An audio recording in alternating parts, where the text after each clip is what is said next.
What is up, everybody? Welcome back to the City Life Project YouTube channel for yet another live fight companion. One Friday Fights 85 is about to begin, ladies and gentlemen. That is right. We're here to cover some One Championship early on a Friday. And you know what? We got daylight savings in a couple days.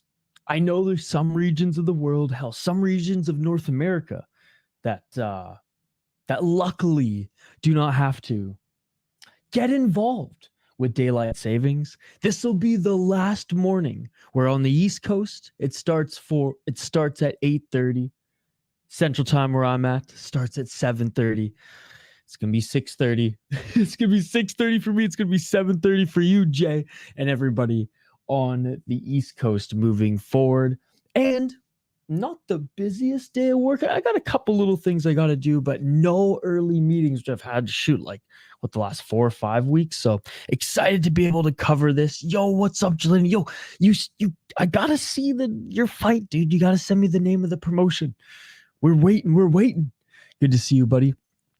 But yes, anyways, if you're new to the channel, smash that like button and subscribe. Ring that bell for notifications so you never miss a live stream, so you never miss an upload. Speaking of uploads, we uploaded a new video yesterday. There'll be another one dropping today or maybe tomorrow. Well, we'll see. UFC picks and predictions later this afternoon as well.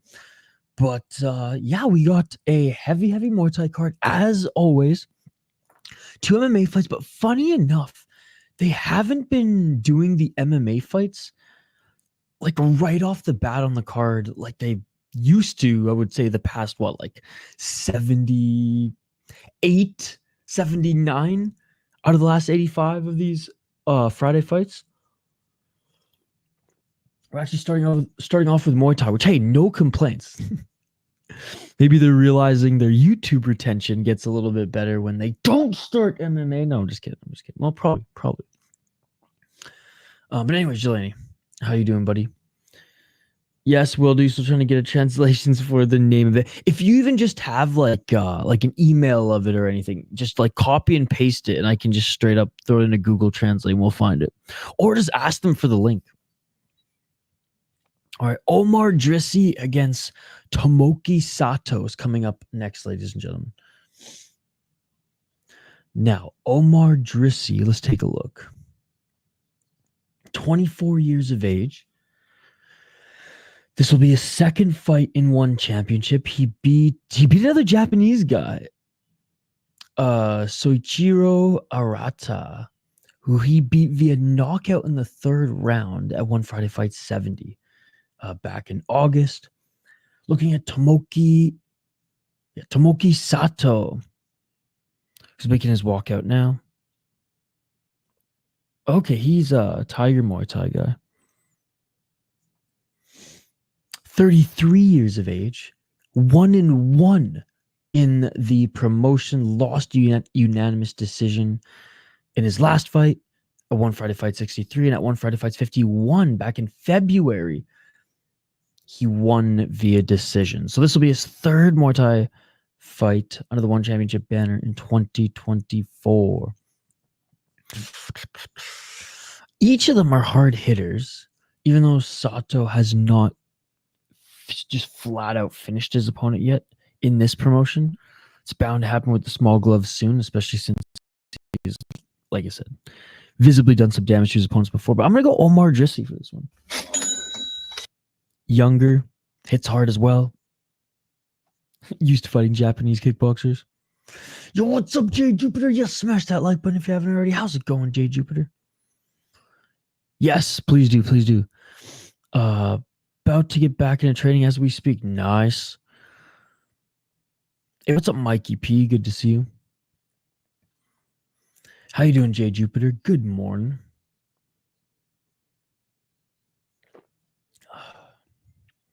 When I fight Thway, I'm gonna get people to record it so I can easily get it. Like, nice. Okay, sweet. Yeah, but if you find we were all looking on Facebook when you were fighting. Sweet. We couldn't find one live. But we're using all the keywords in Thai and in English. All right, fighters are making their walkout now. Again, I'm going to go with Omar, Drissi. Let me know who you're picking in this one. Yo, what's up, two smelly fingers? What's up, buddy? How you doing? This is a good, it's actually a good fight to start off this card. That's what I said. Like, I have no complaints. If anything, I don't think there should be MMA on this card, on these cards at all. Because usually it's pretty low level stuff. Although I think on this one, hold on, I think actually the MMA fight on this one ain't half bad. Yeah, so it's the next fight, and it's an undefeated guy going up against a 9-3-1. So Ivan Bondarchuk, 9-3-1 as a pro. This is mixed martial arts. He's 27, 4 KO TKOs. His opponent, Suleymanov. You know what? Like, at least that's easy. Undefeated, 10-0, 1-0 in one championship, 4 submissions, 1 KO TKO. I mean, he hasn't just crushed cans. Like, he's 5-0 guy when he's 5-0, 10-5, 3-1, 6-0, 4-2 when he's 2-0. Okay, so that actually could be a good fight. And then the other MMA fight right after that, 8-2 guy from Brazil against a 3-0 guy from the Philippines. I imagine the Brazilian is going to absolutely destroy him. Yeah, 6 submissions, 1 KO TKO, never been finished. So yeah. Oh yeah, it's not really even a schedule. It's like whenever I have time to rest the eyes, we'll rest the eyes. Yeah, you know what? I was just thinking that. I was like, hey, he reminds me of a skinnier Ian Gary. Speaking of, do you think we're gonna see him and Shavkat fight next? What do you think's happening on? Especially with especially with the purple shorts here. But yeah, who do you think's gonna fight Shavkat next, given Bilal's injury? When I rematch my next opponent, that'll be my 27th win in Muay Thai. Unfortunate, by the way. I never thought I'd say this, but like, I was kind of looking forward to a Bilal fight. When I rematch my next opponent, that'll be my 27th win in Muay Thai. Dude, that's amazing. How many total fights? Or is it 27 wins, 27 fights? I want Leon or Ian.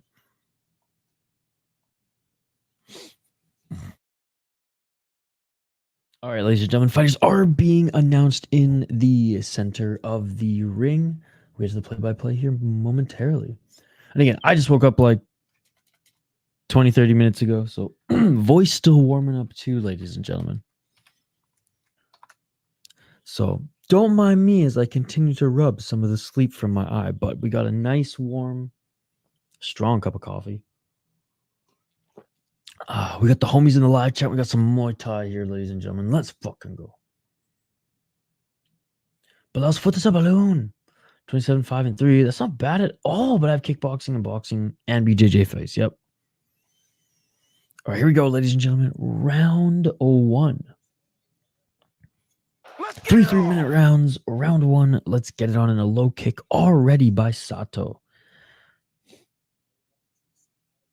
Sato looks a little bit bigger. Low kick again by Sato. Going to the body there was Drissi.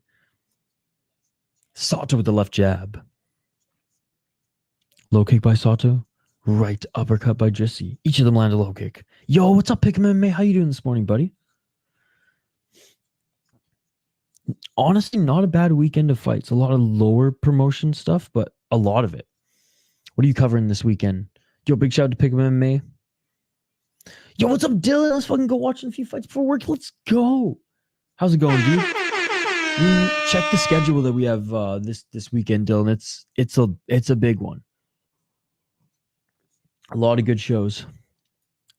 2 minutes on the clock. Left jab by Sato. Left and a right by Drissi. And actually, that got through the guard of Sato. Just straight 1-2. Nice, dude. That's amazing. Over almost 100 fights. 1 minute 52 seconds. Yeah, I only went live Monday for the Rush City. 1 minute 44 seconds. Left by Sato. Drissi catching the neck there, looking to try to land some knees. Look for that right elbow. Drissi. Oh, and Drissi lands a nice left uppercut. And Sato just throws him to the ground. Feinberg getting breakfast this week. Slow. Ain't gone live at all. Yeah, I haven't eaten breakfast yet, but I managed to at least be able to make some coffee. 1 minute 17 seconds. Outside low kick by Sato. Nice left. Or sorry, nice right hand by Drissi. Missing with his follow-up shots, but nice combo. No, Drissi with the left and a right again. Drissi. Great job. Already found the range, and his 1-2s are perfect. Oh! Drissi caught the leg of Sato and landed a big left. You see Edmonton this weekend, boots on the ground, baby. Yeah, you're going, right? That's amazing, dude. Well, I hope you have an awesome time tomorrow. 44 seconds on the clock.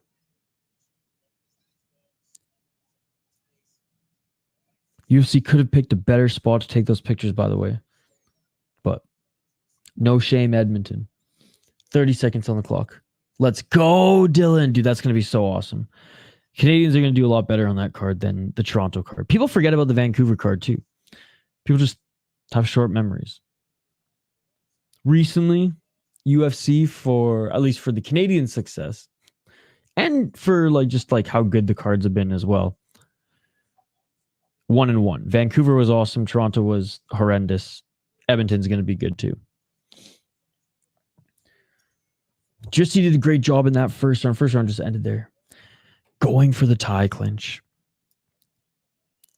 Landing some short elbows and shoot, even some left uppercuts on the exit. His 1-2s have been great. He's been able to pierce the guard of Omar Drissi.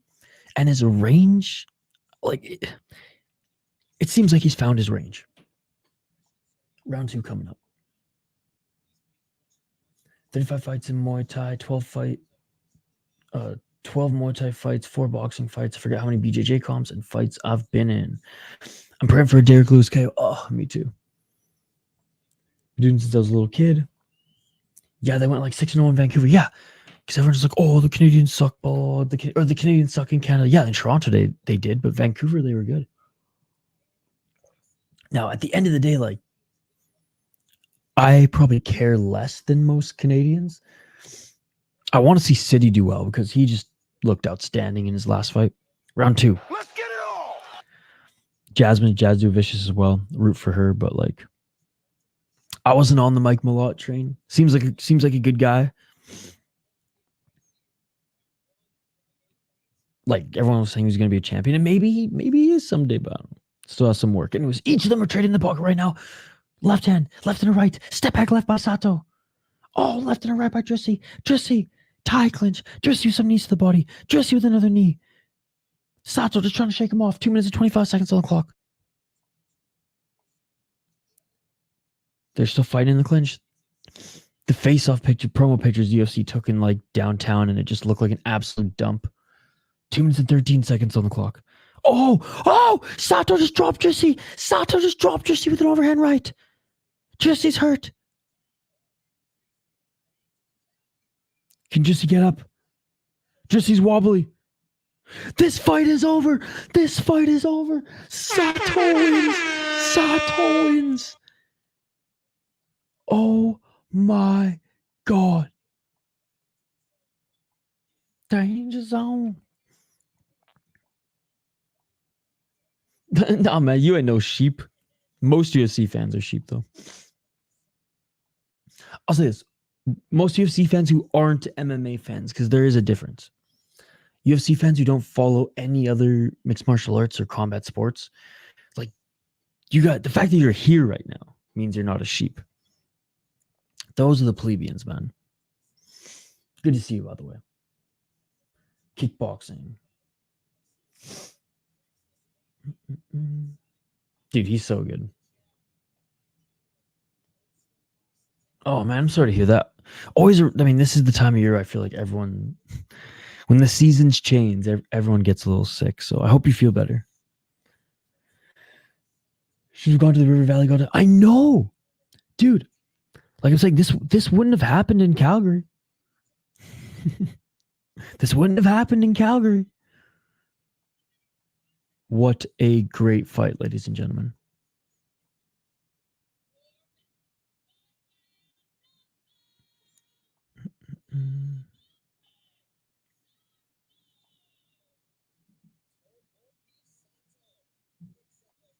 Great job by Sato. Because, like, he was losing the fight.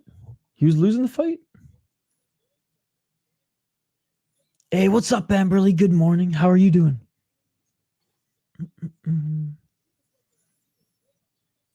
Down goes Ian Gary. So from fighting, then couldn't stop vomiting, couldn't sleep. Isn't a good mix. Yeah, well, try to get some sleep in, try to get some recovery in. What's up, AT? Was that last punch legal? Technically still on the feet. Yeah, I mean, he was going down. And the ref had not started the count yet. Calgary.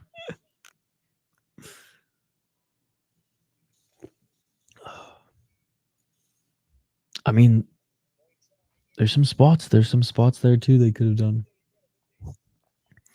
I think UFC has to go back to Calgary eventually, but since they are just going back to, or since they're just going to Edmonton, or they will be in Edmonton on Friday, like they're not going to go back to Calgary anytime soon, which sucks. The Calgarians, they deserve better. And then it's like if and when they knock down the Saddle Dome, the UFC can't go back to Calgary for another like 4 years. So yeah, grind don't stop though. Got to be there for the camp, fighting later this month. What's up, Roid Rage? Good to see you. How are you doing, buddy? Happy Friday. Bro, summer's officially over, by the way. It snowed yesterday, that's why I say that. You know what's crazy? It was 80 degrees on Monday. 80 degrees on Monday. And I think even Tuesday was like 75. I remember I went for an evening like jog in shorts and a t-shirt earlier this week. I was in my winter jacket, toque, and gloves running yesterday, or maybe like a hoodie and like my like North Face vest, but still, like it's winter now. Which, hey, hopefully we can go ice fishing this season. Last year, it was too warm of a winter. Now, usually I wouldn't be complaining about that, but it kind of like came in spurts. It was like 3 weeks, like insanely cold. So it was kind of like a wild card. You didn't really know. But yeah, a lot of the lakes weren't frozen enough, which is absolutely insane in the state of hockey. But yeah, the lakes weren't frozen enough, so couldn't go ice fishing. I think the only reason it's in Edmonton is because we have a new shiny arena, and it's I will say, like, Rogers Place is awesome. On the 1st at 8 o'clock is when I go do my shopping at Sam's. I do the early bird special because most people can't go until 10. Why is it that one championship is on the same day? Right? Yeah, well, you know what sucks for us, sis, is it's going to start at 6:30 next week.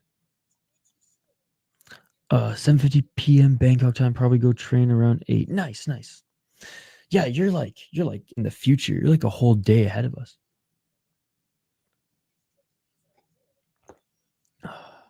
Or I guess you will be a whole day ahead of us. No way. No freaking way. Cheddarhead, are you serious, brother? Yo, Cheddarhead with the $10 donation. What? Bro, shout out to Cheddarhead. Dude, you could have just dropped a "What's up, City Life." You didn't have to drop $10. Dude, I hope you're having a great start to the weekend and great week, man. Thank you so much. You are far too kind, Cheddar. You are far too kind. Cheddarhead, I just bought some sharp cheddar yesterday. I just bought some sharp motherfucking cheddar yesterday at the grocery store. That's all I got. Thank you for helping me out here. And to be able to buy another block of sharp cheddar my next grocery trip. Woke up to snow yesterday. Dog was not happy. So I was doing hill sprints at 8:30 a.m. yesterday. The winds of shit, as Jim Leahy from Trailer Park Boys would say, started, and then it just started to like downfall. Good morning, yo. Good morning. Thank you so much again. Again, big shout to Cheddarhead. $10. $10. That shit beautiful. Appreciate you, buddy. Wow. You were far too kind. Got any big plans this weekend, Cheddarhead? Cheese in the chat. Fuck, I should have like a mini fridge of just sharp cheddar blocks that I just take a freaking bite out of in honor of Cheddarhead. Minnesota. I have to say though, it's been the warmest fall. I've lived here for 2 years. It's been the warmest fall / autumn ever. Like I said, it was 80 degrees earlier this week. And actually, there's a really cool park that I go and run. Actually, I live in an interesting area. I'm like 1 block from like the hood and 1 block from like a new-ish or like rebuilt kind of area, refurbished with a lot of like young home buyers and like young families and basically just people my age.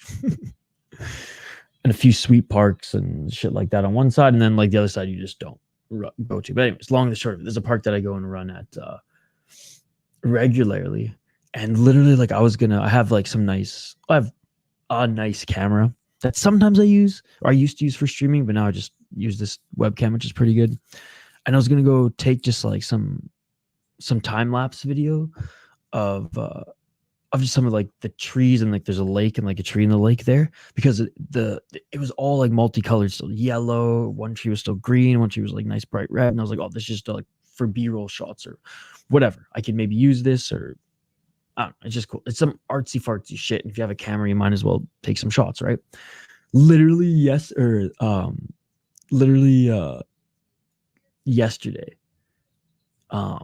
went for a walk there in the afternoon before the sunset, and no more leaves, bro. They all gone. So I should have jumped on that last week. Vladimir was telling me about that. Almost ruined the sharp cheddar. I'm in northern Indiana. Dude, I want to hit up Indiana. I've been to a lot of the United States. Like I would say probably like 40 to 50%.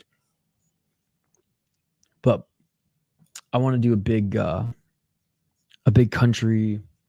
I want to do a big, like all of North America, like do a huge, like just zigzaggy loop through Canada and the United States, and then, or starts United States and Canada, so I can hit up some of the territories, and then hit up Alaska, and then British Columbia back down to Vancouver Island, and or if I'm, depending on where I am at that time, because I don't think I'm gonna be able to do this anytime soon, but we're back to Minnesota.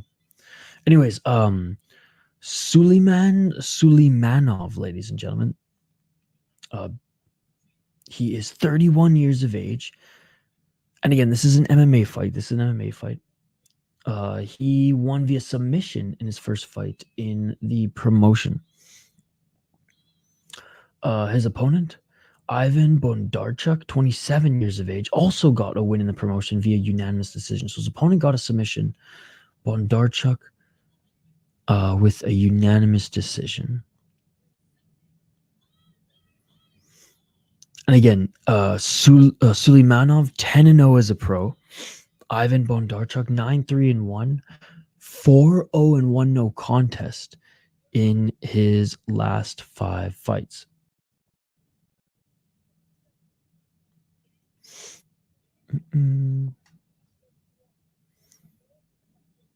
Yeah, I was just gonna say it was like 81 degrees the other day.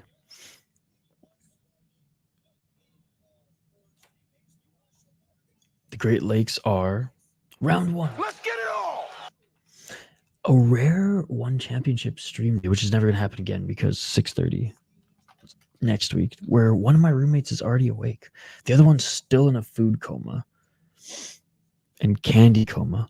Oh my goodness, Bondarchuk is so much taller than Suleymanov. I did not watch the weigh-ins for this, I'm not gonna lie. 4 minutes and 36 seconds on the clock. Bondarchuk almost looks an entire weight class bigger. Low kick by Bondarchuk. Bondarchuk with a high kick, swing and a miss.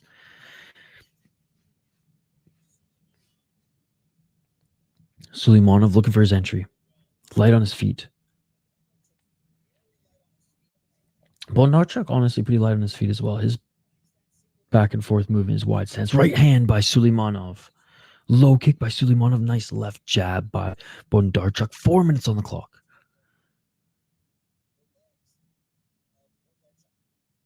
Bondarchuk. Oh, right hand by Suleymanov. Who do you got in this one, guys? Sounds good, Jelani. Hey, thank you so much for hanging out with us as you were prepping for some training. Hope you feel better, brother. Nice right hand by Bondarchuk. We'll see you again this weekend, man. Have a good rest of your day. And again, we want to see a fight. Ask the homies where we can watch it. Lake Michigan is worth checking out, but Indiana isn't somewhere I'd want to vacation. I want to just see. I love North America so much, the United States and Canada, that I just want to see. I want to see it all. I'd rather see all of North America than travel abroad. At least in this stage of my life. Low kick by Bondarchuk. I've visited a lot of like Michigan area, but I haven't gone to like Lake Michigan. Or maybe I have actually. But I was younger. 2 minutes and 50 seconds on the clock. Right hand by Suleymanov. This is staying on the feet. I don't think Suleymanov's been able to find an entry even if he wanted to take this to the ground though. 2 minutes and 40 seconds on the clock. 2 minutes 36.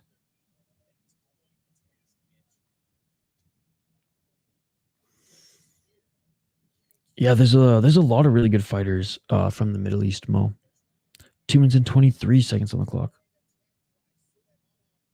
Apparently there was one like Iev who was Baha'i. Not on this card. But last week someone was highlighting that. And I was like, oh, there you go. Odd one out. 2 minutes on the clock. Hey, appreciate you, man. Sounds good. Bondarchuk. 1 minute 53 seconds. Front kick by Bondarchuk.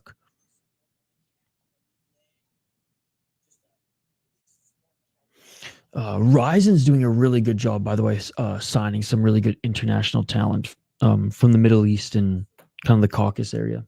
What's up, Anthony? Some guys who are more just brawlers and wrestlers too, like Tamirov. And he has 2 younger brothers, by the way. Right hand by Bondarchuk. Bondarchuk, great job utilizing his range and just, well, honestly, size here. Because Suleymanov, not that it's looked like he's really been going for a level change. He's kind of just been left and a right. Right hand there by Suleymanov and Bondarchuk. Again, step back right.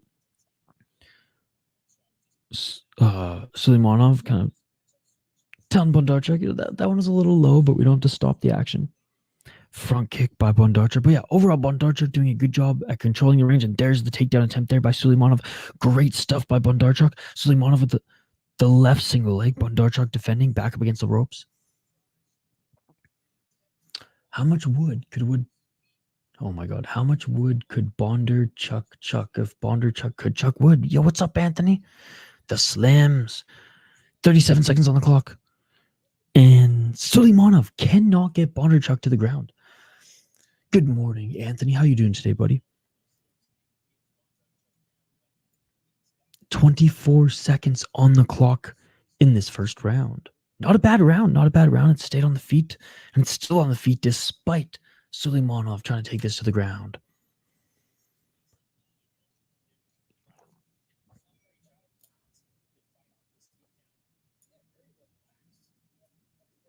Oh, nice knee by Bondarchuk and a right hand by Bondarchuk. Looking for a high kick right at the bell, but doesn't land. And that'll do it for the first round. You taking a snow day, Anthony, or has the winter weather hit you yet? Hey, lazy days are good. I guess technically it's a lazy day for me because I'm only going to be doing a couple things for work. I have this one client, dude, who like just refuses. I guess hasn't like said no, but just like will not meet with me. And it's weird because like they just paid me. we have an agreement. Like, we're in the middle of some projects. I literally have I have some pretty important questions and some things I have to talk through. I can't just text because there's just some details and stuff where just I gotta kind of show something. 2 weeks. 2 weeks. And then they recorded some additional episodes and they're like, all right, we're ready to go on to the next one. I'm like, no. So I don't know what's going on. I'm going to try to get a hold of her later today again, but some fuckery is afoot. And then Terry Ryan's podcast, by the way, Tales with TR, one of the greatest storytellers in all of sports, ladies and gentlemen.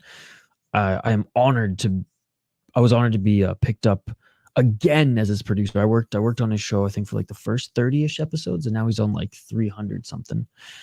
I think 360 something to be exact. And I'm producing that show again. That's an amazing show. Highly recommend you guys check that out. Oh, low kick by Bondarchuk, 4 minutes and 22 seconds on the clock.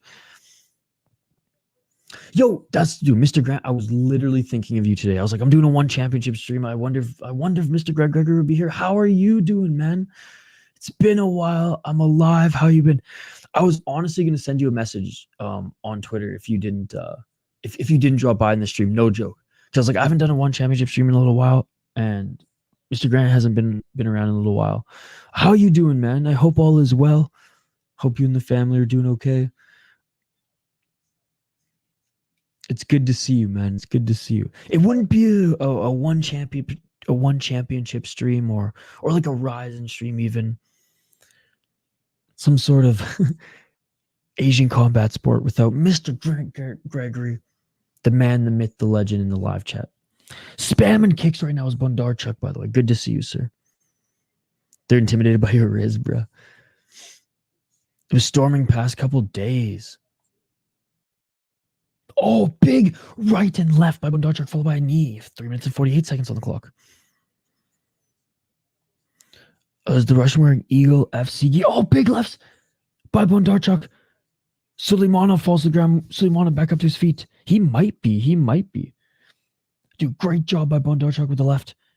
Suleymanov landed some good shots early in this fight, but Bondarchuk here.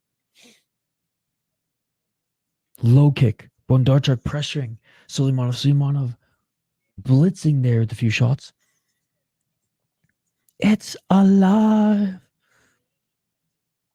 Let's see if he fought in Eagle FC. He probably did.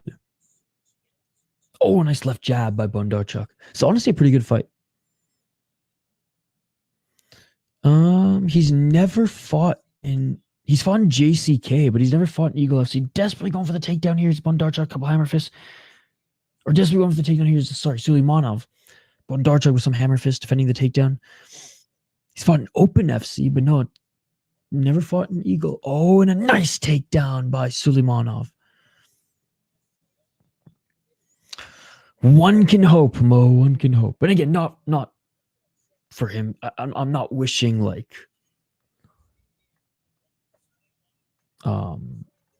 for the athlete to get injured. Just want to clear that up. It's just how crazy would it be? And how crazy of a story would it be if Stipe Miocic, the firefighter at this point in his career, not more so than the fighter, after 4 years off, knocks out John Jones at heavyweight and feeds him his second loss. That'd be insane. Body lock here for the last 40 seconds by Suleymanov, just trying to drag Bondarchuk to the ground. 1 minute and 54 seconds on the clock. Dealing with some nerve pain issues. I'm vertical and happy to be here with you, my friend. Oh, falling to the ground here. Suleymanov gets Bondarchuk to the ground, right back up to their feet. Hey, sorry to hear you're dealing with that.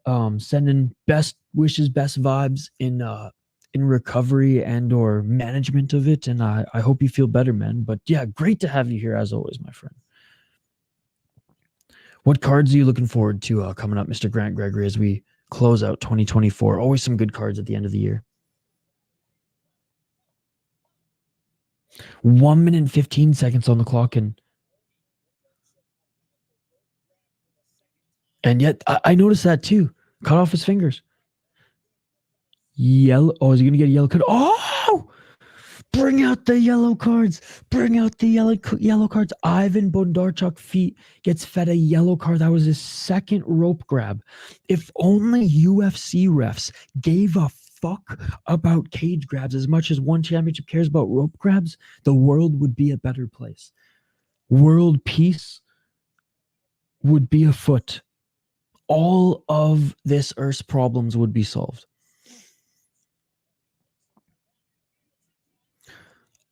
So because it's only 2 MMA fights and the rest are all Muay Thai, so it's more. So Muay Thai's fought in a ring, right? 57 seconds on the clock.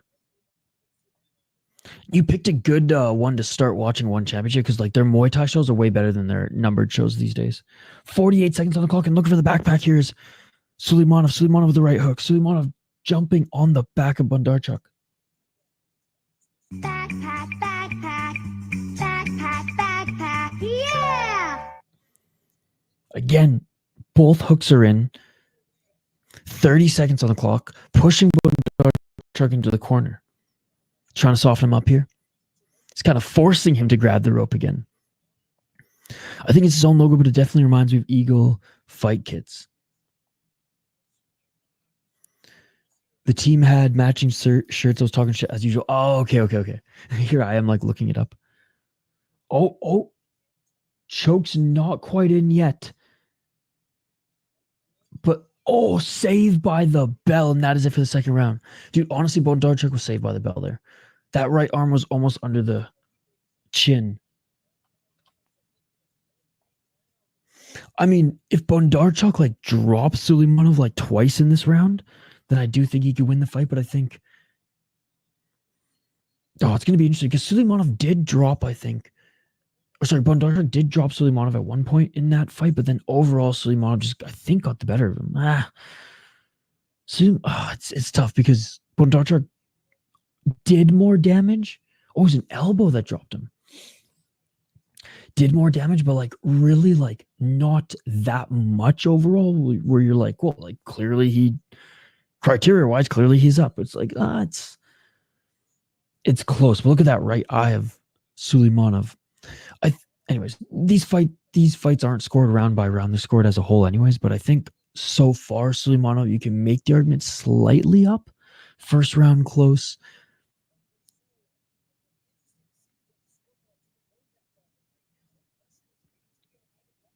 But clearly Suleymanov has taken a little bit more damage.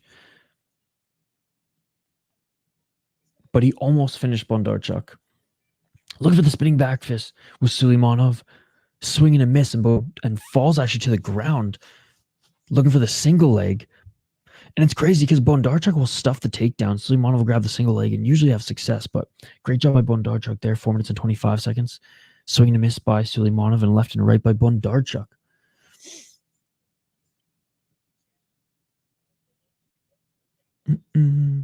Next Ryzen. Hell yeah. Yeah, Landmark 10 has some really, really good fights. Oh, big right hand by Bondarchuk. Drops Suleymanov. Suleymanov tried to land a little cheeky switch knee. Bondarchuk with the right hand. So far, Bondarchuk having the better round.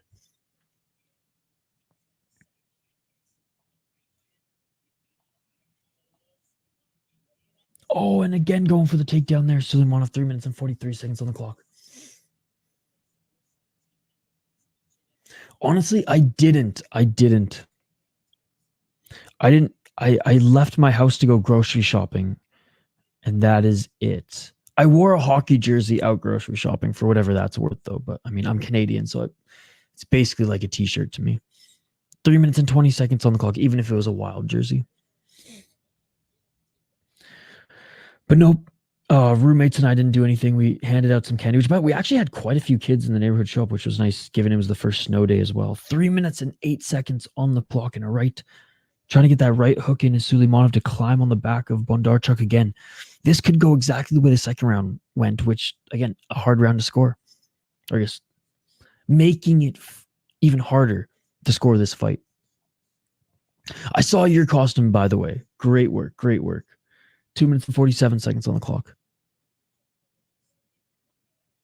Oh my God. Oh, and a nice job by Bondarchuk.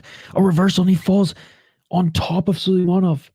Not quite in full mount, but postured up in half.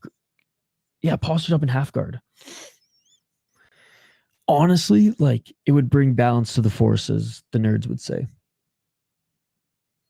12 to 6 would immediately be banned after it being legalized. Yeah. And they're back up to their feet, each of them trading 1-2s. 2 minutes and 12 seconds. This is a good fight, guys. This is a good scrap. I'm sure Rush Hour's chat is saying get on with it, but this is a good MMA fight, man. This is a very good MMA fight. I will catch up on the comments here, guys. I know I'm getting behind, but good fight. Left to the body on Suleymanov as he gets back up to the feet. 1 minute and 48 seconds on the clock, and you can definitely tell that Suleymanov is the way more tired fighter. Is a lot slower, and Bondarchuk will step back left uppercut. What's up, AT? Good to see you. 1 minute 36 seconds and a right hand by Bondarchuk. I don't know if that landed clean, though. Suleymanov was going for those cheeky knees. 1 minute and 28 seconds. I personally hope Stipe wins just because all we've been talking about is Jones versus Tom and Jones versus Francis. That's not like Stipe isn't currently the UFC heavyweight GOAT. Well, he's not. Oh, sorry, UFC GOAT. Yes, UFC heavyweight GOAT. He is. Oh, and dropping to his back. There's Suleymanov. Suleymanov trying to get back up to his feet. He does get back up to his feet, but Bondarchuk landed a 1-2 and almost a knee. Bondarchuk with a high kick. Suleymanov being pressured back up against the ropes, trying to move left. He's so tired. Bondarchuk looking for the kill. Bondarchuk with a big knee to the body, followed by a left and a right. Great job by Bondarchuk. Bondarchuk with a straight left. 51 seconds on the clock. He is the heavyweight GOAT. I thought you were going to say MMA GOAT, in which I was going to reply, no. That's Phil DeFree, baby. Oh, big shots by Bondarchuk. Bondarchuk in the top position. 39 seconds on the clock. Left hands, ground and pound. Modified side control. Modified half guard side control. Modified half guard side control. 30 seconds. Left elbows. He could get a finish. He really could. Suleymanov trying to scramble. 24 seconds. 20. Left elbows. Left elbows to the body at this point. Suleymanov taking shots. 14 seconds. Bondarchuk, throw everything in the kitchen sink. Throw everything in the kitchen sink. 10 seconds. God, if we were allowed soccer kicks in this league, you just kick him in the face. 3, 2, 1. And that is it, ladies and gentlemen. Great fight. Great fight. I know we're here to watch Muay Thai. We ain't here to watch MMA Friday morning. But this was a good MMA fight. The undefeated Suleymanov took on the 9-3-1 Ivan Bondarchuk. And I think despite the yellow card, man, Bondarchuk deserves to win this one. All right, let's get back to some of the comments here. In this fight, one unanimous after a yellow. I think the judge just ignored it. If Stipe sleeps Jones, how's Dana going to glaze Jones out of that one? I don't even think Dana's going to go to the press. I don't even think he's going to talk to the press. Or he's going to use that as another opportunity to shit on Ngannou. Be like, yeah, your Stipe's so good. I mean, he fucked up Ngannou. Now John Jones. Next Superlek fight, as always, you know, I always been a fan, never said anything against him. I know, like, you're almost as big of a Superlek fan than me. Bro, the Ariel Helwani show, they were talking about fighter of the year, like outside of just like the UFC, like in all combat sports, and none of them mentioned Superlek, which I guess last year he would probably be more of a candidate, but still. Great job, Ivan Bondarchuk wins, ladies and gentlemen. But still, last year for activity, this year for names.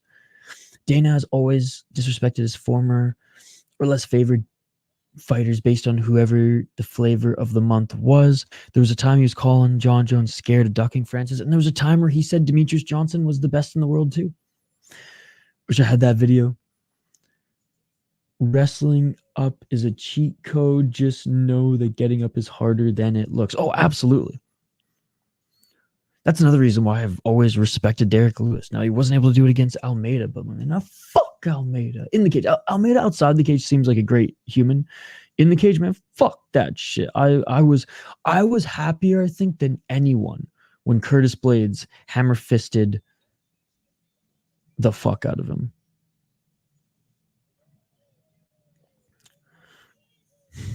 Curtis Blades exercised some demons on the friggin' face of Jailton Almeida. I went as Ron Burgundy. It was fun at work. Shaved my beard for the first time in a decade. Wow. Yeah, I saw you were clean shaven. I barely recognized you. Look, if I like actually was at an office versus worked from home in my own office, I would 100% dress up. I don't know, my family, we didn't go crazy, but we'd always my mom, she's a pretty good painter. My mom's like a hippie artsy fartsy type person. So we'd always paint pumpkins. And when I was a kid, it was always a Star Wars character for me and then my other two siblings. I think one was like Disney and one was Bugs Bunny. So like characters and I'm in my early 30s, siblings in their like late and mid 20s. Everyone is long time left the nest now. Mom always still messages us pictures of like a new character or like a character that has to be checked off, which is pretty cool. Nico Carrillo shouldn't beat Superlek, but this year we see Whitaker and Izzy tap, Vulcan Max KO'd, Bilal win and immediately not just defend and Rose come back to fighting. Hasn't been a great year. True, hasn't been a great year in mostly in UFC though. I would say outside of the UFC and combat sports, it's been one of the better years. Fingers, it's on Nick Diaz Army page, I believe. If you look up Dana White, John Jones scared. So the Nick Diaz Army page is where I got the last, or Jay anyways, from Rush Hour. That's where he got the last Herb Dean's Minute of Pain. Was from the Diaz Army YouTube channel. All right, next two fighters are making their walkouts. Now we got the 30-year-old Oliveira against the 20-year-old Jason Moralpez out of the Philippines. I think the Brazilian's going to win this one, guys, but we'll go over it here in a sec.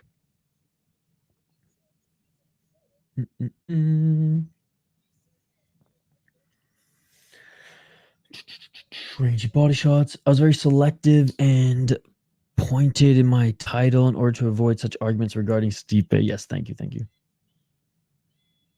Phil versus Todd Duffy was great for as short as it was. Yes, dude, it's just like, look, Phil DeFree, he's getting old. Okay, his chin is probably, he's taking a lot of damage. I can't imagine his chin's as good as it was back in the day. He's almost 39, right? Or is he 39? Like, he's getting up there. But I'm sorry, KSW, especially with their liberal use of steroids, I don't care if the heavyweights look like they're flabby or not. These guys are probably, probably going a little ACA up in this motherfucker, if you know what I mean, right? A little Russian gas action. Calling the KHL. Send it over to Poland, baby. Anyways, if you know, you know. Hasn't fought cans. Like, there's a few guys who are meh in his run, but for the most part, they were really good opponents. And he's rematching this younger guy, Stosik, who has fought in the UFC, who Phil has beaten before, but who is, I think, on a 5-fight win streak right now since losing to Phil DeFree. And maybe one other guy. But still, I'm sorry. 13-fight win streak, 10 title defenses, best heavyweight outside of Francis Ngannou and the UFC, I'll say. 100%. And was the Sakai fight pretty bad last time? Yes. Am I scared this time? Yes. But if he wins at KSW 100, he is the only option for Francis Ngannou. Todd Sapp. That's good. Brother, this is the most I've missed of a one card in so long. Why does it have to follow my shopping day? Don't worry, it'll be even earlier next week. Yo, what's up, Scott? Good to see you. Good morning. Happy Friday. Watching all while I'm working in this fucking rain. At least it's not snowing, brother. At least it's not snowing. Stipe versus Ian Gary. So you got your source from Ruben Carter. I think all the City Life Project loyals went nuts when Blades KO'd Almeida. Yup. I'd paint your pumpkin. That's what Vladdy said. Anatoly Rugger. I think Anatoly will win. But Yeah, I still think Phil is better than Anatoly. KSW best year, dude. KSW's been awesome. I think there's only one stinker KSW card this year, and we still had like 4 knockouts on it. Maybe it was only 2. Did Oliveira seen this guy before? I like him. Thought Shafka Rogmanov versus Kamar Usman for the interim belt after 3 consecutive losses. I do not like that at all. We hosted a blunts and pumpkins party, smoking carve, even smoking out of a pumpkin, dude. I've smoked out of one of those mini pumpkins before. That sounds awesome. That sounds awesome, Anthony. Yeah, hope everyone had a fun Halloween. If you're partying this weekend for Halloween, then I hope you guys have a safe and fun weekend. Yeah, Ben, that's I think they call that the what do they call that? God, Kenny oh man, I forget, but it was in the Who Can Smoke More Weed episode of Kenny versus Spenny.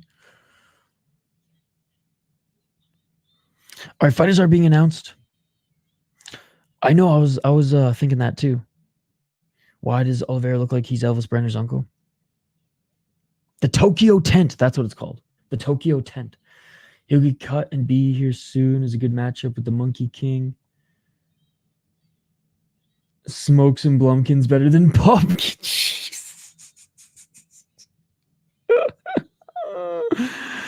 Oh, Robson is a little Brazilian. Gordon Ryan. Oh my God. Yo, what's up, CST? What's up, Phil? My man, good to see you. How you doing today, brother? Everyone go subscribe to Combat Sports Today and go follow them on social media. They are straight up where I get my news now. And they're reliable. They ain't no fucking Ruben Cardin or that crazy Kev motherfucker. Who I'll say, crazy Kev, for as much as I cannot stand him on social media, he does good fighter interviews on YouTube, but that's the only thing that guy does well. 4 minutes and 53 seconds on the clock, and Oliveira already going for the takedown.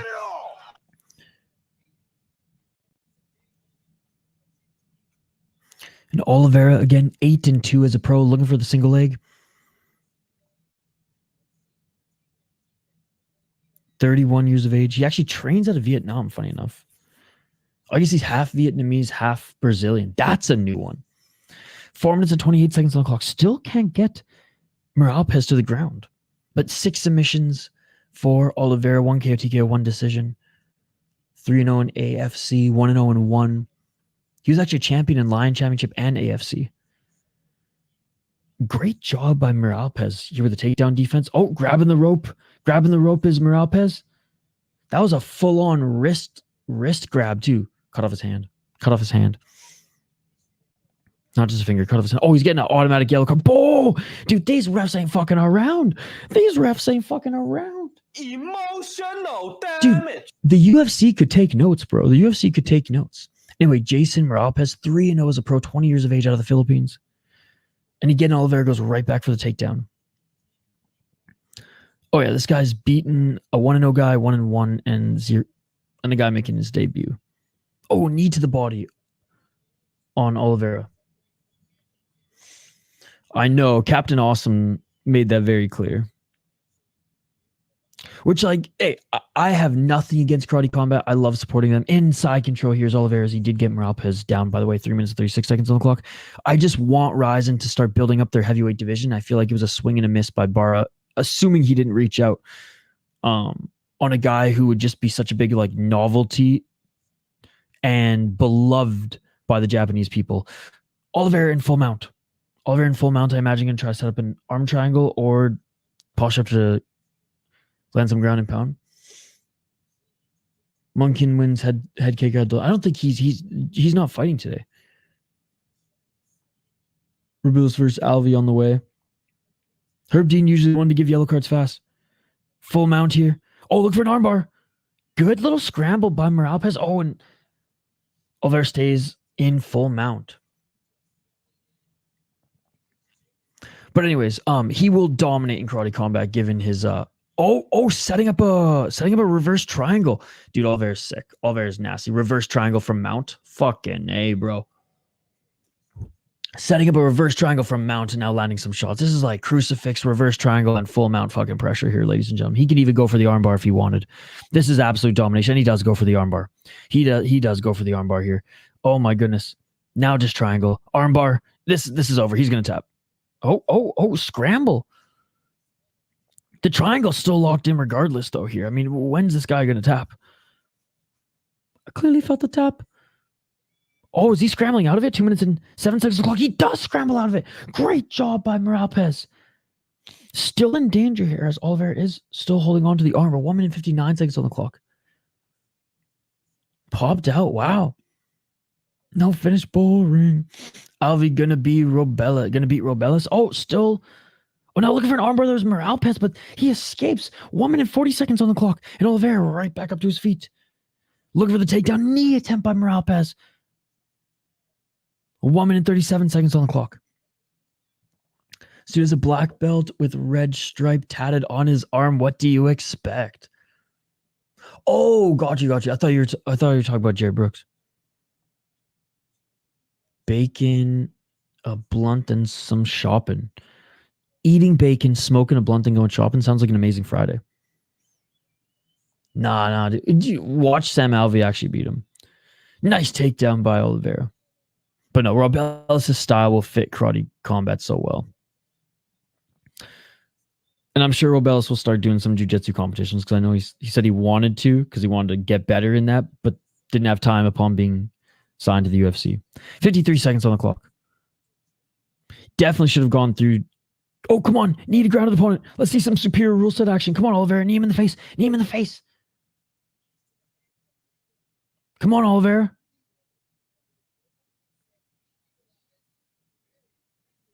Oh, but looking for the guillotine. God, freaking jiu-jitsu, guys. The knee to the face is clear. Oh, and Oliveira stepped out of the ring for a sec.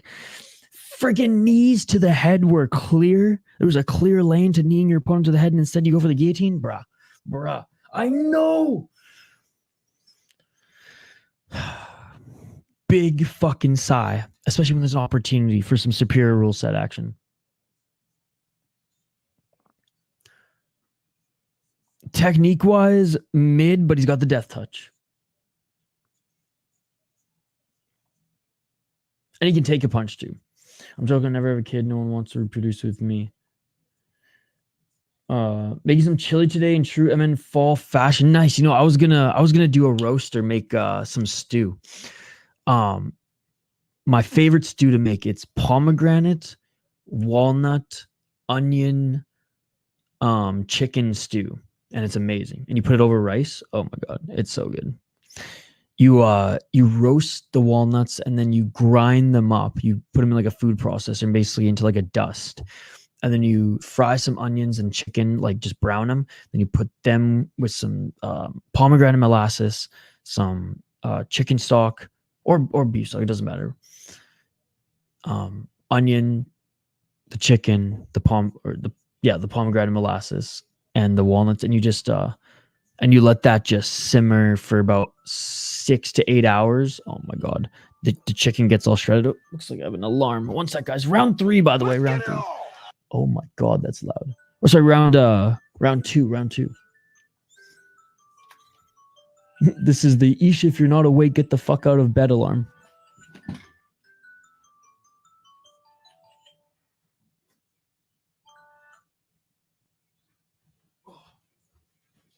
All right. Sorry, guys. 4 minutes and 30 seconds on the clock. And, oh, surprise, Oliveira pushing Moralpez back into the corner. And, you know, I'll say overall Moralpez's defense, his takedown defense overall, and his ability to scramble on the ground, given that he hasn't faced a lot of great competition yet, has been really good. 4 minutes and 12 seconds. Or, yeah, because honestly, Oliveira's technique hasn't been that bad other than not kneeing him in the fucking face.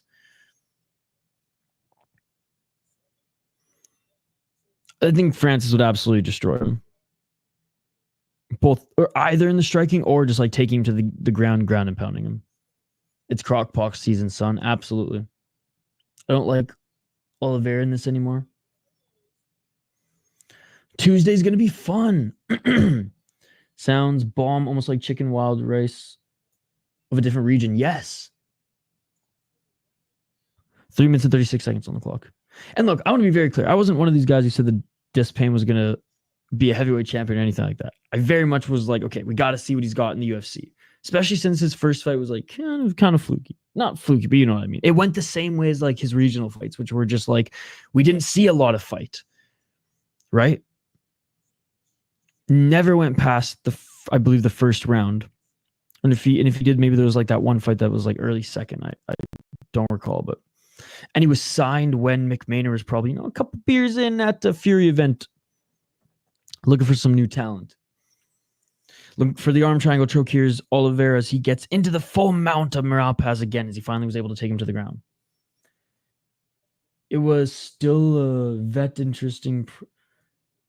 He was still a very interesting prospect with his accomplishments and his natural gifts, but MMA doesn't work for everyone. Absolutely, yeah. We had some questions and they were answered. But again, I think it would have been awesome for Rizin because they have barely anybody there, and they have to build their heavyweight division through international talent, just like Pride did. Because I'm sorry, they did not have a lot of Japanese heavyweight talent. It was everywhere: Croatia, Russia, United States, you name it. That's what I'm saying. That's what I'm saying, dude. 2 minutes and 7 seconds on the clock. Back to side control here for Oliveira. Oliveira landing some right elbows. Landing some good ground and pound. Here's Oliveira back to full mount. Big right elbows by Oliveira. A couple of them blocked by Morales. Right hand by Oliveira. Do you know any Nicki Minaj songs? I don't even know any. None of them by name, but if I heard, actually, you know what? I maybe would recognize like one. I know who she is. 1 minute 35 seconds on the clock. Still in full mount here. Again, easier said than done. I'm not in there fighting, but I feel like the arm triangle choke was there before Morales was scrambling. Anaconda hits. Okay. Now just doing some ground and pound here at Oliveira. Mine as well, brother. Mine as well. 1 minute and 5 seconds on the clock.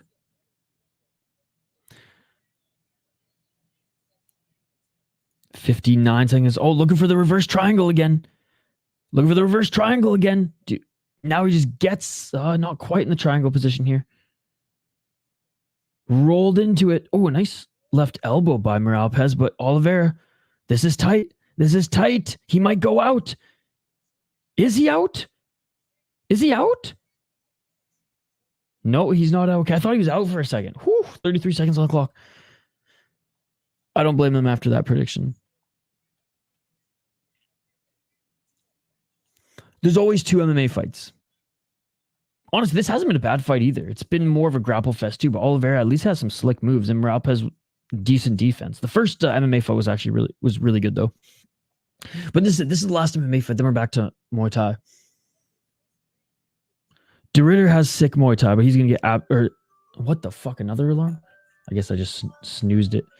And that is it for the second round. I would say De Ridder has slick jiu-jitsu, absolutely, but if someone can keep him on the feet, he's done, and I think he's gonna get absolutely murked in the UFC. Frig off. Frig off there, Leahy. What is going on here?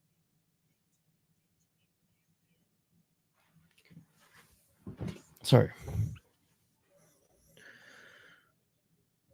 Isha, do you see that random boxing card I posted in Discord with Sergio Pettis? Believe it's next weekend. No, I haven't checked Discord this morning yet, but I'll check it out. Thank God. Oh, so fuck you doing if you can't finish that triangle? Yeah, maybe there's not as dominant of a squeeze, or maybe Morales is just a different animal. I honestly thought he went limp there for a second. What do you guys think? All right, third and final round. Let's get it on! 4 minutes and 54 seconds. Side kick by Oliveira. Oh, look for the knee there as Morales and Oliveira landed a right shot. Each of them just throwing hands. Never mind throwing kicks, I should say, in Oliveira with a nice double leg. No, it's Minnesota North Stars. 4 minutes and 32 seconds on the clock. was the other day. Just don't know how it didn't make anyone's radar. Sergio versus Luis Palomino, both on the card. What?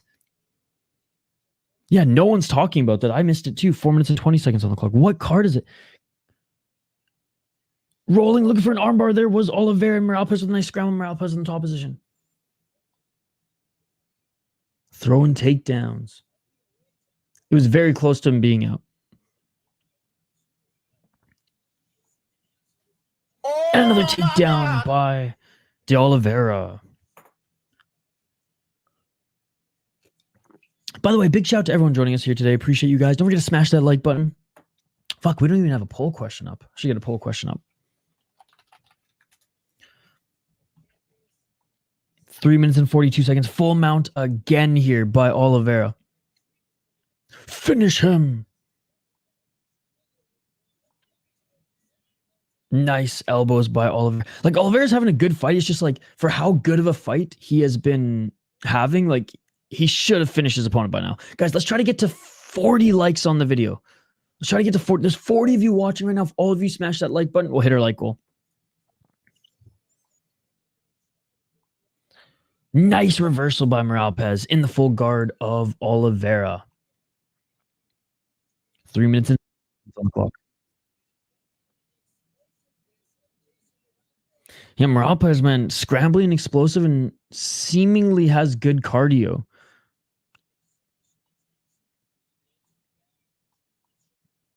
Two minutes and 50 seconds. The armbar is there. And like I said, I thought the arm triangle choke has been there when he's been in mount as well. Boxer and putting it on. It's called Magic City Fight Night. Okay. Or Boxer's putting it on.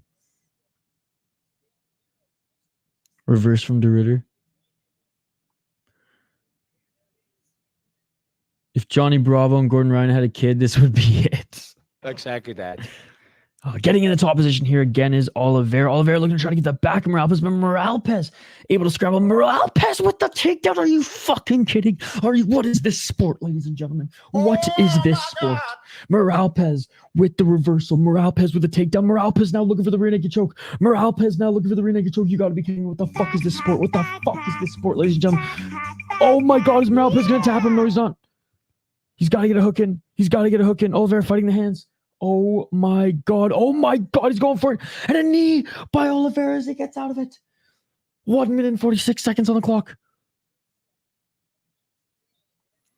Oliveira has what's up. Oh my god.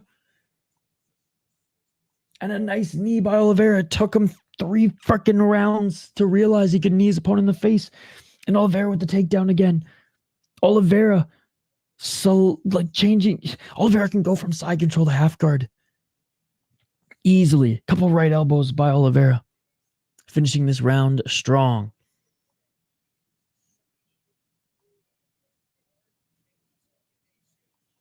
One minute 9 seconds.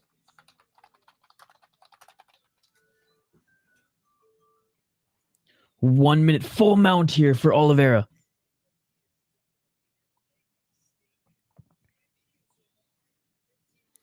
Full mount. Looking for some ground and pound here in the corner. 48 seconds. Not a lot of room for Oliveira to work, so he might as well just continue to rain down elbows. Try to finish this fight in the final 43 seconds.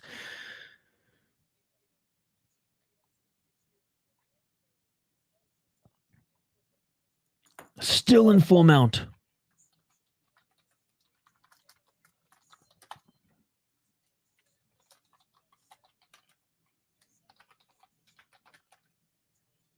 $22 seconds. Looking for an armbar again here. This is the third time he's thrown up that triangle from top position. Hey, but you're going to end the fight. Oh, armbar, final seconds. Oh my god, final seconds. And that is it, ladies and gentlemen. It is not going to be a finish. He didn't tap. But again, saved by the bell. Fun fight. A lot of scrambles in that one, man. Opportunities for finishes, but you know what? I gotta give credit where credit is due to Jason Morales, man. That guy was scrambly as fuck. Fire jiu-jitsu. Absolutely. Absolutely. Honestly, I think a wasted opportunity by Robson de Oliveira at one point when he had like 4 or 5 clear opportunities to knee his opponent in the face. But overall, good fight. And now we just got Muay Thai.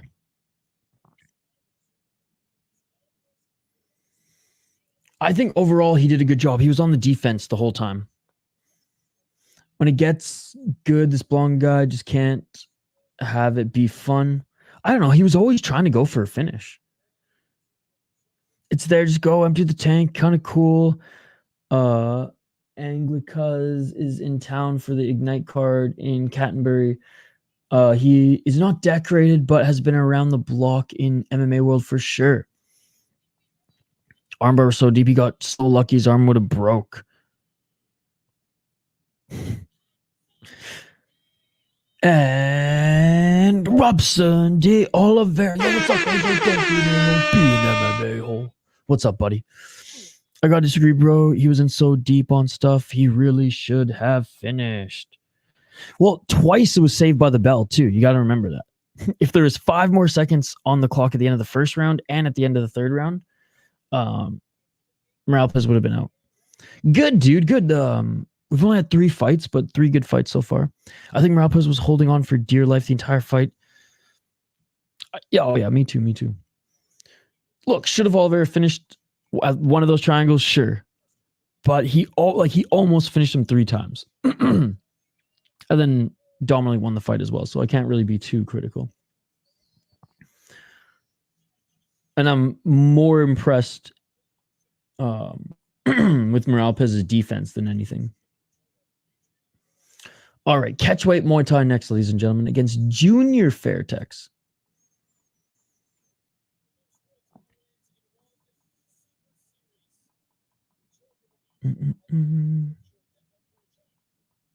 Oh, come on. I hate how this banner always descends and I have to readjust on screen. All right. I'm not a fan of James Lynch. I think Shavkat was lucky that Bilal pulled out. I think Bilal was going to be a tough opponent. I mean, based on the last couple fights or the last few fights we've seen in Bilal, I mean, look, I've been his biggest critic. Wait, who are we talking about again? I forget his name, but I've been his biggest critic, and I don't think lucky is necessarily the right term, but I think it was going to be a hard test nonetheless. Now, someone who picked against him the last few times, and now I'm like, all right, he's beaten everyone in every style. But I was looking forward to the fight. I'm not gonna lie. Bilal Hassan, the real Bilal. I'll take Fairtex every time. Despainer Hoist Gracie. Hoist, obviously. Big fan of the gym. All right. Next fight coming up here, ladies and gentlemen. We got some Muay Thai. Back to Muay Thai, basically. The rest of the card is Muay Thai. 10 more fights on the card, all Muay Thai, ladies and gentlemen. This is a big card here today. I guess they're always around. So you did a good job, Morales. Yes. Leon the Striker, though, had 0 change wrestling grappling threat. What are you talking about? He had Bilal's back for, I think it was 3 minutes and 50 seconds. And at points threatened with the rear naked choke. I will say, like, the chain wrestling is not there, but he has grappling. People always forget that he was the first guy ever to take down Kamaru Usman and get him in the same position he got Bilal in, right? And Sean Brady, pure grappler. Sean Brady couldn't even get him to the ground. I'm not just gonna hate on Bilal for the sake of hating on Bilal. I'll be critical based on what I see in his fights, and for a while I was very critical, but he's gotten better and better. You can't deny that. Am I a fan of his? No, but I'm not just gonna let my bias, and I'm not saying that's happening with you. I'm just saying I'm personally not gonna let my bias seep in to my, I guess, critique or opinion, unless it's Rose Namajunas or Jailton Almeida. Both of them can fuck right off.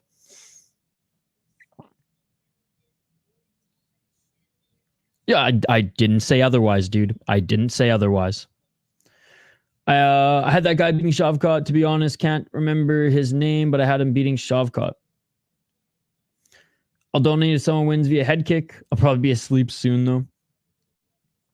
Shavkat did have trouble taking Jeff Neal to the ground, too. Look, again, I think Shavkat will be a more dominant champion. I really do. I think Shavkat's ceiling, based on kind of just like the skills versus being polished. Like, I feel like Bilal's polished everywhere and can formulate a great game plan to win. He's one of those fighters, which are tough to beat, right? Whereas Shavkat, it's like high ceiling skill and dangerous, right?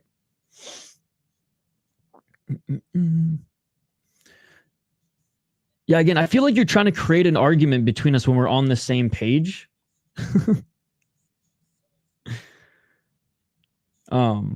I'm just being a little bit less biased. That's just what it feels like. And again, I probably would have picked Shavkat to win too. I don't think Shavkat is, I guess, lucky, but I do think out of the run of guys that he has a possibility to fight now, Bilal would probably clearly be the most challenging based on, again, just based on what we've seen with the last few guys. But again, I would still pick Shavkat to win. I'm sad Charlie Campbell is out against Ruffy. At least Ruffy's staying on the card. Yes, absolutely. Call me crazy, but Junior is a guy named, never met a woman. Junior. I've met one, I think. Judges hate Argentina usually. This is literally a murder they're serving up for Junior. We can't really call that takedown from Leon on Usman real. Usman said the only person taking him down is Colby, and he fell against Leon. Didn't Leon trip the leg, though? He was adamant Leon didn't take him down. Before he went to Dagestan, once he went there, he's been very good. I think people overrate Bilal's performance against Leon, even though he had a clear pathway to beat Leon. Rose hauled down in chain wrestling. I think some people do. They might overrate a little bit, but I just think because Leon had been beating wrestlers, it was just like, holy fuck, a wrestler actually beat him. You know what I mean? But like I said, can't let the bias seep into like clearly great performances, despite them not ending in finishes, right? And again, I am definitely not a fan, but I gotta show respect where respect is due, right? All right, fighters are making their way to the ring now. Let me update the ticker on the bottom of the screen, and we'll get right back to it. Again, Muay Thai here for the next 10 straight, ladies and gentlemen.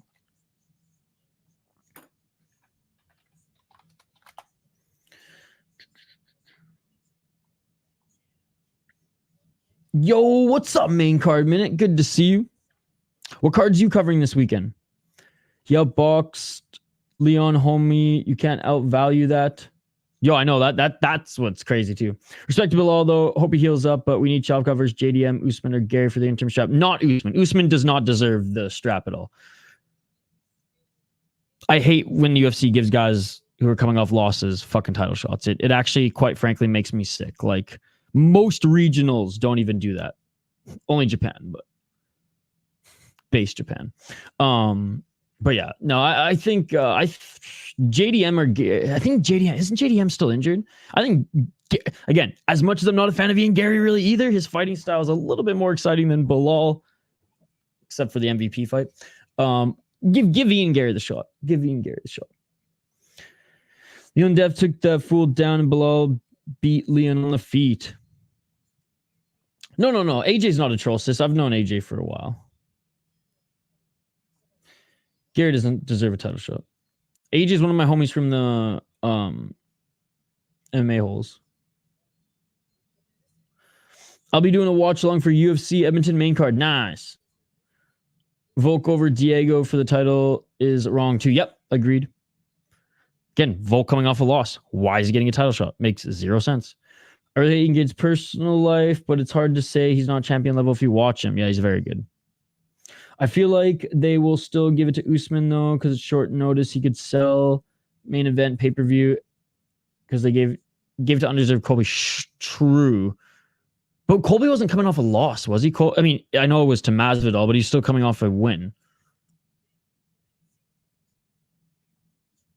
Being champion level and earning a title shot are two different things, in my opinion. JDM rumored to be accepting a fight very soon. I think he's good now. Yeah, I mean, AJ's fine. AJ is one of the 3 AJs who joined the chat who spell AJ a different way. He came. No, I know. I'm not. I literally just said he's coming off a win against Masvidal, like eye rolling, but it's still a win. Usman is coming off a loss. It's a fucking loss. Volkanovski coming off a loss. It's a fucking loss. You cannot give someone a fucking title shot off a loss. You cannot do it. I'm sorry. And again, I'm not getting mad at you, AJ. You just can't. That's fucking ridiculous. What is this? As much as I love Deep, are we really holding the UFC to the expectation of fucking Deep? Is that what we're doing? Are you UFC fans really? Do you hate the sport that much that you're going to bend over and let the UFC peg you with this nonsense? No, take a fucking stand. Next fight coming up here. Volk lost 3 of his last 4. He's about to go on a 3-loss streak and get cut. I joke. Multiple Twitter accounts said Shavkat versus Usman was confirmed. That's why I was confused, even though I'm not an Usman fan. Yeah, I don't believe anything on Twitter with these like Ruben Carter and Crazy Kev type fake accounts anymore. Until it's actually reported or Big Marcel fucking tweets it. I don't believe a word. 2 minutes and 44 seconds on the clock. Oh, and a nice high kick by Fairtex. Oh man, Fairtex already looking like she's gonna school Florencia Greco. Nice right to the body, followed by a high kick. Fairtex with a high kick. Fairtex with a body kick. Oh my goodness, Fairtex absolutely piecing up Greco thus far. Greco with a right hand swing and a miss. Fairtex with a body kick again. Greco, by the way, 30 years of age, making her debut in the promotion. Junior Fairtex. Junior freaking spamming body shot Fairtex here. 19 years of age, and this is her 6th fight in the promotion. She's 5-0 with 1 KO, TKOs, and the rest decisions. 1 minute 52 seconds. Facts, bro. I also think Volk should fight Diego 3-12 and winner gets a title shot. Either that or Diego getting the next shot. But yes. 1 minute 41 seconds on the clock.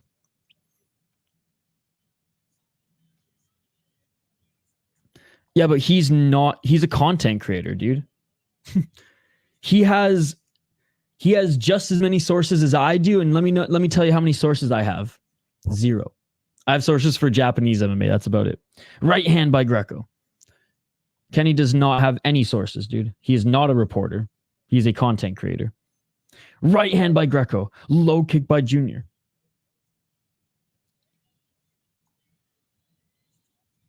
Low kick by Junior.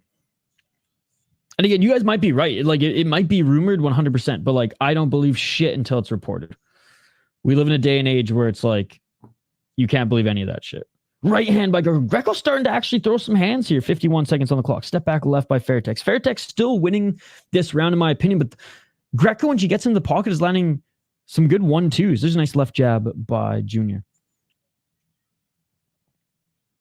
38 seconds. If they give Usman the title shot, I'll be disappointed. If they give Volk and Usman the title shot, then we ride. 30 seconds on the clock. Greco is getting that lead left leg shoot up and the body. Nice job checking the leg kick there by Junior. Junior tried to land the counter left elbow. Body kick by Junior. Junior the step back body kick. Oh, left hand by Greco. Greco pressuring Junior into the ropes there, and Greco came back strong in that first round. Greco was getting pieced up early, but was able to find her, or not even really find her range, was able to get into the pocket and just outbox Junior Fairtex.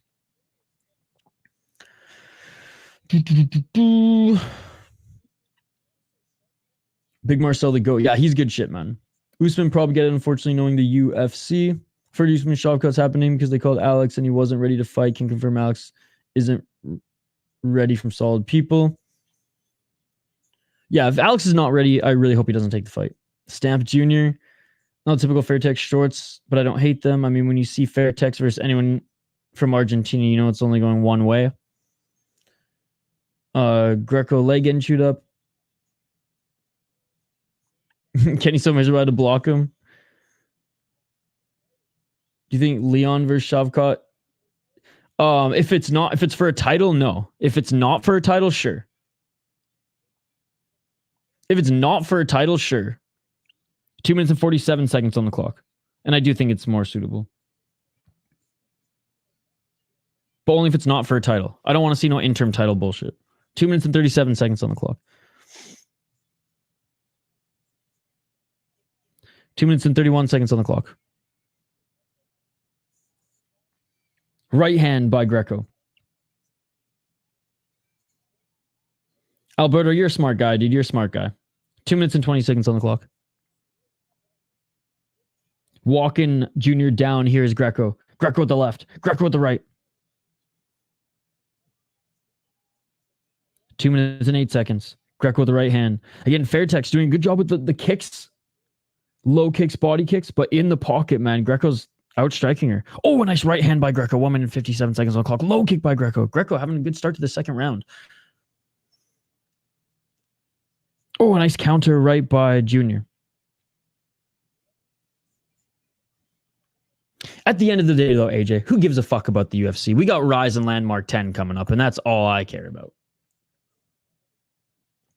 It's going to be an awesome card. Deep Impact 122, amazing card. Shinryu headlining that card, fuck. 1 minute and 30 seconds on the clock.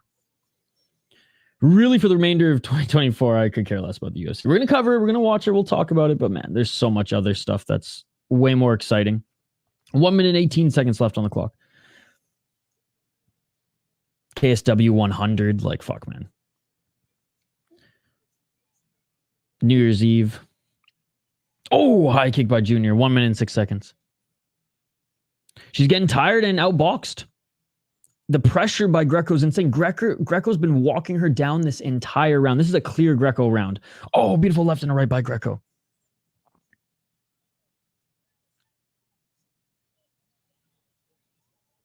.45 seconds. Right uppercut by Greco. You should ask Mr. Grant Gregory, AJ, because he was betting on Ryzen, and he's from Australia. He got a perfect card for Super Ryzen 3, and I think he won some money. 32 seconds. And I have friends who bet on Ryzen. Again, outside the United States. Oh, high kick by Junior. Oh, Amazon. It was like $2. You can get. There's a guy who sells them. He's like, there's Snoop Dogg. There's all hip hop artists. Body kick by Junior. Low kick by Greco. Left by Greco. Look, and that is it. Oh, with the left and the right by Greco. I mean, probably, but there's no way that Greco didn't win that second round. First round could go either way. Because first round, the beginning, Junior was landing better shots and walking her down. Second half of the first round, Greco was looking good. Junior looked awful this second round. It was all Greco. Remember when Moreno fought that dude with one leg and was struggling?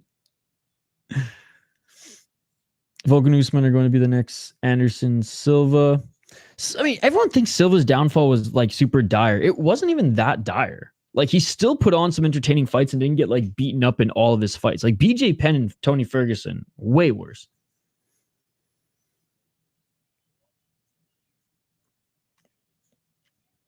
I'll have to ask him again. I don't remember the books, but Mr. Grant Gregory, I'll ask him next time I see him in the chat. He was here earlier.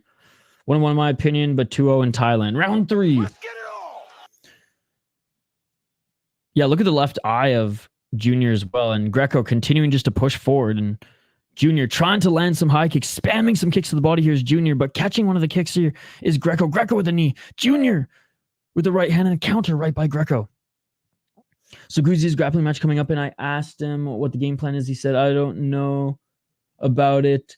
I'm gonna slam a gun and a gin and tonic, then illegal slam the guy and get DQ'd, slam a gin and tonic, then continue to call out anyone who doesn't like it to combat JJ match. That's amazing. Dude, Guzi is one of my favorite fighters and favorite humans right now.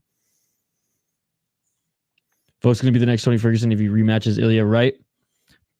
I hope not, but possibility. 2 minutes on the clock. Junior don't want to be there. Nope. Junior, again, she's only got kicks. She's only got kicks. She cannot box with Greco. Greco's completely outclassing her in the pocket. 1-2 by Greco. 0 fucks given. Dude, fucking love that guy. Front kick by Greco. Another push kick by Greco. Greco continuing to walk forward. Left jab by Greco. Is it a tournament in the cities? Right hand by Greco. Low kick by Greco. Tony getting new hair. Comeback season. Where is he fighting next? Is he because UFC is not giving him another fight. 1 minute 21 seconds on the clock. Nice left hand by Greco. 1 minute 14 seconds. It's just a damage thing, sis.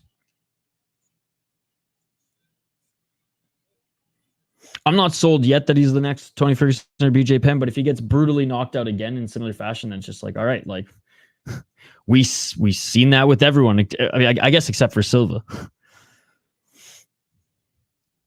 But I guess Silva didn't get just like knocked out clean all the time on his way out. The once by Weidman, then the leg. Definitely went through some trauma though.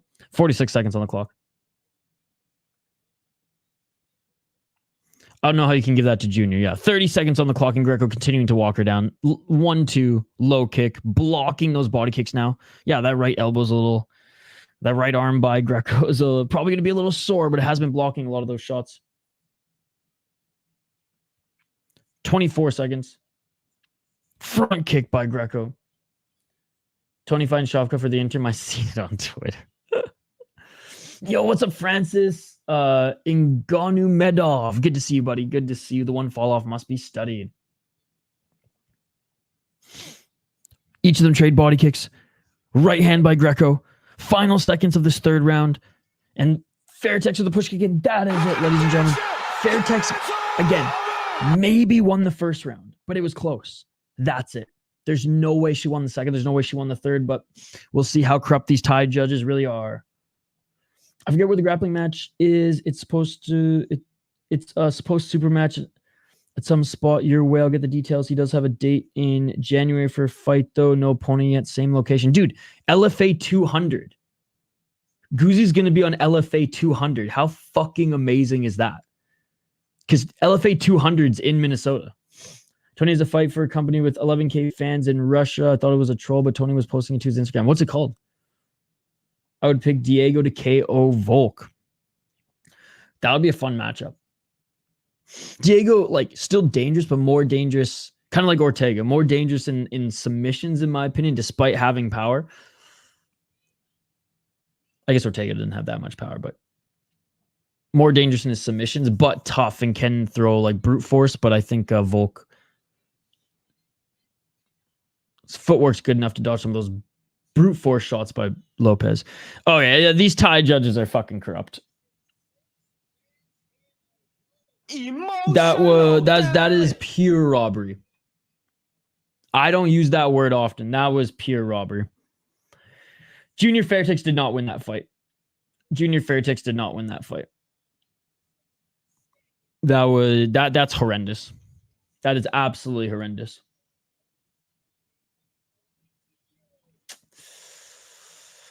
Oh, that was bad, ladies and gentlemen. That was a horrendous decision. All right, well, we know how the Muay Thai is going to be judged now moving up this card. If a Thai is going to decision, they're going to win. Shit, even if they get knocked down probably at this point. Thailand going to Thailand and Muay Thai, right? Some weeks it's fair. But 8 times out of 10, it's not. Oh my goodness. Main card slot, I'd imagine, too. Hopefully co-main or something would be epic. Yeah, well, yeah, let me know where it is. If it's in the cities, I'll drop by. Still trying to remember the name of the fighter that pulled out of 310. I told him I'd fight undercard, so we'll see what happens. Oh, sweet, LFA. No, I don't remember. Sorry, buddy. Diego vs. Ilya Jiu-Jitsu guys with hands, so it'll be fun. If you pay for a Fairtex name, you get a win. Yeah, they hate Argentina. Diego is a mixture between Ilya and Ortega. Yeah, we know how it works. You need to finish the tie. It's sad. Argentinian. What's up, Mr. Rio de Talbot? What a criminal decision against a Brazilian good fighter. Argentinian fighter, but still, yes. Diego versus Aljo versus Mosar winner if he doesn't get a shot. Yeah, I don't mind that. It's all about where the others is from, if they will be fair, for real. Like Japan, they're not gonna rob Japan unless it's close. True. That is true, actually, because yeah, the fair judging that I have seen has been fights featuring Thai versus Japan. So that's a great point, actually. That's a really good point. All right, the next two fighters are already making their walkouts now, ladies and gentlemen. Xingqin Wei against Takuma Ota. Well, China versus Japan here, so I doubt there's gonna be any judging bias, but hopefully we see some knockouts. Hopefully we see some action. All right. Next fight coming up here, guys. Oh, excuse me. I'm knocking on wood because with me, I don't get sick often, but it's always when the seasons change, when it's like a big shock of a season change, like from going from like 75 to 80 degrees on a Monday to friggin' 25 degrees yesterday and snowing. That's usually when my body goes, oh fuck. And like I'll catch like a cold, like the common cold for like a few days. But knocking on wood, so far so good. I've been fucking straight up snorting turmeric because I hear that helps. Anti-inflammatory with some other substances. Cold plunging. Working out. Trying to get some sleep. I mean, hopefully I can dodge it this year. Nico Smokes, and what's up, Joe Hogan? Good to see you. How you doing, buddy? Long-time subscriber. You excited for the next Ryzen card? Joe Hogan's, I guess we're getting more and more people from our community who stay up and watch Ryzen, but Joe Hogan was one of the OGs who would stay up and watch Ryzen with us, so it's good to see you, my friend. Hope all is well. They don't rob the Japanese in an attempt to limit the wetness in the ring from the tears. Oh my God, that's such a good comment. Bone infections are no joke, by the way. If he doesn't respond to antibiotics, his career is over. Oh, shit. China vs. Japan, they're going Japan. Russia are the judges' favorite, even above Thai. Shachi King for Russian needs to be studied. Me and Jay always joke about it. I feel like every promotion's kink for Russians these days, or Russian fighters. I think they just know they bring an audience. Like, shoot, man, if a Russian fighter is fighting on a card, even if like we're like hovering around like, let's just say like 30 to 40 viewers, we'll take a jump to like 60 to 70 when there's a Russian usually. Speaking of, by the way, big shout out to everybody watching. Appreciate you guys. Yeah. It's like, I know you're joking, and it still irks me. It's like when my friend calls Star Wars Star Trek. He does it literally just to irk me. And every time I'm like, God damn it, you motherfucker. But anyways. Let's highlight the next two fighters here. We got Takuma Ota out of Japan, ladies and gentlemen. He is 25 years of age. He is 2-1 in the promotion, losing his last fight split decision before then won via knockout and unanimous decision. His opponent, Wei Zikin, the Great Sage. Well, they need a Great Sage now that Northcut's gone. Damn, he's fought a lot in the promotion. Holy shit. 5-1 in the promotion with, oh my God, 3 KO TKOs, 2 decisions, and his loss was by a split decision. Fuck, man. I really wanted to pick the Japanese guy, but I'm going Wei Zikin. I'm going Wei Zikin.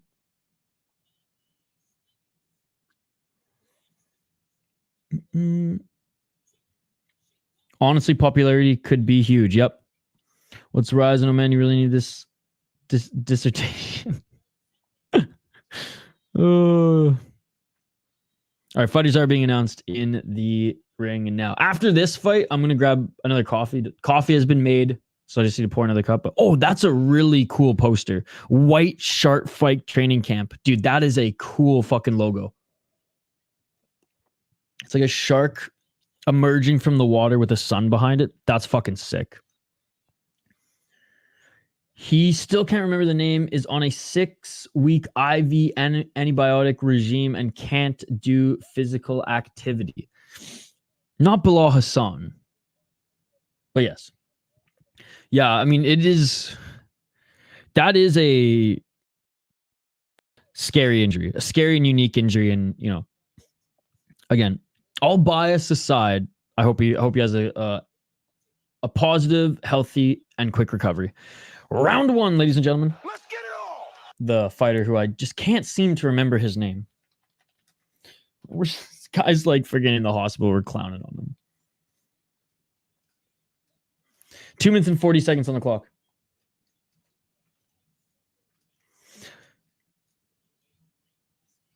Maybe you just thought it was like an irritation or something. 2 minutes and 30 seconds on the clock. Low kick by Way, sorry. I like the way you move. Bum. Come on, that was a good dad joke. That was a good dad joke. I don't even have kids, and I'm patting myself on the shoulder. I like the way you move. 2 minutes and 11 seconds on the clock. High kick by Ota. Fucking crickets in the live chat. Fine. Oh, high kick by Ota. That was like one of my most proudest moments in life, guys. 1 minute, 30 seconds. Isha's a dad I approve. Hell yeah. Right hand by Ota. Now I got that song stuck in my head. Oh, nice right to the body there by Ota. Ota's doing a great job coming in and out of the pocket.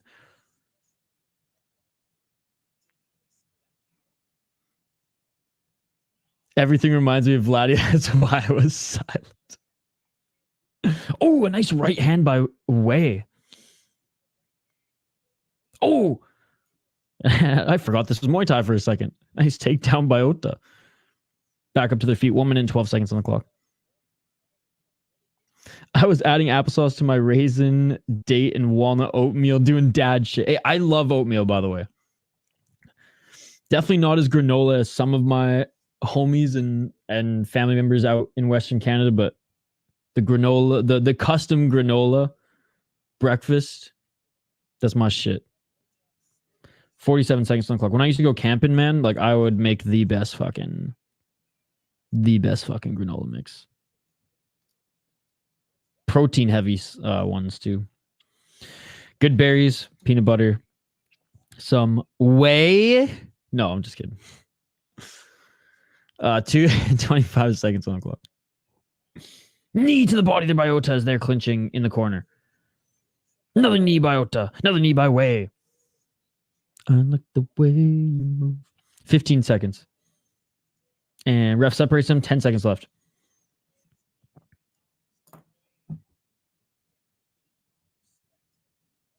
Oh, a nice right elbow.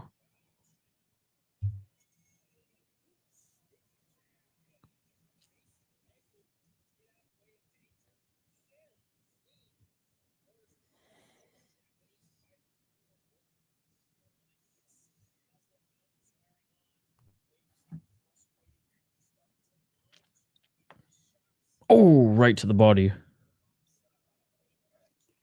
Showing the replays of those body shots by Ota.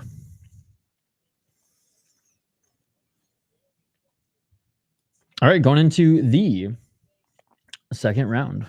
I think Ota won that first round, landed the better shots, cleaner shots. Way landed a couple power punches there in the pocket, and even in the clinch, he landed some knees as well. But overall, I got Ota winning that one.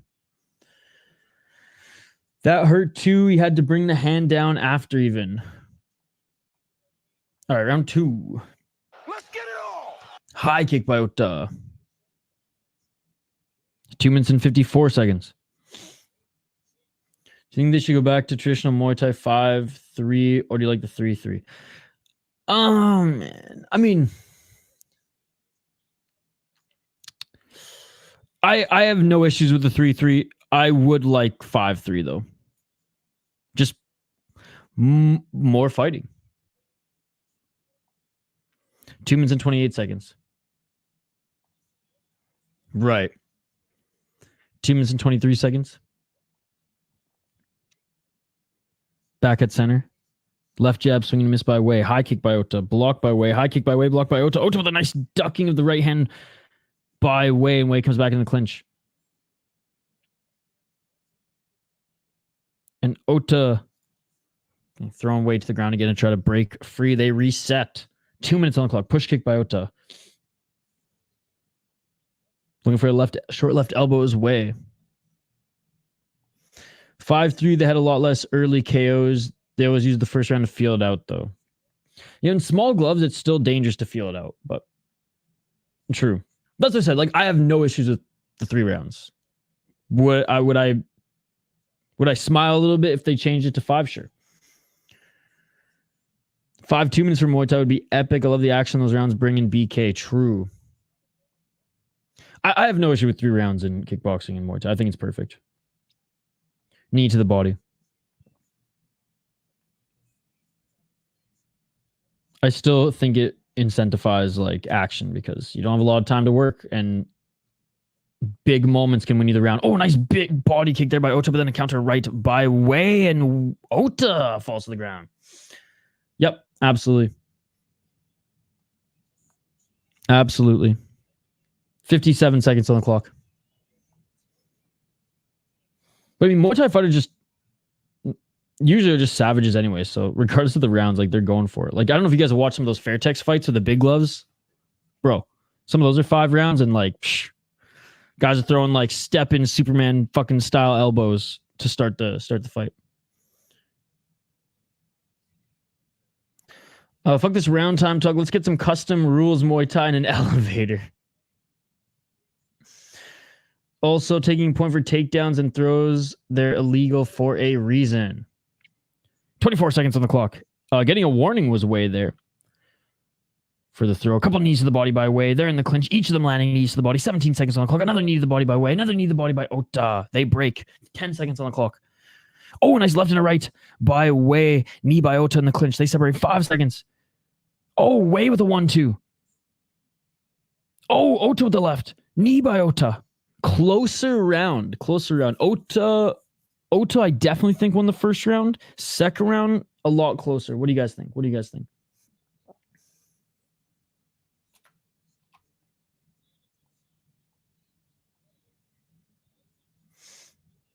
I'm leaning Ota slightly.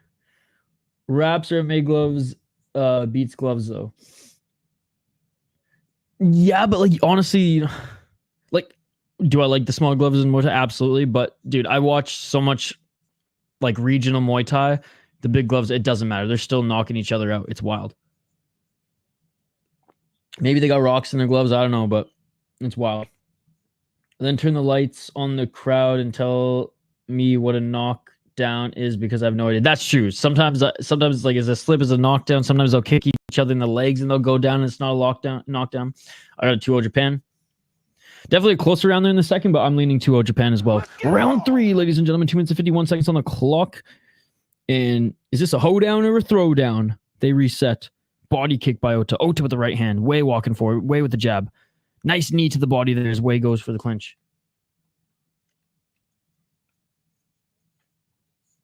That one wasn't as egregious, but yes. 2 minutes and 31 seconds on the clock. It's a hootney. 2 minutes and 25. Ref separates. Clinching. Knee to the body. Each of them trade knees. 2 minutes and 18 seconds on the clock. Trading knees again. More knees. See, that one was more of a sweep than a throw. 2 minutes and 9 seconds. Looking for the right elbow, which he felt more so on momentum than anything. Oh, a nice step in knee to the body by Ota. Way continue to try to walk him down. Ota. I mean, Ota's, I guess, answer for that is just clinch and knee. Why does the ref tuck his chin like he's in the fight? Probably been knocked out before. 1 minute 41 seconds on the clock. Knee to the body. And Ota throws him to the ground. Yeah, that one was pretty blatant. 1 minute 31 seconds. Right hand by Ota. Right hand by Way. I think Ota's gassed, bro. Way with the right hand. Way with the 1-2. Way, he looks like he's got more gas left in the tank. 1 minute 21 seconds on the clock. Took a wild one once and been neck training ever since. 1 minute 13 seconds. Look for the spinning back fist there was Way. Misses and Ota knees him again. Ota's been landing more knees to the body. Good separation from the ref there. I like both big and small gloves. Small gloves benefits less skilled fighters are true. I think he knows he's up 2-0 and tired. Left by Way. Way with the right elbow. Way with the left elbow. Oh, man. Ota's got to be careful there in the pocket. Way's starting to employ those elbows. 39 seconds on the clock. Because if Way gets a knockdown here, he's going to win the fight. Because he'll be tied on the score sheet and he gets a knockdown. That's an automatic win. Oh, nice knee to the body by Ota. 22 seconds. But yeah, all Way needs here is a knockdown. 15 seconds. Oh, big left by Way. He got through there in that step in 10 seconds. Can he get it? Can he get it? Desperately clinching here is Ota. Ota with the knee to the body. Oh, big right by Way. I think Way won this round regardless, but not enough to win the fight. And that is it, ladies and gentlemen. That is it. Bro, Way was close. Way was close. I think Ota's going to get this one, assuming Way didn't win the second round. Way could have won the second round. The second round was close. First round went to Ota. Second round is the swing round because third round went to Way. So we'll see how the judges scored that second round. Not going to be a robbery either way because the second round could go either way. People complain about big gloves guarding ability, but a great fighter knows how to manipulate their opponent's guard. Absolutely. Lomo is a monster, or is a master of that. We got a 2-1 Japan. So do I, sis, but I wouldn't be upset if this went away. Yeah, exactly. Exactly that. Good third round too, by the way. Or listening in.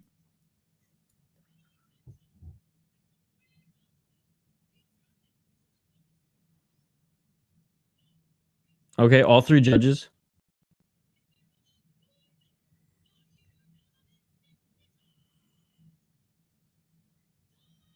All right, Takuma Ota won. They rob the Argentinian, but they make the right decision, in my opinion, in this one. All three winner, yep. Hate Argentina, love Japan. That's crazy, man. What a weird promotion. Anyways. On to the next one. Rungrawee, ladies and gentlemen. 28 years of age up against George Jarvis, who is 24. This is co-main, quote unquote, but you guys know how they do co-mains here in Lumpinee, on the Lumpinee shows. The co-mains are like the halfway mark on the card. So I'm pretty sure they're going to be performing a walkthrough as well in this one. I was hoping Khalil Roundtree would have walked out to Thai music and like done a walkthrough on his way to the ring when he fought Pereira. That would have been fucking sweet. I guess he kind of did one in the cage when he got in there. I wish scorecards are more advanced than just writing down a number. They always rob Argentinas. There's a lot of places they rob, though. Yeah. Judges should have a box. They got to write down why the fighter won around in their opinion. I'd like that too. Even if it's just a sentence or two. Even if it's just a sentence or two. Okay, guys. They have a little cold open for this one, which is good because I'm going to go fill up my coffee. And then we'll highlight these next two fighters, which again, this fight should be a fucking sick fight, man. This should be a sick fight. Again, big shout out to everybody watching. 50 people in the live chat. You got to be kidding me. You all are waking up early to watch one championship with us. Let's go. Let's go. Appreciate you guys. There is a comment box for the whole fight, but it's rarely even used. Usually used for writing down deductions. Interesting. On this one, I could see them being very fair to England. I think the best fighter wins. This means that I have to go to the store right now. So keep me updated and got a link. All right, keep the comments coming, guys, and let me know your prediction. Who wins this one? I want to hear from you, and I'll be right back on the other side. Again, I already got a coffee pot. I already got a pot of coffee made. I just got to fill up my cup here, so I'll be back literally in 2 minutes. We're going to highlight both these fighters in 2 minutes. Let me know your prediction in the live chat. Don't forget to vote in the poll question. Back on the other side in 2 minutes. You know, this is an opportunity for you to refill your coffee as well. More One Championship on the other side. Do not go anywhere.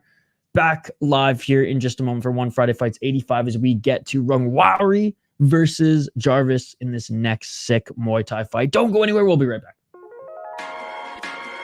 Let's go.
Let's go.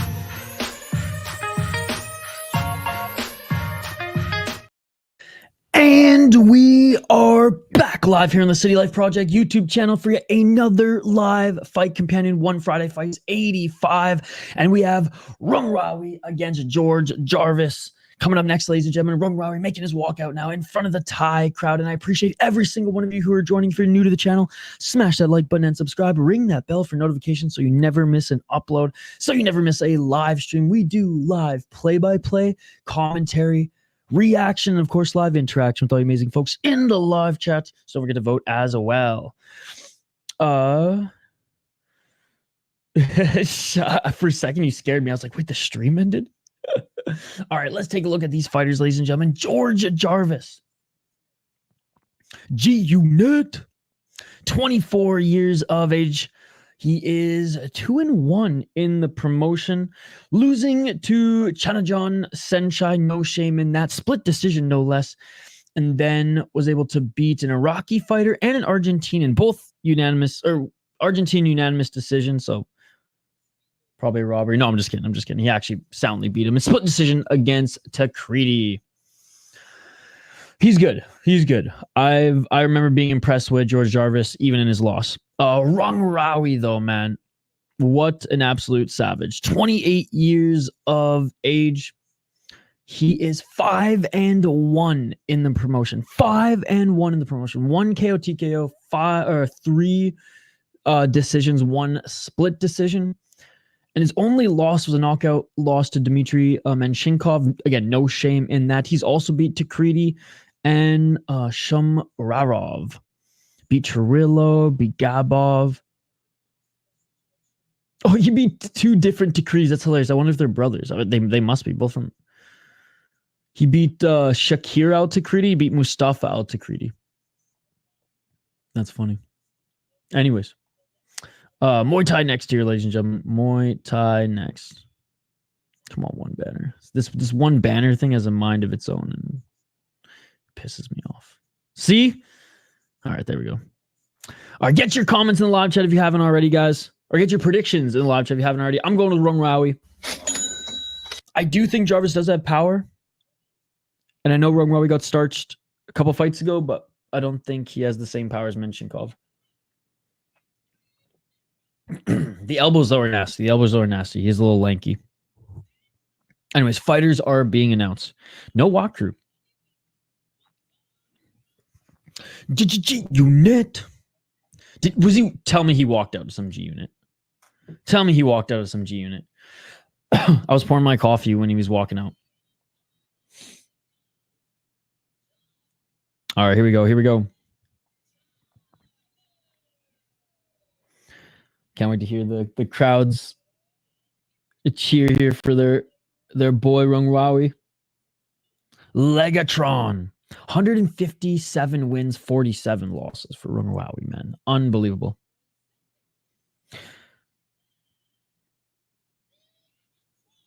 Legatron. 157 wins, man.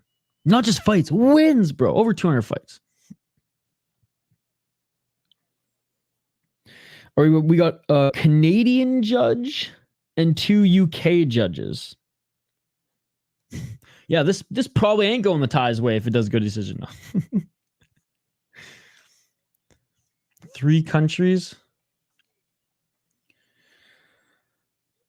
Let's get it all. Who still bow to the king? Anyways, round 1, 2 minutes and 52 seconds on the clock. Oh, and there's trading here early. Nice left by Rungrawee. A couple nice kicks by Jarvis. Low kick by Rungrawee. Step back left by Jarvis. 2 minutes and 40 seconds on the clock. Right hand by Jarvis. Low kick by Rungrawee. Jarvis with the right. Jarvis with the left hook. Oh, Jarvis looking sharp early. And Jarvis looking a lot bigger than Rungrawee. High kick by Rungrawee. Oh! 4-punch combo by Jarvis. Then he switched stances. Low kick by Rungrawee. Man, Jarvis's hand speed is fast out of the gate here. Right hand by Jarvis. Right uppercut by Jarvis. I fought Jarvis before. I'm interested to see how he does in the forehands. Yo, what's up, George, man? Good to see you. So far, so good. His speed looks really good. Good to see you, George, man. And thank you so much for joining, buddy. Good to see you. When's your next fight? We'll definitely try to stream it and or give you a shout out so other people can watch it as well. 1 minute 49 seconds. So far, so good. Oh, big shots in the Thai clinch by Jarvis, but Rungrawee now trying to reposition. Oh, a nice right hand by Jarvis in the clinch. Rungrawee with a nice knee. Jockeying for position here. 1 minute 33 seconds on the clock. And the ref separates them. Ref gave him quite a bit of time to work there. 1 minute 26 seconds. Teep by Rungrawee. Oh, Jarvis loads up a right hand, but Rungrawee blocks it. Good fucking fight so far, guys. 1 minute 15 seconds. Don't forget to smash that like button. We're trying to get to 40 on the video. Jarvis missing with the right hand. High kick by Rungrawee. Oh, big straight left by Rungrawee. He found the opening to the guard. Looking for that left elbow is Rungrawee. Jarvis. Good job dodging, clinching. Ref separates. Back at center. Final minute. 50 seconds on the clock. Left by Jarvis. Left by Rungrawee. Right by Jarvis. 1-2 by Rungrawee. Rungrawee unable to find that right uppercut, but lands a right hook. Rungrawee on the back foot. 43 seconds. Rungrawee now looking to strike. Rungrawee 2 shots to the body. They clinch. Great round. Great round. 36 seconds on the clock.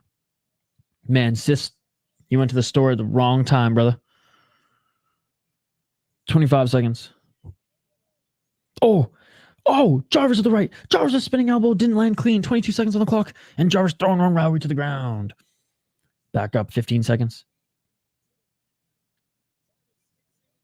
Oh, a nice right hand by Jarvis. Jarvis looking for the spinning elbow. Didn't land. Final seconds, they clinch. Let's see if we even get one more strike here. And that is it for the first round. Oh my goodness. Oh my God. What a first round. What a first round. Man, tough round to score. Slight edge to Jarvis, in my opinion.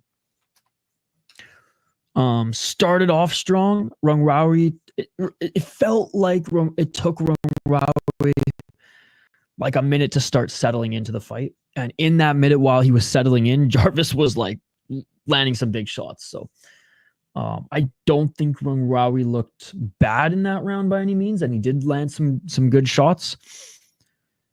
But yeah, I think Jarvis squeezed that one out for sure. All right, round 2, ladies and gentlemen. Let's get it on. Let's get it on.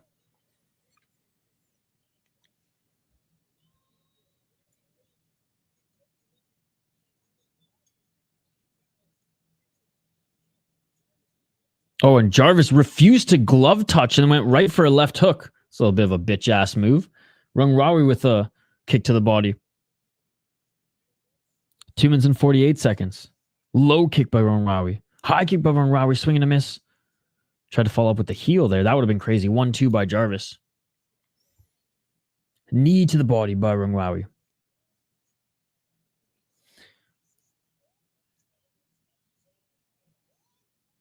And ref separates him from the clinch.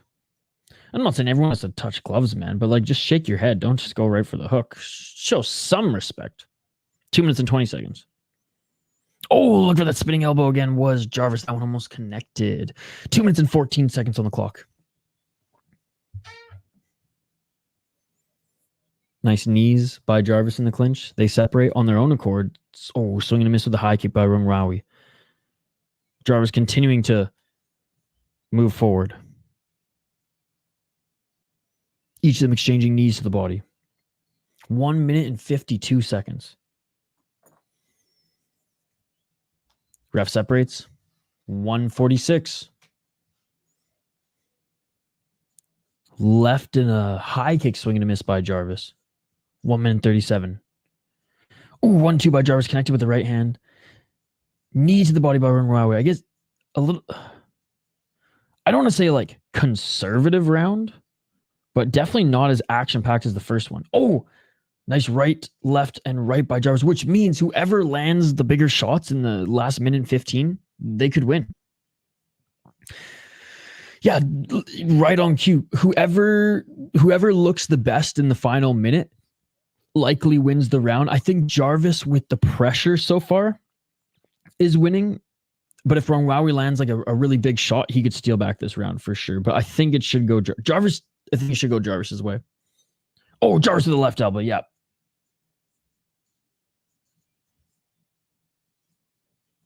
"45 seconds on the clock.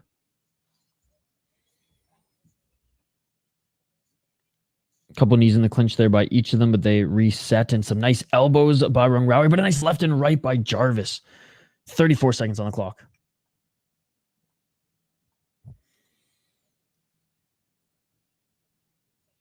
Nice left and a right by Jarvis. Step back right by Rungrawee. Spinning back fist attempt by Jarvis. Rungrawee with the left. Rungrawee with the knee. They clinch again. Final 20 seconds. Yeah, I think definitely Jarvis. First round was back and forth, but Jarvis landed the just more volume, and I imagine probably overall the better shots. So you just kind of have to give him that round. But this round, yeah, he's been pressuring Rungrawee, and Rungrawee hasn't had anything really of note against Jarvis in that second round. End of the second round here. When did you fight Jarvis, George? Round 3, ladies and gentlemen. So yeah, I think Jarvis should be up 2 rounds. First round, I guess I don't want to say could go either way because I truly think George Jarvis won the first round. But out of the 2, that's the swing round so far. So we'll see. Rungrawee needs a big round here. He needs a big round here for him to even have a chance, right? Because he's either down 2 or down 1. But oh my God, Jarvis is fired up coming off the bench. Or the stool, sorry. Round 3, ladies and gentlemen. Let's get it on. Oh, and right away pressuring Rungrawee is Jarvis. Trying to pressure his back into the ropes. Nice right hand to the body there by Jarvis. Jarvis, Jarvis with the right hand knocks down Rungrawee. Amazing high guard by Jarvis. Blocked all those shots by Rungrawee. Then boom, popped him with the right. Let's fucking go. 2 minutes and 40 seconds on the clock. High kick by Jarvis. Jarvis to the left. Jarvis to the right. Rungrawee's hurt. Rungrawee's hurt. 2 minutes and 35 seconds on the clock. Jarvis to the right. Jarvis to the left. Jarvis has Rungrawee on skates. He has him on skates. Jarvis to the right elbow. 2 minutes and 27 seconds on the clock. He smells blood. Jarvis can feel it. Right hand by Jarvis. Rungrawee. How is he not going down? How is he not going down? Left by Jarvis. Right by Jarvis. Right by Jarvis. How is Rungrawee surviving? How is Rungrawee surviving? High kick by Jarvis. 2 minutes and 10 seconds on the clock. Rungrawee throws the left. How is Rungrawee even like coming back to right now? 2 minutes on the clock. Jarvis to the right. Pushing Rungrawee into the corner. Jarvis to the right. Jarvis to the left. Jarvis to the left uppercut. Jarvis to the right. Swing and a miss. Rungrawee's wobbling. He wobbling. Right hand by Jarvis. How is Rungrawee still on his feet? And Rungrawee falls to the ground. This fight is over. This fight is over. George Jarvis, TKO second round. Oh my goodness. That was unbelievable. That was unbelievable. I think it was just shy of 18 months ago. Really happy to see him winning this one. Dominated that third round. Left no doubt. Left no doubt. Against motherfucking Rungrawee, dude. Oh my goodness. That was an unbelievable performance. That was saying, look, I know he's had a few fights and one championship, but this was his fucking coming out party, dude. This was, I'm here and I'm going to start beating the top guys. Let's fucking go. That was an unbelievable performance by George Jarvis.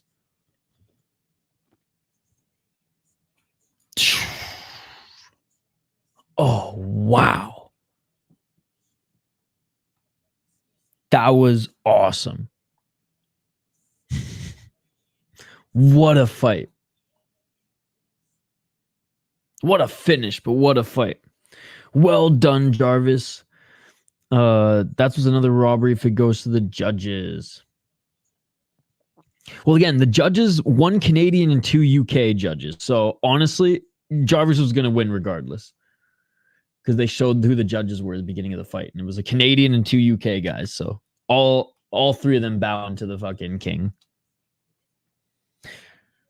I thought at first his short said ass. I was like, what? Great win by George Jarvis. Give him that butt. Give him that butt. Give him that butt. He better be getting the bot, dude. How much? 50,000 baht? Back in February 23rd, I see. All right, yeah, he's getting a bonus. He's getting a bonus. We got the best translator in the world, ladies and gentlemen.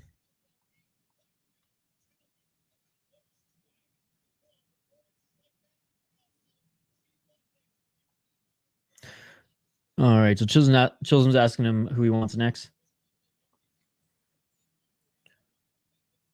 Amongst other shit. What is driving you to put on exciting fights? For the 50,000 baht, bro. Hey, he speaks a little Thai too. That's cool. Thanking the Thai crowd.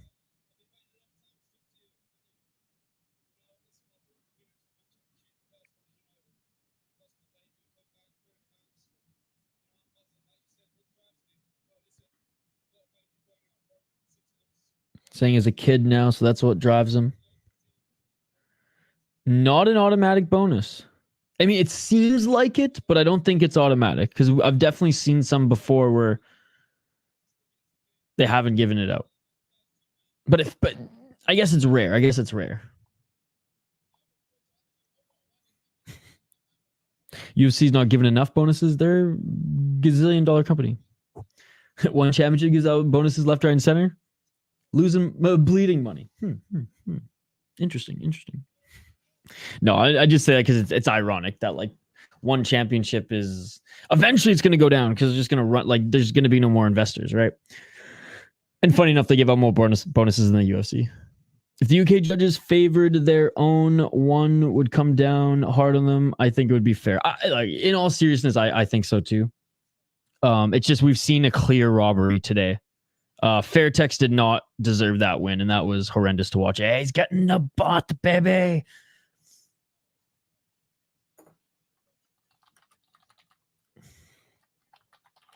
All right. Let's see. What is 50,000 baht to pounds? So 50,000 baht equals 1,136 pounds. Hey, still $1,000. That's something. That's more than some guys win on the regional scene. No disrespect, George, but how long did that hematoma take to heal? You got from Nadawood. Oh, talking to George Man in the live chat here. Big shout out to George Man, by the way. Thank you so much for joining. When's your next fight?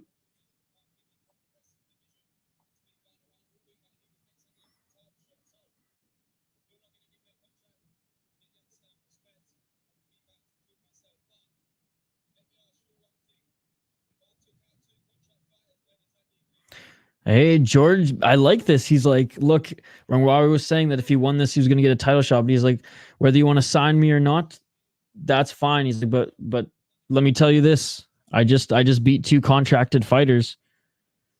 And he's 3-fight win streak. I like it. I like it.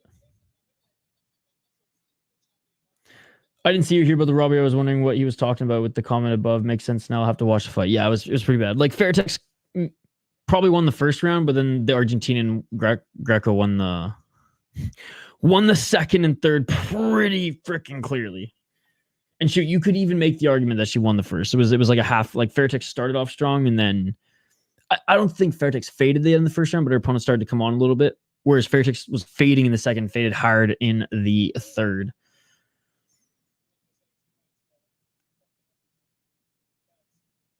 This is a long ass interview. I mean, seems like a good lad, but still, all right. I guess there has to be translation between as well, but still. All right. Moving on to the next one. We have Sueakhao Sornarumon against Lekkla BS Muay Thai. Lekkla, let's check out his record in one. 20 years of age, making his debut in one championship. Looking at his opponent, Nauremon. He is 19 years of age, and he's making his debut. Well, there you go. 2 Thai debutants in one championship. I don't know what their official record is. Let's see if I can just even find it on Wikipedia. But if I can't find it there, we'll keep our eyes on the tail of the tape. Let's see. What do we got here?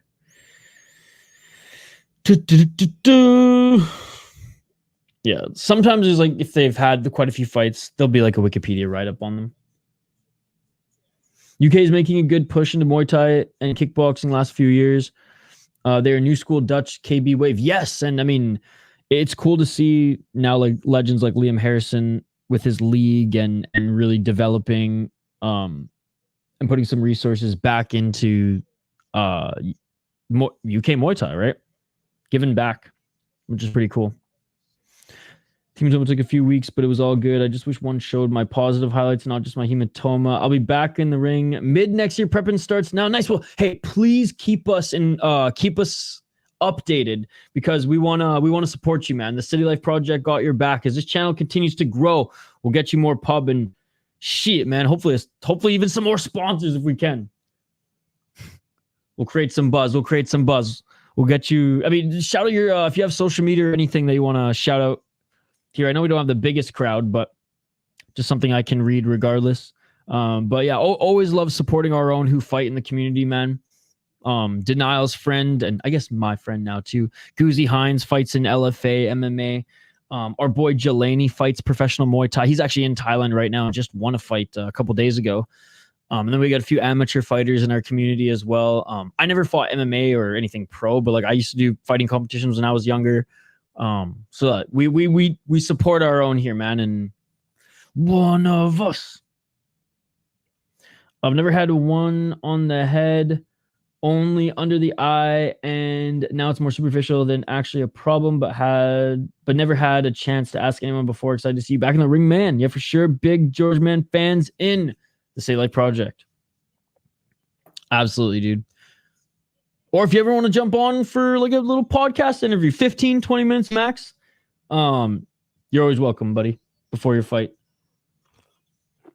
Gents, it's been a pleasure. I'm signing out now, but thanks for the chat. And big well done to Jarvis. Legends. Cheers, buddy. Have a good rest of your day. All right. Who do you guys have in this next one? Yeah, pre-fight interview gotta happen. Yes, sir. Yes, sir. All right. Fighters about to make their walkouts next, ladies and gentlemen.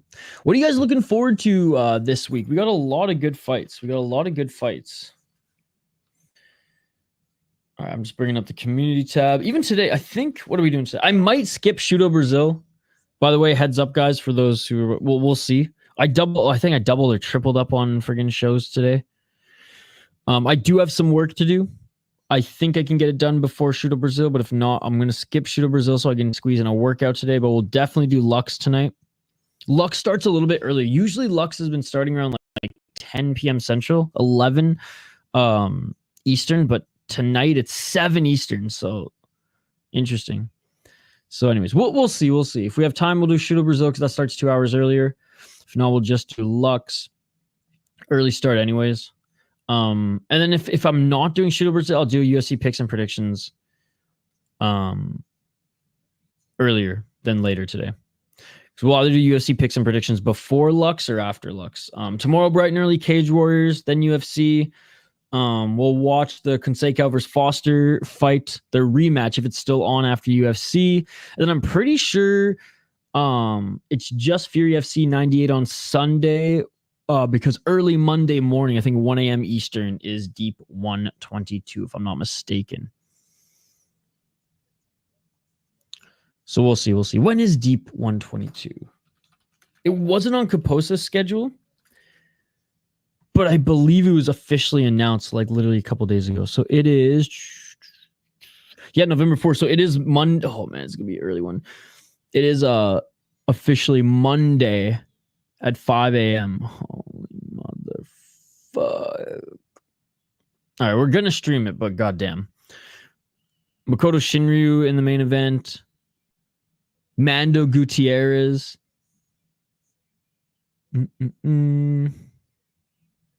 Joe Hiromoto. Fuck, there's some good fights on the card, man.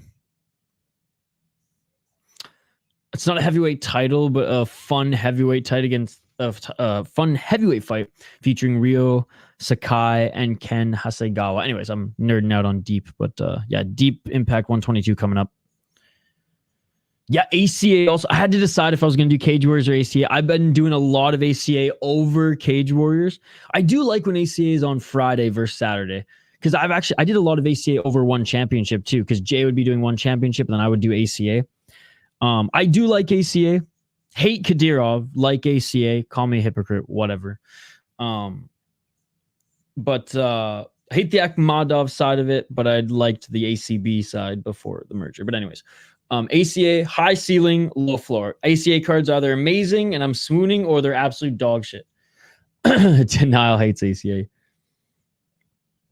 Denial missed out on the best ACA card of all time, though, so... That's his fault. But yeah, because we haven't done Cage Warriors in a while, and people have been really asking me to do more Cage Warriors, we're doing Cage Warriors tomorrow. Not the best card. All the Italians are probably going to lose because whenever Cage Warriors goes to Rome, the Italians get absolutely cooked. But anyways, 168, baby. New Year's Eve, motherfucker. All right, fighters are making their way in the cage. Finally. Denial. It's going to be another snow hill sprint day, man. I'm putting off. I mean, I love lifting weights, but like I just love being outside more than you couldn't tell. And I mean, remind James Lynch, Denial, but I actually prefer being outside than inside. I know you guys probably are like, yeah, shut the fuck up, Isha. You literally stream like 17 hours straight, but it's true. Very much an outdoorsy kind of guy. Maybe I am granola. I'll prove it with a new video that I'm dropping on the channel soon. My friends who I did the West Coast Trail hike with, which is near, I think 45-mile hike. they filmed it on like a GoPro in 2016, and I found like one of their accounts that they posted on YouTube. So I pulled the video. I had to add like non like fair use music in the background because they didn't. But and I cut like some bullshit of like them versus like the whole group. But I'm gonna share that. But anyways, long and short of it, I like being outside. So I'm gonna squeeze being able to work out outside until I just can't. Well, and then I'll just start skating a little bit, I guess, because there's a rink right across from my place that they usually flood. Last year, it cost the city $10,000 or $15,000. The little city that I'm in, outside, little burbs outside of Minneapolis, to flood the rinks, and it was only frozen for 1 day. New video, I prove I do in fact go outside. Why is he wearing a child's mask? You know, it looks like the mask from Squid Games. Maybe he's like a billionaire just doing this for fun. You've talked about that shit so many times. It's ingrained in my mind when I hear ACA 167 comes up instantly. One of the best cards I've ever seen in my entire life. Like KSW Coliseum 2, ACA 168, UFC 300, Super Ryzen 3. Yeah, those are some of the best cards I've ever seen. KSW Epic. And they all happened recently, which is super cool. And it's like not even recency bias. Like those are just cards that I'm like always gonna remember. Always gonna remember. Because like I could have said like Octagon's last card because of the arena and everything, but it wasn't. It didn't deliver like those other ones. And I didn't think Super Ryzen 3 was gonna deliver. I mean, I was talking it up because I talk up Ryzen cards all the time. But like I didn't think it was gonna be close to as good as it was. I thought it was gonna be great, don't get me wrong. But like BKFs, like fight of the year. And I'm sorry, if you don't think Koji versus Ashizawa isn't at least in top 3, minimum top 3, if not winning the damn title of fight of the year flat out, you don't watch the sport. No, I could see arguments for other really good fights, but it has to be as low as 3. That's how good. And those guys were 0-1 and 1-0 in MMA respectively, coming over from K1. The kid's nervous, couldn't drink water, forgot to take his shirt off. Not that I blame him. You can just tell. Trust me, I get it. Some people hate BKFC based off a bad card or two, and you know how I feel about it. I know it goes all days for everyone and all organizations. Oh yeah, for sure, for sure. No, ACA, I love the 5 judges. I hate how they don't separate fights. They're very grappling heavy league. That's the thing. But hey, 5 judges and steroids, I'll take it. But grappling heavy and Kadyrov, that's what leaves a stain. What's up, Andrew? Good morning, buddy. How you doing? All right. Round 1, ladies and gentlemen. Let's get it on.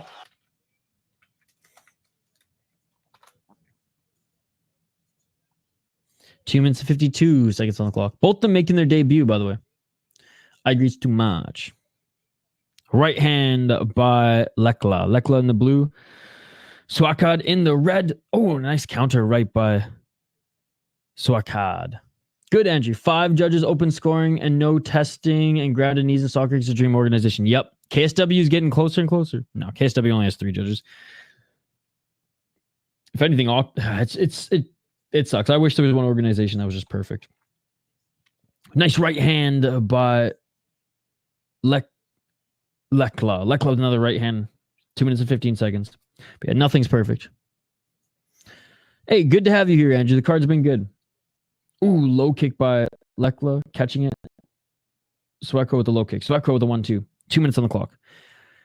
Right hand by Lekkla. Both these guys, tall, lanky ass motherfuckers. 1 minute 58 seconds on the clock. Lekkla aggressive and has the power advantage. Good job by Sueakhao for adjusting and trying to keep him on the back foot now. Lekkla going to win this fight? I think so too. What's up, Joshua? How you doing, buddy? Low kick by Sueakhao. Sueakhao with the right hand. Right hand by Lekkla. Lekkla with a low kick. Caught by Sueakhao. Sueakhao looking for the right hand. Swing and a miss. 1 minute 33 seconds on the clock. Double left jab by Sueakhao. Only the first one landed. I bet on Lekkla. Also, that's why you think he's going to win. He does look like the better fighter thus far. But Sueakhao, I will say, has made a good adjustment pressuring Lekkla to not give him any room to work. And a nice right hand by Sueakhao. The double wind up after the kick catch was dope. It looks like Sueakhao's starting to settle into this fight a little bit, though. And again, especially because of that adjustment. Nice body kick by Sueakhao. Sueakhao pressuring Lekkla into the corner. Let's hope this fight ends in the first round. It's not going to end in the first round. 1-2 by Lekkla. 50 seconds on the clock. Right hand by Sueakhao. I mean, 45 seconds, I guess anything can happen in one small glove Muay Thai, so you still got time. 42 seconds on the clock.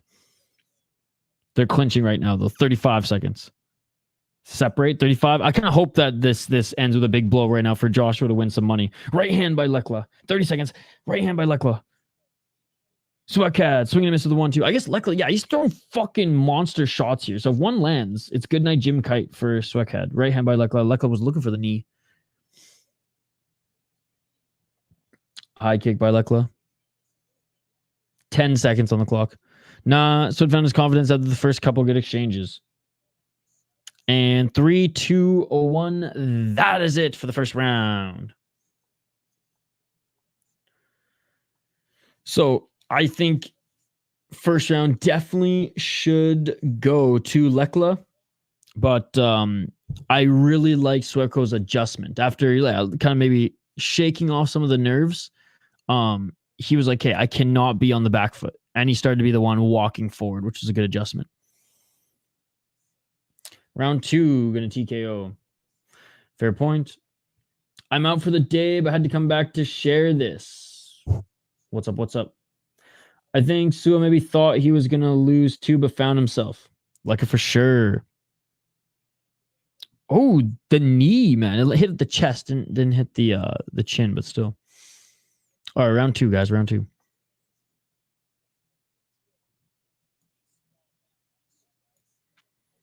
I still think if Lekkla lands clean, whew. This shoulder, or this dude just casually pops his shoulder back via the ropes. Okay, 1 second. All right, round 2. Let's get it all. Okay, we'll bring it up after this fight. I just want to get it up here. 2 minutes, 55 seconds. High kick by Sueakhao.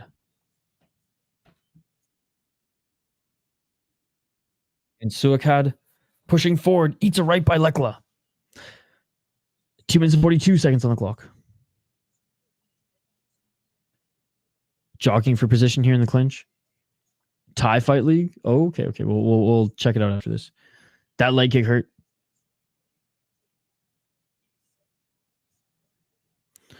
Tonight, yes. Tonight I'll be doing maybe Shuto Brazil, but definitely Lux, Andrew. Oh, and a knockdown by Lekkla. There it is. We said it when it landed clean. Sueakhao was going to go down. Sueakhao still on wobbly legs here. Is the ref going to call it? No. Ref lets them continue. Lekkla looking for that right hand again. 2 minutes on the clock. Elbow by Lekkla. Sueakhao with the right. Lekkla with another right. He's on skates. Right hand by Lekkla. Sueakhao looking for that counter left. Right hand swing and a miss by Lekkla. 1 minute and 50 seconds on the clock. Oh, right hand by Lekkla. 1 minute and 41 seconds. Lekkla with the right again. Lekkla with the right again. Lekkla with the right again. Step back left hand by Sueakhao. Sueakhao's tough, man. Sueakhao continuing to try to move forward. Left jab by Sueakhao. Sueakhao looking for that right jab. Right hand by Sueakhao. He's surviving. The commitment to that right hand by Lekkla is epic. Right hand by Lekkla. Right hand by Lekkla. Right hand by Lekkla. Oh, he landed on the temple of Sueakhao. Sueakhao goes down. He's out. He's out. It is all over. It is all over. It is all over. Oh my goodness. He was spamming that like someone on a controller was just spamming the A button. Let's fucking go. Let's fucking go. Oh my goodness. That shit beautiful than a motherfucker. Oh my goodness. It's the future Super Lek in his corner too. Oh my goodness, that was amazing. Yo, props to Sueakhao. Way tougher than I expected. But my goodness, Lekkla is an absolute savage. Yeah, I don't watch baseball, but shout out to the Dodgers. You're not allowed to fight in baseball, so I have no interest in watching that sport. What happened, my friend? Second round TKO for Lekkla. It was a right hand that wobbled Sueakhao to the temple, and then he landed clean on the chin. Oh, yeah. No, shout out to the Dodgers. I could care less about baseball personally. The only time I cared about baseball was when my grandpa was alive, and when I was a kid, he loved the Mariners, and that's when Ichiro Suzuki was on the team, and he would just hit home run after home run after home run. So like that was kind of exciting, and it was just something to do with my grandpa. Rest in peace. But yeah, other than that, I could care less. Very good. I win. Let's go. The only non-fighting sport I really like is curling. Lekkla, hockey, box lacrosse are awesome sports. You're allowed to fight in those sports, so they're fighting sports. Lekkla wins, ladies and gentlemen, in beautiful fashion. But yeah, box lacrosse, hockey, and combat sports. Okay, before we highlight this next fight, someone asked us to watch this. The guy pops his shoulder back in, apparently, using the rope. Oh my God, that's badass. That's badass, dude. That's a seasoned vet right there. That's a seasoned vet right there. Pops his shoulder back into place using the ropes. He's done that before. That is a grizzled vet if I've ever seen one. My goodness. Who is next? We got Toyota. Toyota Eagle Muay Thai against Detchanan War Wiangsa. Both of them from Thailand. I'm watching this, then gotta start my chili. Yeah, cool, calm, and collected. Oh, and he's getting that 50,000 baht. Chilling through my arms. Through my arms in the air. Blue corner again, says Joshua. There you go, there you go. All right. How many fights we got left? 1, 2, 3, 4, 5. 5 fights left, ladies and gentlemen. 5 fights left. They go by quick. Like probably have a. Well, actually, this might actually go until noon. Because there weren't a lot of finishes early, but now they're starting to pile up. Yo, I know our boy's studying. He might be listening, but our boy JC, if you're out there, shout out to you, JC. JC's our biggest one championship fan. Not like TJ just having Ludwig try and rip his arm off, right? Time to change this weekend. Change is come.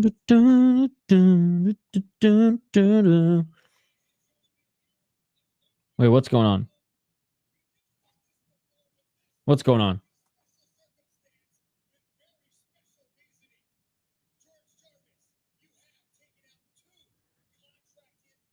Wait, are they announcing a title fight? George Jarvis is back in the ring. Dude, that's like he's like the Yarmir Yager fucking baseball. I knew he was still playing like a couple years ago. Yo, what's up, Chris? Good morning. Oh, he's getting the contract. Jarvis is getting the contract. He's getting a one championship contract. Yo, shout out to George Jarvis. Let's go. He's getting a $100,000 contract. George Jarvis is getting the contract, baby. They invited him back into the ring and he's getting a contract. Yo, well earned, well earned. Absolutely. 3-5 win streak and just took out Rungrawee. Are you kidding me? Absolutely.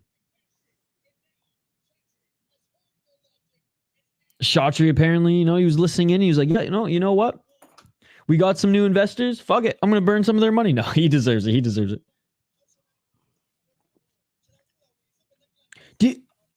Chris, don't listen to his pre-fight interview then. That's all I'm going to say. GK, so yeah, I was just gonna say he's not gonna do this because he says he goes to his kid's school and the kids are just talking about his balls. They're asking him questions about his if his balls is hot. He's like, I just can't do it. He's like, I'm getting picked on by my kids' friends too much. All right, brother, much love to you and the crew. I'll talk to you later. Gonna get this chili started. Making some slow cooking some chili for a chili day. Sounds good, buddy. Thank you so much for hanging out. I know when I do early streams, and I was always up at like 6 a.m. grinding, father duty and working out. Yeah. Cheers, buddy. Thank you. I guess this card's also going a little slow because of the buffer time with George Jarvis, but yeah. It's fair enough, but damn, it is why the first card I go to. Well, maybe, I mean, look, man, you get a crazy knockout and all that logic and stuff goes out the window. So maybe he does do another victory tour. Yo, in the granite, thank you so much for the $2. In the granite with the $2 donation, bro. Thank you so much. How are you doing this morning? I know you're up always at 6 a.m. grinding too. J-Unit. How you doing in the granite? What's poppin' play in the chat? Not too much, man. Just enjoying the show. How you in the animal room doing over there in Jay's chat? I'm great, brother. Good to hear. What do you got planned this weekend? What do you got planned this weekend, man? Again, thank you so much for the $2, my man. That shit beautiful than a motherfucker. What an absolute beauty. Thank you so much. Big shout out to In the Granite for donating, and Cheddahead earlier today with the $10. Shout out to Cheddahead as well. Thank you.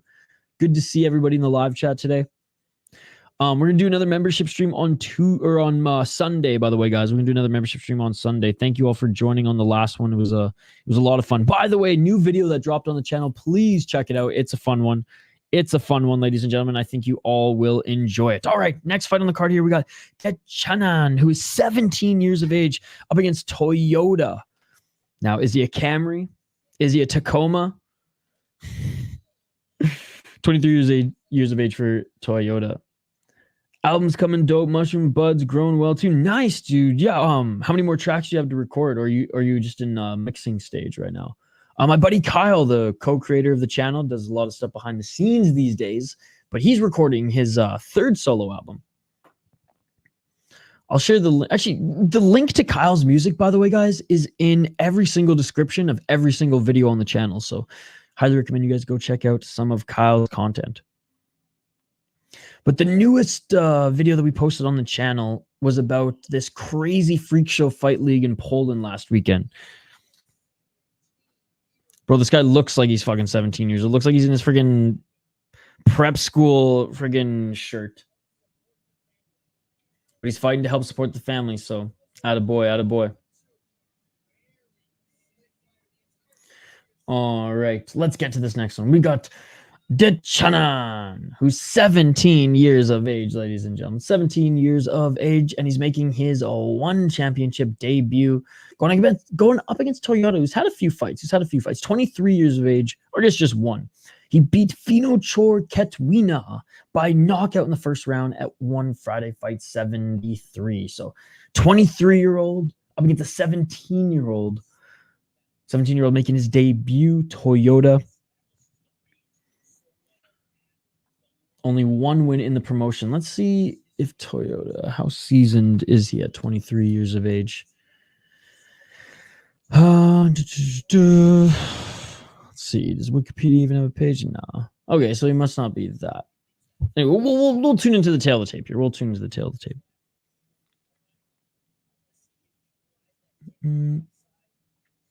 How many sticks at Jasmine?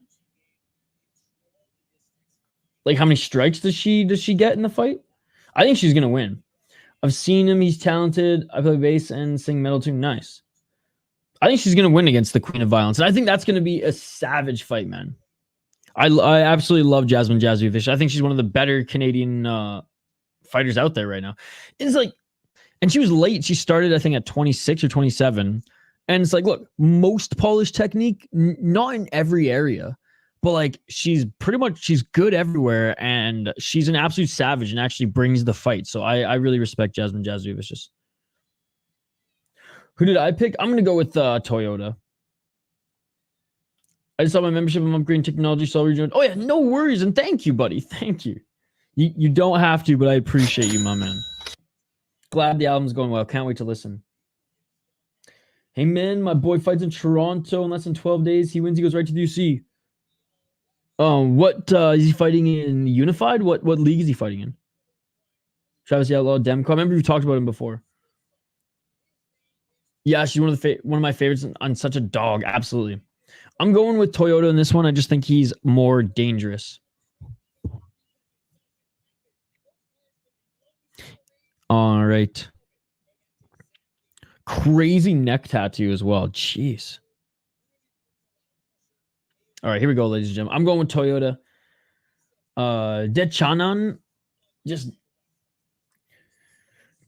I haven't even seen Detchanan fight, so who am I to say? Maybe he does have power, but he just looks small. He looks like a 17-year-old. Whereas Toyota looks like a man. Small man, but a man. 11 days in Toronto, so look it up. He's always on Fight Pass. Straight finishes.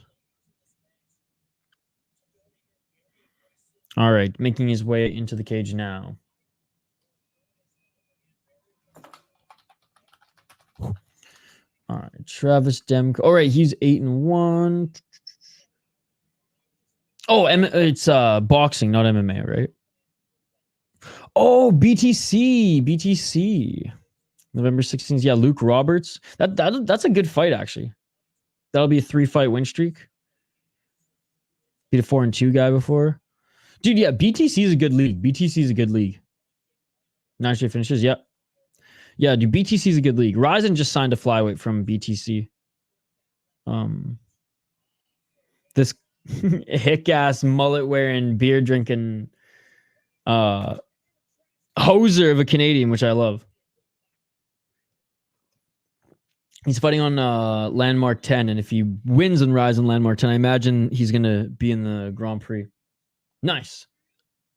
Okay, so Detchanan, okay, they're not even showing his record. That's a little sus. Detchanan, they're not even showing his record. That's concerning. But you can see there, he looks like a kid. His opponent looks like a man. You know what I mean? Like, it's just... Yeah, and Toyota's 27-11. I guess not the best record for Muay Thai, but still. You see often him a spot if he wins, finishes his opponent. Nice, let's go. Same with like Guzi next, right? If Guzi wins his next fight, I mean, he's already on the UFC radar, but if Guzi wins the next fight, sign him. Sign him.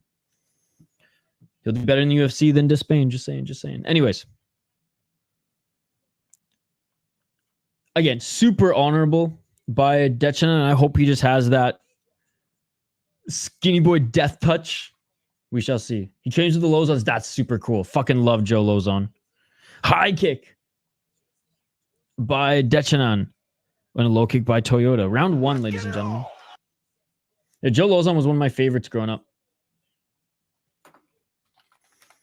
So base that he beat Jens Pulver before going on The Ultimate Fighter, coached by Jens Pulver. 2 minutes and 37 seconds. Each of them landed a low kick. 2 minutes and 31 seconds. Oh, nice right hand by Detchanan. He gets tagged with a right by Toyota. New coach for us today. Time to celebrate with a crazy amount of chicken nugs from Don's and mac and cheese. Oh, man. I would kill someone for mac and cheese, to be perfectly honest. Oh, I can't. I'm very bad at making roux. I always fuck them up, so I can make an okay mac and cheese, but 2 minutes and 8 seconds on the clock. The trick is to add when you bake it, pour some scrambled eggs and mixed with some cheese over it, and then that's what actually in between all the noodles you get like a fluffy cheesy bite as well. 1 minute and 48 seconds on the clock. Yo, what's up, Justin Dillon? Good to see you. Oh, nice right hand by Detchanan and a counter left hand right by Toyota as he caught the kick of Detchanan. 1 minute and 41 seconds on the clock. Good to see you, my man. How you doing? Happy Friday. Cheers. Body kick by Detchanan. Yeah, there's some good guys out of New England Cartel. 1 minute and 26 seconds. Looking for the teep there is Detchanan. Toyota misses with the left and the right. More protein too. Absolutely. Try to balance out some of the carb overload. 1 minute and 13 seconds.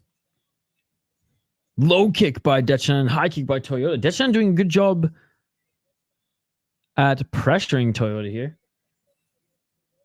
Trying to back up Toyota. Excuse me. Oh, and Toyota eats a right, or Detchanan eats a right hand. They're going to count that as a slip, though. Oh, a nice left, right, and a high kick by Toyota. Toyota now pressuring Detchanan. up against the cage. You know what's funny is Toyota is not Japanese, ladies and gentlemen. He is Thai. Superman punch by Toyota. Definitely Joe Lozon. Also a lot was a big reason I joined BJJ. And style mimicked after kind. That's super cool, Christy. That's awesome. That's super cool.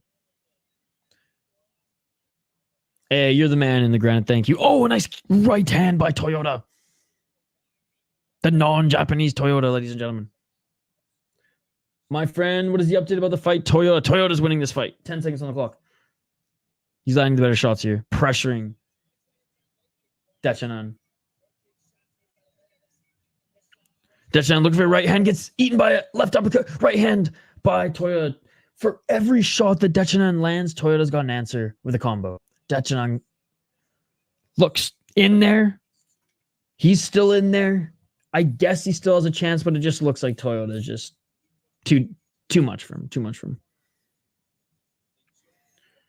No, I hope blue corner win. Yeah, he's getting beat up. He's getting beat up. Hey, let's go, Andrew. Andrew, this is free on YouTube if you want to watch it, by the way.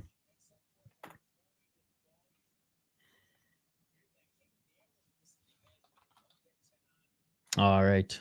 Don't forget to vote in the poll question, guys, and smash that like button. We actually surpassed our like goal of 40 likes, so thank you, guys. Let's try to get to 60. Let's try to get to 60 likes on the video, on the stream. There's 42 of you in the chat right now. If all of you like, well, we're almost there.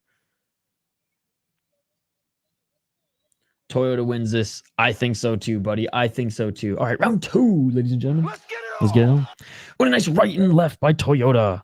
Toyota the right hand. Oh, right on the temple of Detchanan. Detchanan might be a little bit wobbled. Oh, man. Toyota's starting to unload on Detchanan. Oh, right hand by Toyota. Detchanan, he's got a little bit of a chin here. He's got that young man chin because he's eating some big shots and right, left, and right by Toyota. Toyota with the left hook. Detchanan hurt. Right uppercut by Toyota. Toyota looking for the left elbow. Right hand by Toyota. Left hand by Toyota. Right uppercut by Toyota. Left uppercut by Toyota. Toyota with the right hand. Toyota with the right uppercut. Toyota with the left uppercut.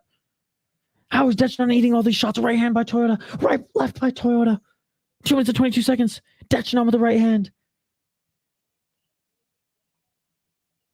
Right hand by Detchanan. How is he pushing forward? Double right jab by Toyota on the step back. Detchanan with the right by Toyota with the left and right. And left by Toyota. 2 minutes and 8 seconds on the clock. Left by Toyota. This is unbelievable.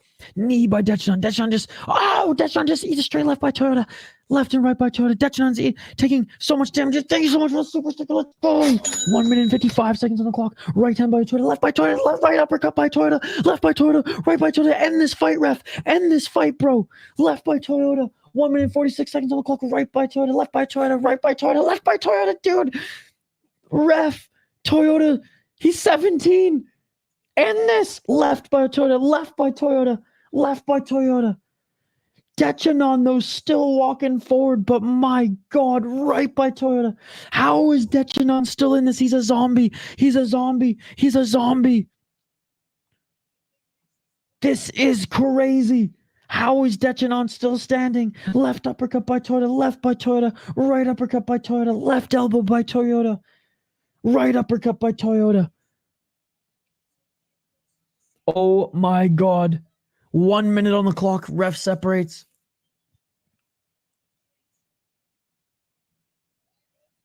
Toyota to the body.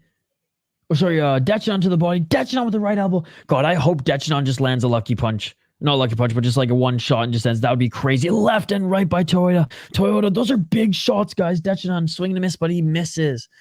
Unbelievable. Right hand by Toyota. Left elbow by Toyota. Detchanan starting to slow down here. Right elbow by Detchanan, but he swings and he misses. 31 seconds on the clock. If he gets in the third round, maybe a lucky punch on Toyota. He's just so tired. 24 seconds on the clock. Looking for that right elbow. Left by Toyota. Right by Toyota. Right uppercut by Toyota. Left by Toyota. Left, right by Toyota. Left by Toyota. Right by Toyota. 10 seconds left. Detchanan looking for that right elbow, but doesn't land. Knee to the body by Detchanan. Hell yeah, in the granite. And that is it for the second round. Toyota, tell it, like, how did Detchanan, I'm speechless. How did Detchanan survive that? Dude, honestly, that shaved probably a whole year off his life, but my goodness. like honestly, man.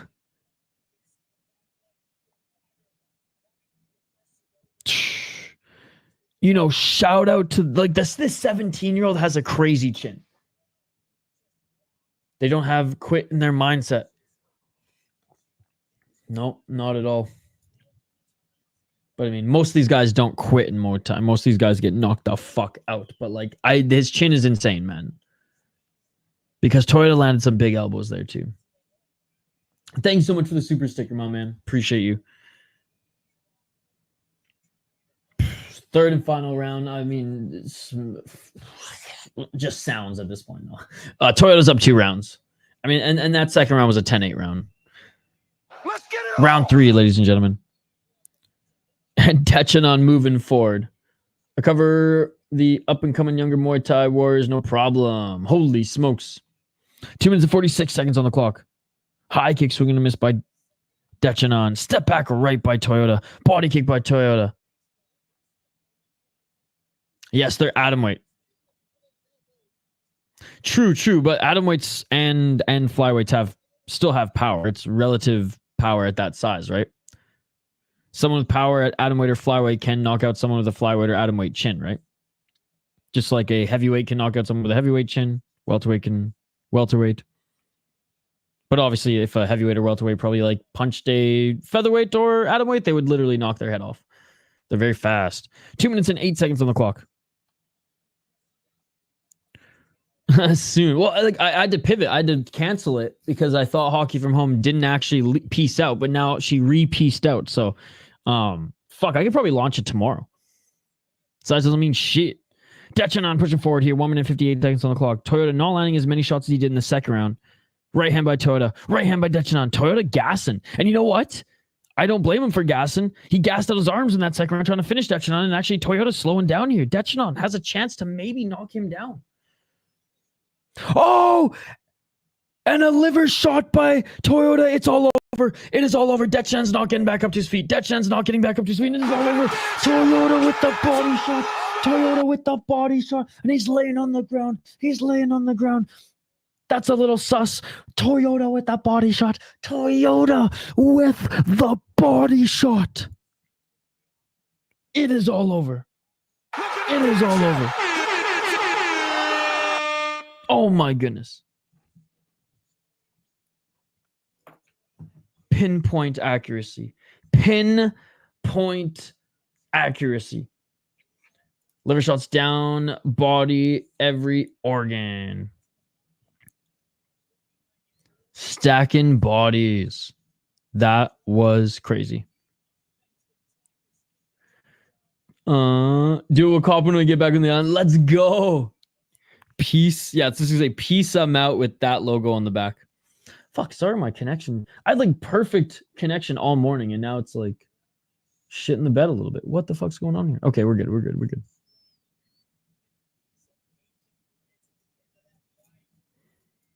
Unbelievable. You know what, man? And I have to say, for this kid, he's literally a kid. He's 17 years of age. Bro's a fucking savage. Never mess with Toyota Tundra. Yeah, I was asking, like, is he a Camry? Is he a Civic SIR? Is he a Tacoma? No, he's a Tundra, motherfucker. Tundra's a dope truck too. My buddy had one. I had a 2009 Tacoma for a little while. Well, okay, I didn't own it, but the company I worked for, basically gave me the truck for while I was working with them.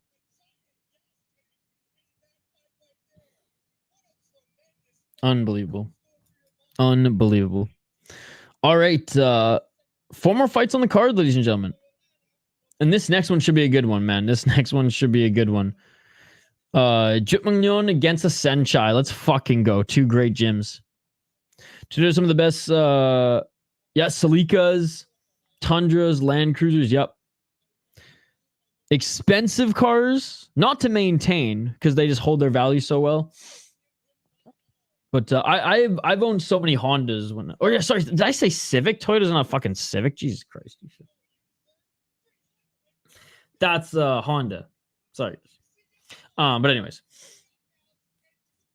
I've had a ton of Hondas, which are awesome as well. I had an Integra GSR, I had a CRV, I've had a fucking Element, which honestly the Integra, it wasn't the SIR, but the Integra SER, that was sick.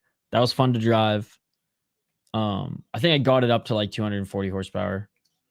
And then the Element was honestly the Honda Element was my favorite.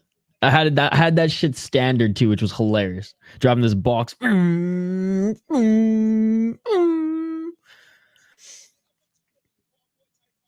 had one now. CRV records are nice. Yep. Yeah, Hondas are so reliable. Dude, I put 480,000 miles on my Element. Definitely love me some Toyotas, especially Tundra trucks. But yeah, dude, my Honda Element, I explored every inch of Vancouver Island and put 400,000 fucking miles on that thing. Not kilometers, miles. Well, actually, I put 280,000 miles, I should say. The engine blew up with 480,000 miles. Or are they going to give the 17-year-old some bot too?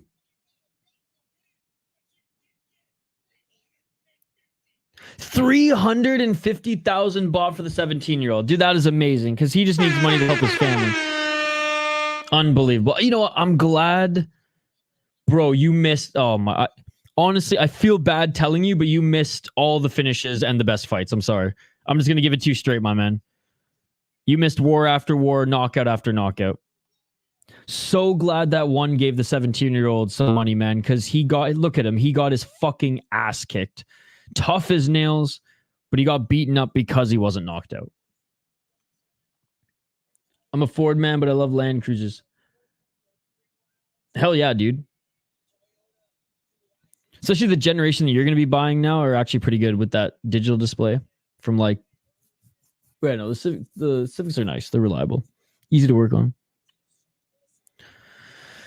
Bet I don't care. It's been good. I mean, at least you can go and watch them back, right? So, yeah, what did you miss? This Lekkla knocked out Sueakhao. Jarvis beat Rungrawee and they signed Jarvis. Toyota obviously got the TKO against Detchanan.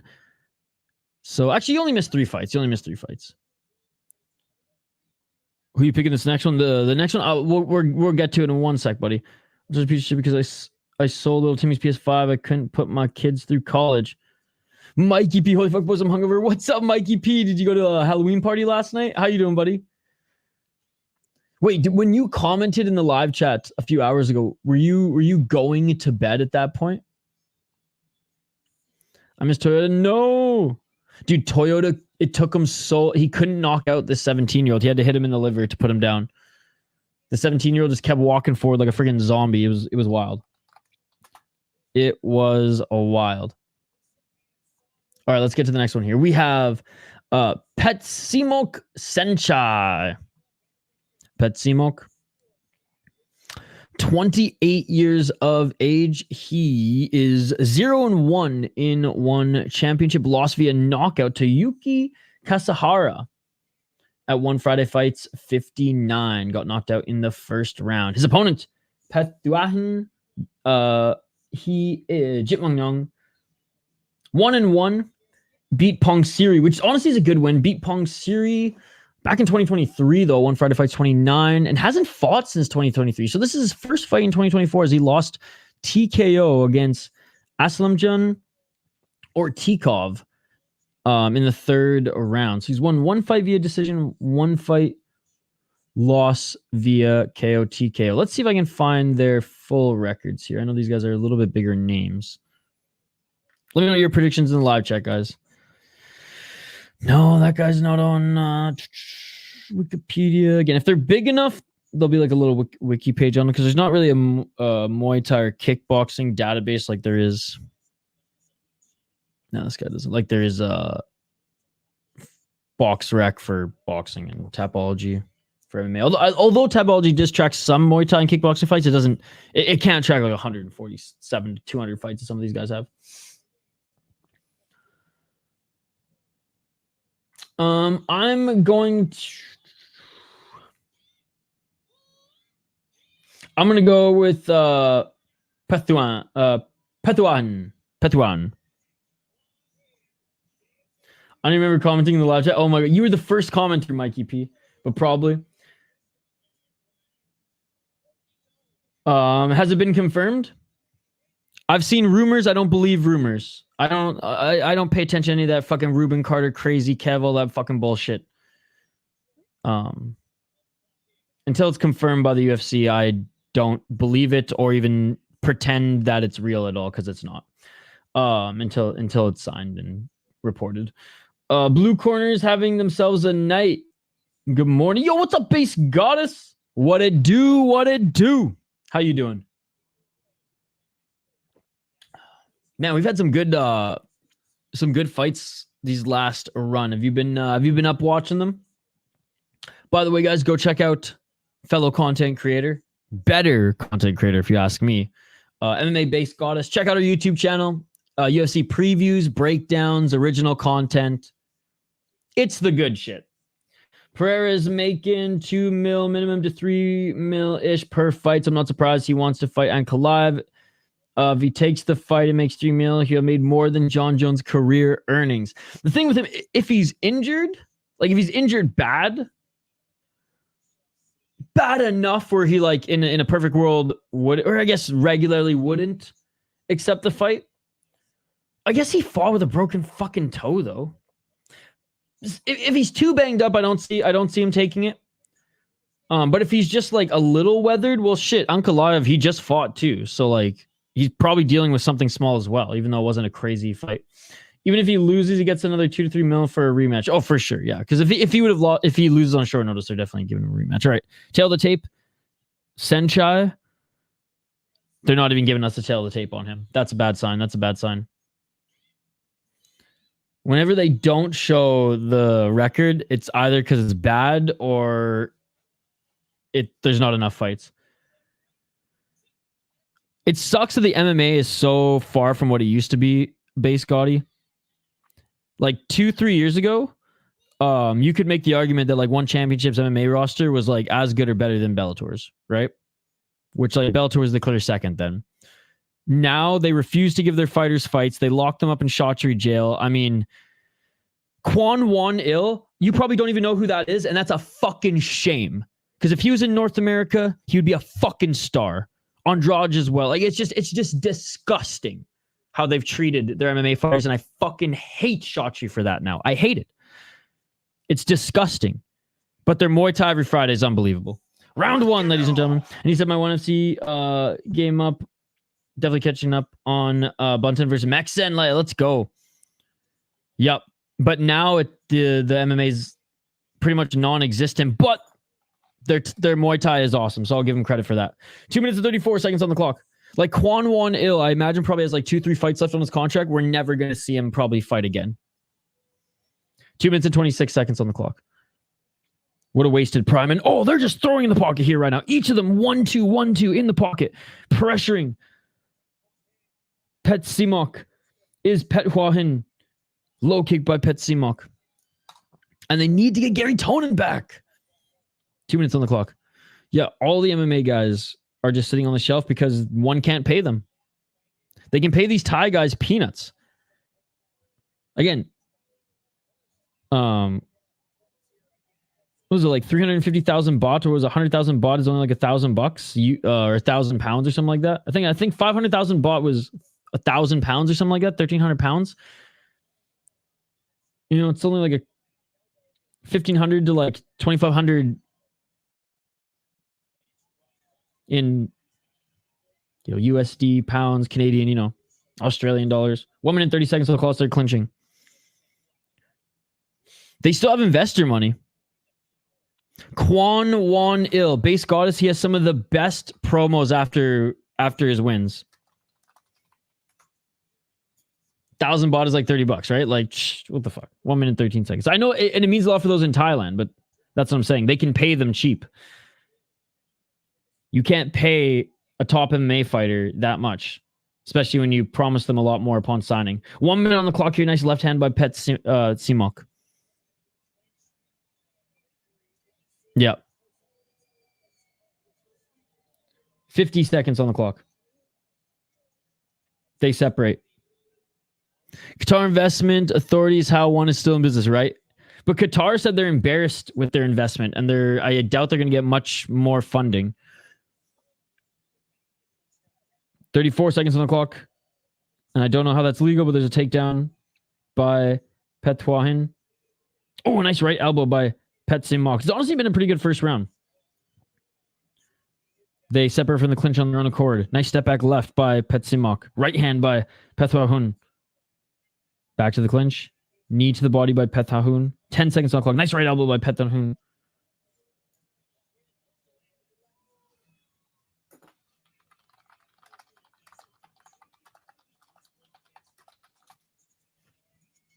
And that is it for the first round.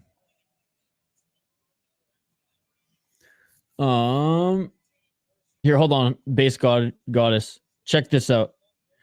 Now, this is one of his many promos. Like, if this guy was in the UFC or just in North America, he'd be a fucking star. They know they barely get paid shit in Thailand for Muay Thai fights. Yeah. So check out that, what I sent there.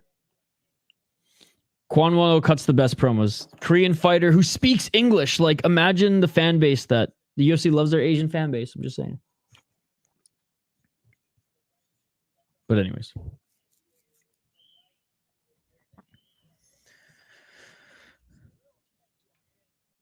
All right, round 2 about to begin here. Good first round. I have no idea who I give the first round to. It was so back and forth. I slightly, I don't know. You guys tell me. Who do you give the first round to? That one was too close for me. Round 2. Let's get it all. Nice counter left by Petsimok. A 1-2 by Petsimok. Spinning heel kick attempt by Petsimok doesn't land. 2 minutes and 47. Low kick by Pethuahin. Body kick by Petsimok. Step back left jab by Petsimok. Oh, big right hand by Petsimok. Pethuahin didn't like that. He clinches. 2 minutes and 37. Ref separates. Swing and a miss with the left by Pethuahin. High kick by Petsimok. Catching the body kick of Petsimok was Pethuahin, and he sweeps it. 2 minutes and 15 seconds left on the clock. Oh, a nice right hand by Petsimok. Dude, that right hand by Petsimok has been landing. Petsimok tripping up Pethuahin here. 2 minutes on the clock. Front kick by Pethuahin. Low kick by Petsimok. 1 minute 49 seconds on the clock. Oh, big left elbow by Petsimok. Petsimok's winning this round thus far. 1 minute 40 seconds. Knees to the body by Pethuahin in the clinch. And Pethuahin throws down Petsimok. Okay. Step back left by Petsimok. Knee to the body by Petsimok. And ref separates. 1 minute 13 seconds. Step back left by Petsimok. Right hand by Petsimok. Dude, Pethuahin's just trying to clinch here. Right hand by Petsimok. Right hand by Petsimok. Counter right by Pethuahin. Pethuahin now throwing a 1-2 in the pocket. Pethuahin clinches the knee. Dude, all of his are like that. And one championship every time tells him not to swear. Pretty boy never die, motherfucker. Doubt me now. And you know what? Fucking Ariel Helwani never mentions his name. Mr. Gotta cut good promos. Mr. I want the UFC to be like WWE. Yet you got a guy here as fucking based and marketable and fun as Kwon O'Neill, who's an absolute savage. His ground game's not the best, but he literally will just like drop his hands and be like, let's go. He's like, I'm in the middle, and then just fucking throws down. Absolute savage. Helwani won't even utter his fucking name. I bet Helwani doesn't even know he fucking exists. It's an absolute disgrace. Make Ariel Helwani great. And again, like, I still watch his show. And I don't think at one point his seat was getting a little too hot there at MMA fighting. Or he's getting, sorry, not hot. He was getting too comfortable in his seat. We're going in the third round here. I really hate how little coverage he gives to the regional scene and or just anything other than the UFC and fucking influencer boxing. But he's got to get the clicks. He's got to make money. And in fairness to him, if he wants to talk about those and he's passionate about them, it's his show. He can talk about what he wants. It just sucks because MMA is bigger than it's ever been before. And I get you can't watch everything. He's got a family, but he's got other people there. They're GC in New York, Rick can't be assigned to cover even like the Fury FC, Cage Fury FC, and LFA, like the top regional shows in North America. We can't respect the regional athletes even that much. Apparently not. They turn a blind eye, refuse to give them any love. And it sucks. It really does. It's unfortunate. Like the fact that Helwani doesn't even know who Kwan Won-Il is an absolute disgrace to MMA coverage, in my opinion. But congratulations to all congratulations to the new era.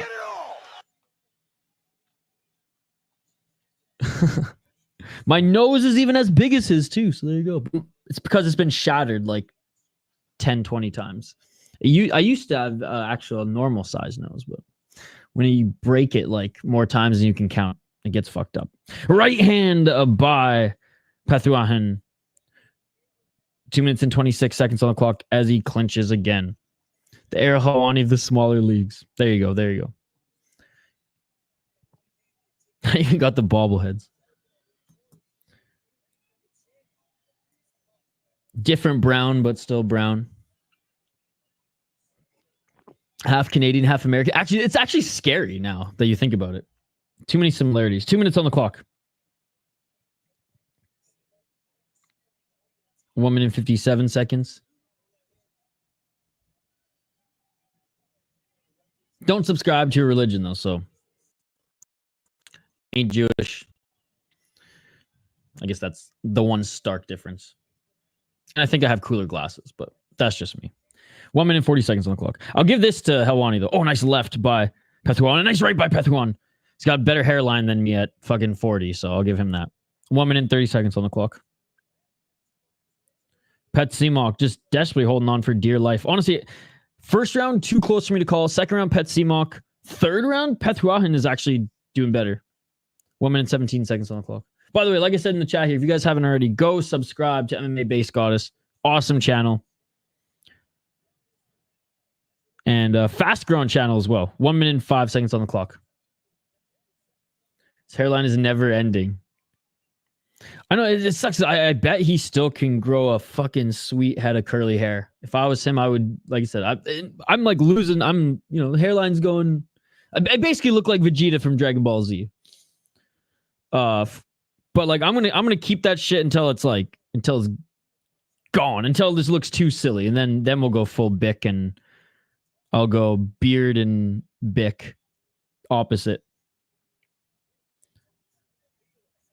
I'll go full maybe even just full like Osama bin Laden beard. We'll see. 20 seconds on the clock. I'm sure I could have given a better example than that, but still. He's not even Persian. 10 seconds on the clock. Vegeta. Oh, nice left by Petsimok. And walking him down is Pethuahin, and that is it, ladies and gentlemen. You're good for Persian. My dad got the horseshoe, lost most of his hair in his late 20s. So my dad started losing his hair in his 50s. It's the white side of my family that fucked me. My dad, now he's 65 now, so it's gray. He's almost full gray now, which it's always weird to see. Because now his mustache is gray too. But he started. It was like 48 to 52 is when we really started to notice with him. He was blessed, and I got all his fucking hair everywhere else, just not right here. So yeah, the white side of my family fucked me on that one. He's got that stereotype voice. Your voice isn't annoying like his. There you go. Oh, you know yourself. You know yourself. All right, listening in for the decision.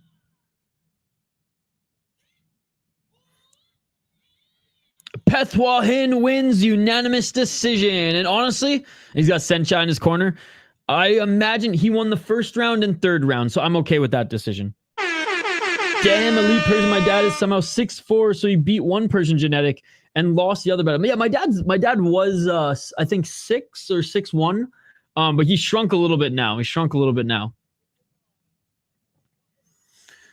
But yeah, my dad's older brother was a little bit shorter than him, but like broader shoulders. He wrestled pretty high level actually. Not the national team, but for like the province that he was in, he wrestled for them, and then actually was recruited by the military through his wrestling back. This was when the Shah was still in power. Because my dad's older brother is I think 10 years older than him. Both them still working. My uncle and friggin' he owns a mechanic shop with one of my cousins. My dad's still doing carpentry. He's 65, but I think my dad's he's slowing down, doing less jobs and building his gutting a sprinter. He just got a puppy too last year. So I guess she's not a puppy anymore. She's a year old, but yeah, he's been gutting a sprinter van out and slowly but surely like making an area just for like some tools so he can do small jobs, and then he's just going to travel with the dog for the rest of his life. Have a home base, but for the most part just drive around, visit friends and family around North America, check out spots he's never been to, and he's got friends everywhere who always need like small jobs on their houses and stuff, so he can bring some tools with him and just freaking go. So I'm stoked. Trying to quit smoking so he can live a few extra years. Yeah, my dad's awesome. Except he never taught me Farsi. So like I know a little bit, like enough to like converse with the aunties, but like he was so stubborn because my mom's American, blonde hair, blue eyes, from Seattle. And so she didn't know Farsi. So my dad would get annoyed that like we were talking English. And anyways, it's the mother's job to teach the language, I think was what he said verbatim. You got off Twitter? Hey, I don't blame you for getting off Twitter. I do, and I don't use Instagram much, but I've started to because of just some work stuff. It's the same handle, VI Sports Talk, but I just have an underscore. Same profile picture. Sounds like a badass life. Hell yeah, dude. Yeah, no, fucking love my dad.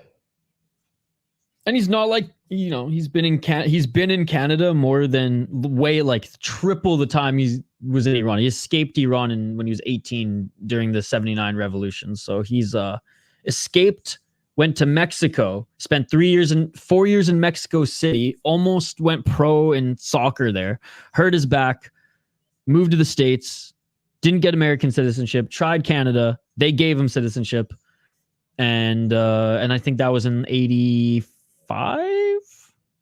And yeah, enough to converse. And I used to take like some like just like lessons on my own to be able to like read and write a little bit. Definitely have to freshen up. I'm fluent in French though. Oh, Canada. All right, next two fighters are making their walkout now. We got one with a lightsaber making his walkout. Oh, Ninja Turtle. Never mind. All right. We have next Brazil M. Ekchat against Thalin Het.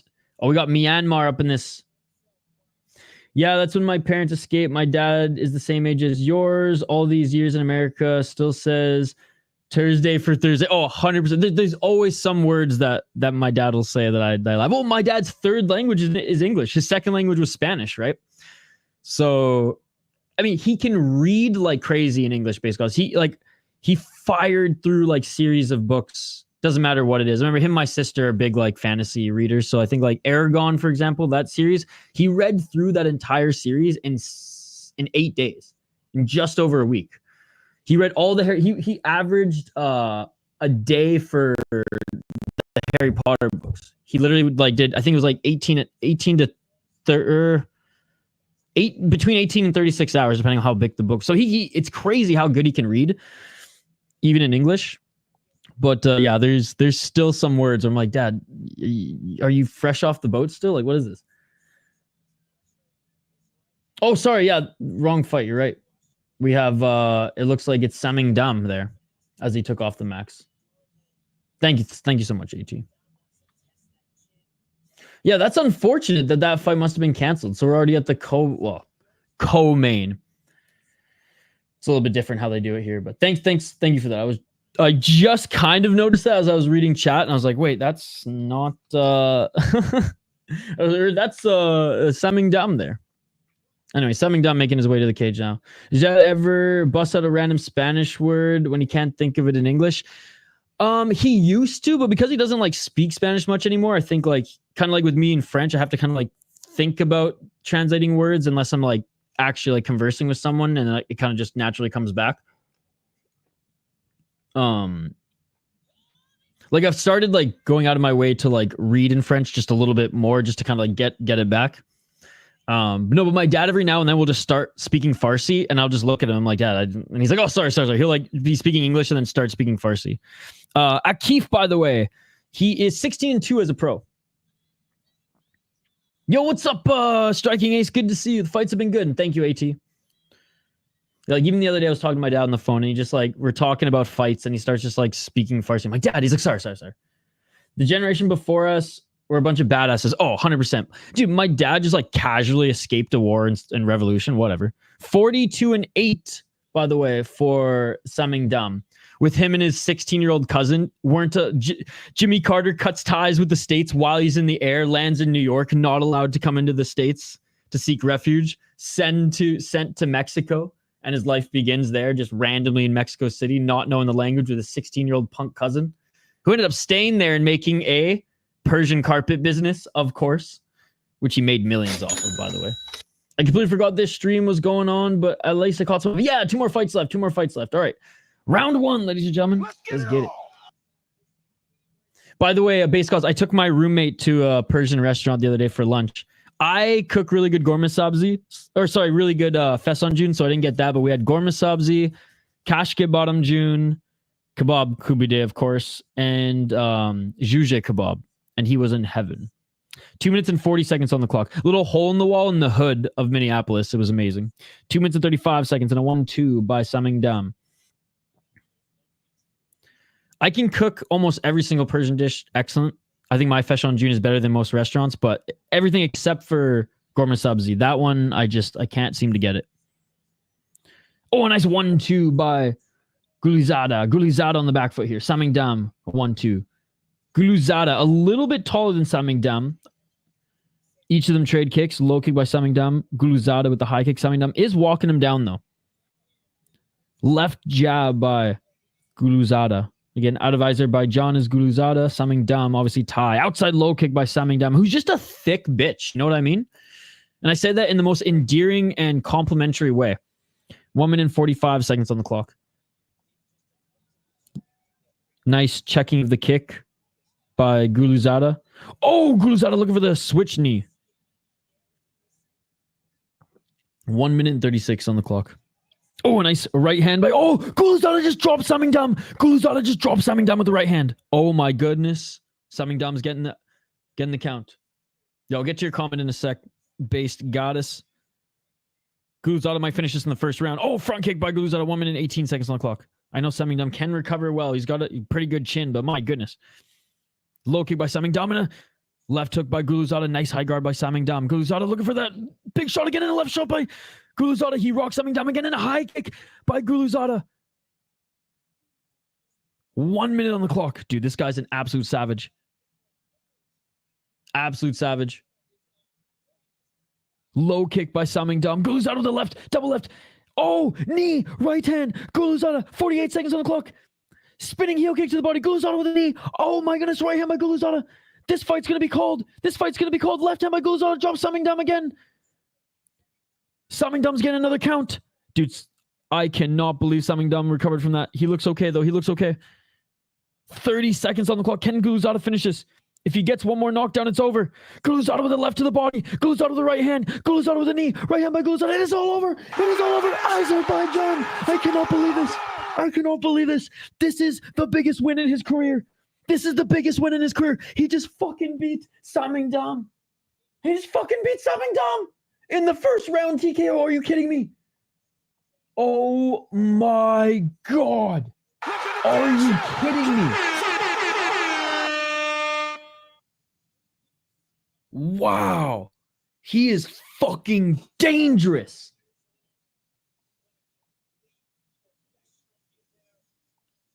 He's 19. Second finish in the promotion. Holy shit. Unbelievable. For my parents were 16 and 17 coming to America. Then the revolution happened and they couldn't go back and never see their family. And I'm like nervous sometimes to go into a store and order some shit. It's wild. Yeah. So my family on my dad's side are Baha'i. So like they had to straight up go into hiding for a while. Cause like even today, like the government is like straight up executing Baha'is in particular. Like there was a public hanging of one like in 2015 and 16 in a smaller region in the north. It was crazy. Like, yeah, it's wild over there. And you know what sucks about it though, because and you know this, it's like the people there are amazing, and the underground culture that's below what the media spews is awesome. I actually have had some family able to go back. My dad's a lot of my dad's family who he left and never talked to again. They met in Turkey in 2014 and had like a family, or even before, and had a family reunion. He got to see his mom before she passed, which was pretty cool. Yeah, it's wild. But yeah, so I have two aunts who literally did their university underground because they weren't allowed to go to university as Baha'is, and they were too stubborn and strong Persian women to say, like, to just pretend that they were anything other than what they believed in, right? Yo, shout out to the Azerbaijani translator. Who is this? Okay, new favorite translator. They got fucking the Jessica Alba of Azerbaijan in there. My goodness. Like, I'm sorry, even Base Goddess can attest to, like, damn. Great win by Akif. Great win by Akif. I mean, maybe that's his mom, but still, he's 19, so still in her prime. Sorry, I got distracted. What a win! What a win!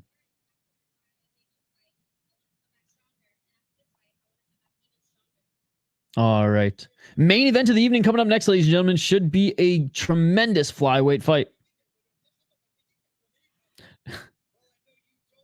We got my favorite translator, my new favorite translator now. Let's go. 300,000 baht, ladies and gentlemen. Let's go. What? I mean, that was a tremendous first round victory.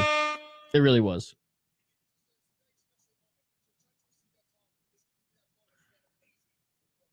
Unbelievable. Like, where is Chaudhry watching this? Or are they just saying Chaudhry's giving it to him and Chaudhry's just like, just chilling right now? God, this guy, I love how much passion he puts into translating to the Thai people.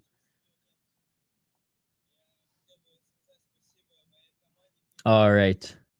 Main event of the evening. It's unfortunate that the Ekmuanyot Lihen Thway butchered their names. The featured fight, the third last fight. It's unfortunate that one was canceled. Usually when a Myanmar fighter fights, the chat gets a little crazy too, but it's unfortunate. Hope they come back strong.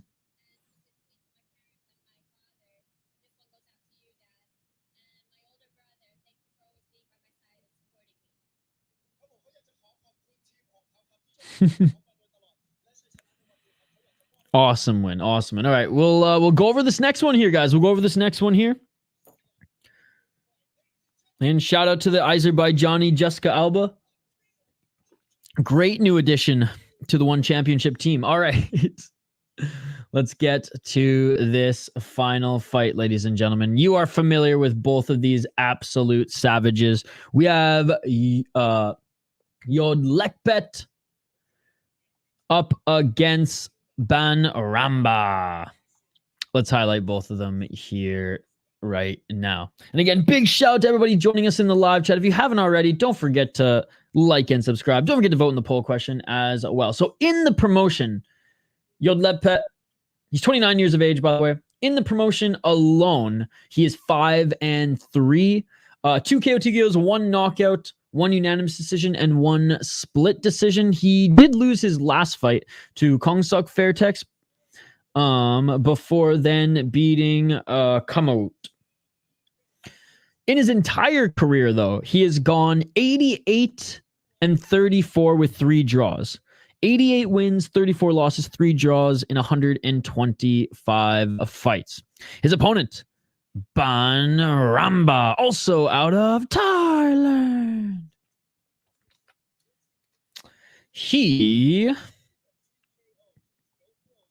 as I click his profile picture here, 25 years of age. He's 7-1 in the promotion. Holy motherfuck. 7-1 in the promotion. 3 knockouts, 4 decisions. And I'm trying to find his total record here. I can't, he doesn't have like a Wikipedia page or anything. Yeah, I'm not sure what his whole record is here, but we'll see it on the tail of the tape. I mean, he very well could have around like 100 fights too. Let me know who you think is going to win in the live chat here. I got to see how many fights he's had before I make my decision, but I'm leaning Yodlekpet because, I mean, his elbows are nasty. But Banramba, man, he just hasn't been losing. He just hasn't been losing. Puengluang just has not been losing. And he's pretty sound everywhere. So we'll see. Let me know your predictions. By the way, big shout out to those who've donated today. Cheddar with the $10. Thank you so much, Cheddar. Like I said, bought some sharp cheddar yesterday. Thank you so much for the donation. I'll be able to buy another block next round of groceries. In the granite with the $2 donation. Thank you so much, brother. And in the granite also with the $2 super, or with the $1 super sticker earlier in the stream as well. I don't know why that one didn't bookmark. Let me find it. Where is it? There it is. I found it. Bam! Thank you so much in the granite. Appreciate both you and Cheddar for the donos. You guys are awesome. Everybody else hanging out with us, you guys are fucking awesome too. Thank you so much for hanging out. All right, main event of the evening here. Fighters are about to make their walkouts. Puengluang making his walkout now. Is he walking out with a flag or cape or kind of a mix of both? 25 years of age. Yo, what's up, Rocky? What's going on? Love the profile picture. Now, is that a Fender Blues Junior? What kind of amp is that? Good to see you, buddy. Good to see you. Fuck, I need an amp. I moved I left most of my guitars in storage back home, but I brought my Strat. I brought my pedals. I brought everything but an amp. There was no more room in my car when I moved to, because I drove from the west coast of Canada on an island, not even on the mainland, west coast island of Canada, all the way to Minnesota. And there wasn't enough room in my car for an amp. What's good, Robert? Just in time for the main event. Bro, here's a little sum for being a badass. Justin, what the fuck, bro? Thank you so much for the $5 donation. And thank you so much for re-upping your membership. I saw it. I got a notification for it the other day, so thank you so much, man. You, Justin, going above and beyond again, man. Thank you so much. You're an absolute beauty. We have so much mixed martial arts and combat sports to cover this weekend, guys. Like I said, if I get all my work done in time and can squeeze in a workout, which I think I can today, we will start the evening with Shuto. If not, we will do Lux at 8 p.m. Eastern. Shuto at 6 p.m. Eastern. Lux is at 8. I was hoping to cover them both, or at least the start of Shuto, then jumping over to Lux. But Lux is an early show here today, which honestly is a little bit of a good thing because Lux has been starting like 10 or 11 p.m. Eastern lately. And Lux is one of my favorite regional shows. Thank you so much again, Justin. God damn it, you're an absolute beauty. Thank you so much, man. Really appreciate it. Fuck, you guys are far too kind. Seriously. Seriously. I'm just happy you guys are here watching fights with us this morning. Woo! Lux is a soap here. That's funny. Actually, you know, I've seen the logo. I know what you're talking. Like, I don't know where it was. Like some pop-up ads. I was using a VPN once or something, but like for some reason I knew that. Maybe it's because I watched like some podcast with a host out that way. I don't know. But I know that. But yeah, you know what's crazy about Lux, Robert, is I don't think the prelims are televised, just the main card on Fight Pass. Every time we get to the main card, the whole canvas is already covered in blood. Like it's an absolute savage Mexican league, and I absolutely love it. Absolutely love it. And honestly, the bloodiest fight I've ever seen, yes, even more bloody than the Nicholas Dalby fight in Cage Warriors, occurred in Lux, and it was a title fight, and it was amazing. It was amazing. All right, ladies and gentlemen, making his walkout now is the Yodlekpet. Blood is good. Painting the canvas red.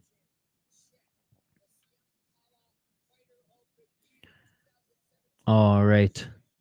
Guys, this has been such a fun stream, by the way. I really appreciate all you hanging out. Again, streaming all evening. I'll go over my schedule before we hang up the gloves here.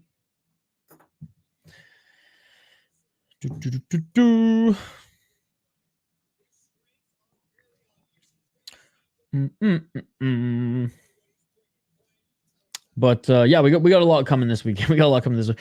And look, I know last week it was like thin on the amount of streams, but like we covered full days worth of long cards. This week, not a lot of big, long, like 6-7 hour cards, a lot of smaller, like main cards here and there. Like Cage Warriors is going to be a long card though. Cage Warriors is going to go all day right until UFC. So yeah, so tonight, if I have time, we'll do Shuto Brazil. If not, just Lux. Tomorrow, Cage Warriors, bright and early, 9 a.m. Eastern. And then UFC at 5 p.m. Eastern. And then Conseco versus Foster 2, if it's still on. And then Sunday, Fury FC 98. And then at 5 a.m. Eastern on Monday morning, we're going to cover Deep 122, which honestly is probably going to be the best card of the weekend with Shinryu headlining. Which is crazy that Shinryu is headlining a Deep card. But I guess he was the Cage Fury FC and Deep champ. I guess he's just defending his Deep belt. I'll have to double check. But you know what? I like it because he just fought in Ryzen. Ryzen doesn't want to put him on a landmark show. He's too popular. So he goes back to Deep to get some reps in before the Flyweight Grand Prix, baby. Now, the Flyweight Grand Prix in Ryzen hasn't officially been announced yet, but is it a coincidence that Ryzen has signed a stupid amount of flyweights from all around the world and then hinting at an international Grand Prix? I think not. I think they're going to announce it on New Year's. All right, the walkthrough is being performed. Again, I was hoping Khalil Roundtree would walk out to some like traditional Thai music and then perform a walkthrough on his walkout, or I guess he kind of did one in the cage. That would have been badass. Maybe performing a walkthrough could have counteracted the black magic Shama. Now, what was awesome about that fight is like, despite the beating, like I would say Khalil's stock went up a little bit.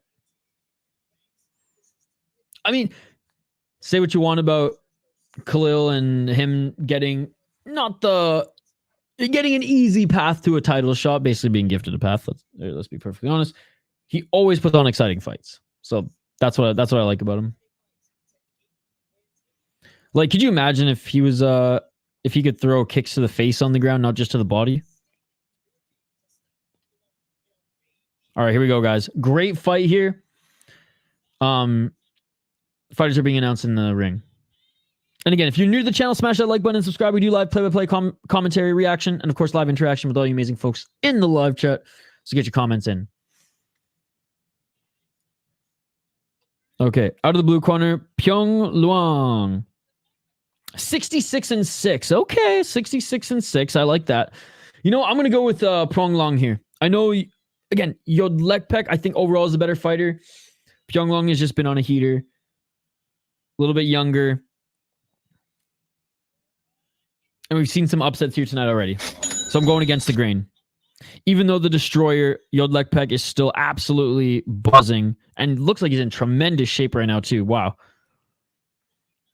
89-36. Yeah, I'm going with the younger Puengluang. Less wear and tear and still just as quick as Yodlekpet, despite Yodlekpet having tremendous power in those big shots, especially those straight punches. All right, good display of respect between them here.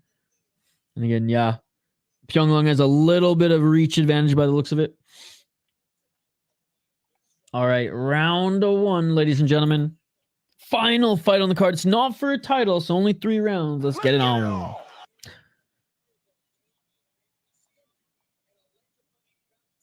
Oh, no, wait.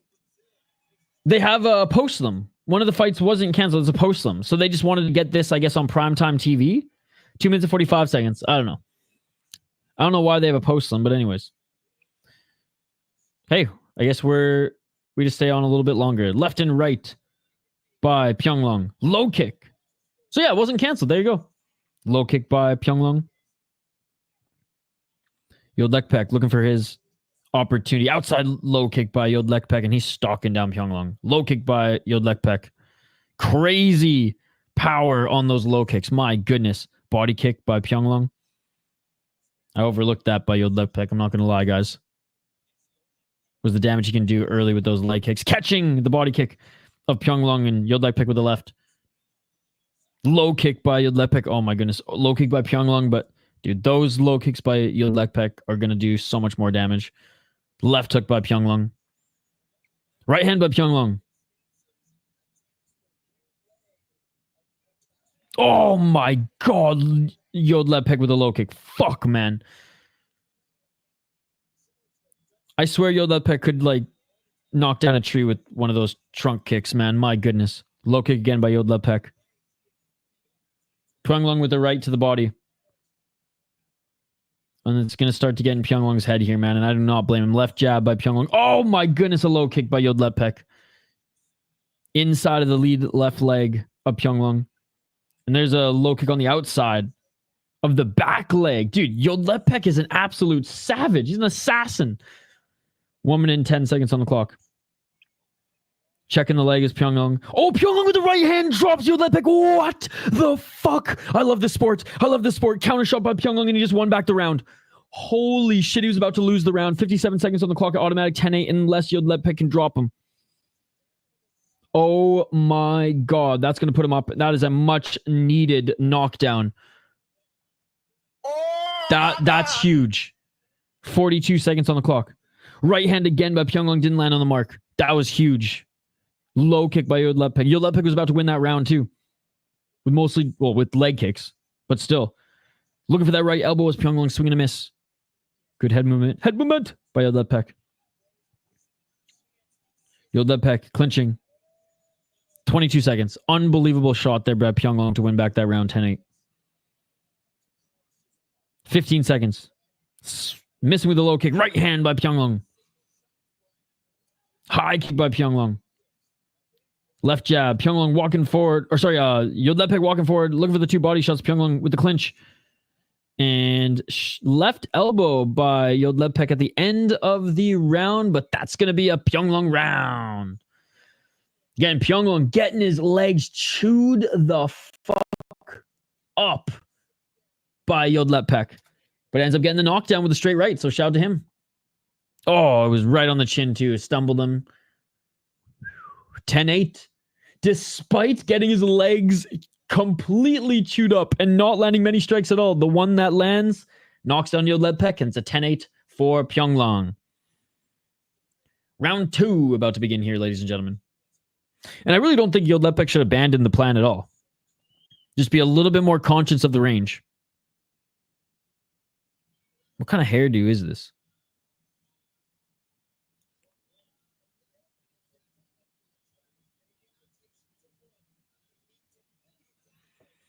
All right. Round 2. Let's get it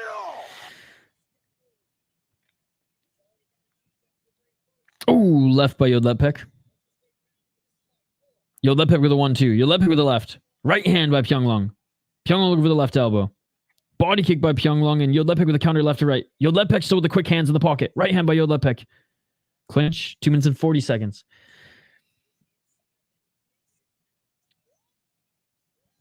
Two minutes and 34 seconds. They separate. Nice left and a right by Puengluang. Knee to the body by Puengluang. Yodlekpet just trying to get right into the pocket. Yodlekpet with a left and a right. Yodlekpet looking for that left elbow.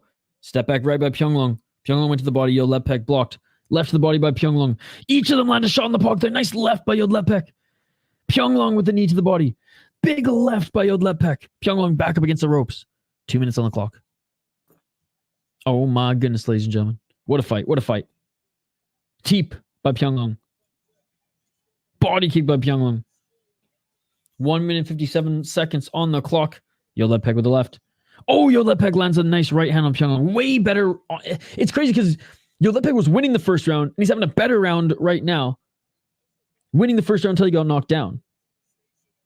Just smothering pressure here by Yodlekpet in the second round. 1 minute 38 seconds on the clock. Puengluang honestly needs another knockdown. He's going to lose this round. Oh, big left by Yodlekpet. Yodlekpet with the left. 1 minute 28 seconds. They reset at center. Low kick by Puengluang. Left by Puengluang. Right and left by Yodlekpet. Oh, big left by Yodlekpet. He stunned Puengluang. Puengluang clinching in the corner. This is going to be Yodlekpet round. It's going to be Yodlekpet round, but Puengluang's still up a point based on the 10-8. 1 minute 30 seconds on the clock. Oh, big left by Yodlekpet. Puengluang with the 1-2. Knee by Puengluang. Puengluang with the right elbow. Puengluang going to the body a lot this round. Maybe he's trying to tire out Yodlekpet, especially with that knee.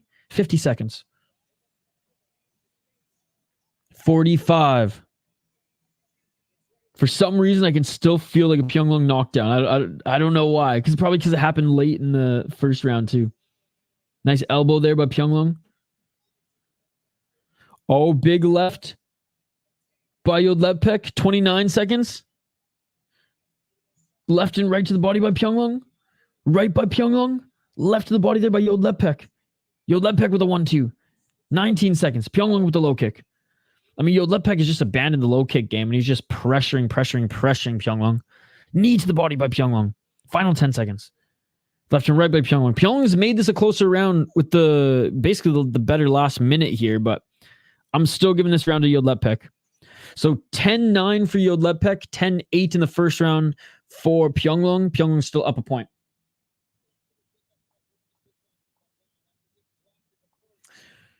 Third round is going to be huge because if Yodlekpet wins the third round, Puengluang is still going to win the fight, because if it's a draw, in one championships Muay Thai, it goes to the guy who got the most knockdowns. But if Yodlekpet gets a knockdown in the third round, it's going to be he's going to win the fight.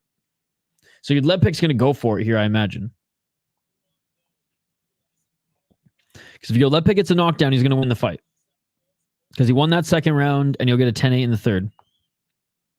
Assuming, obviously, Puengluang doesn't get a knock down the third as well. So this is a very interesting round.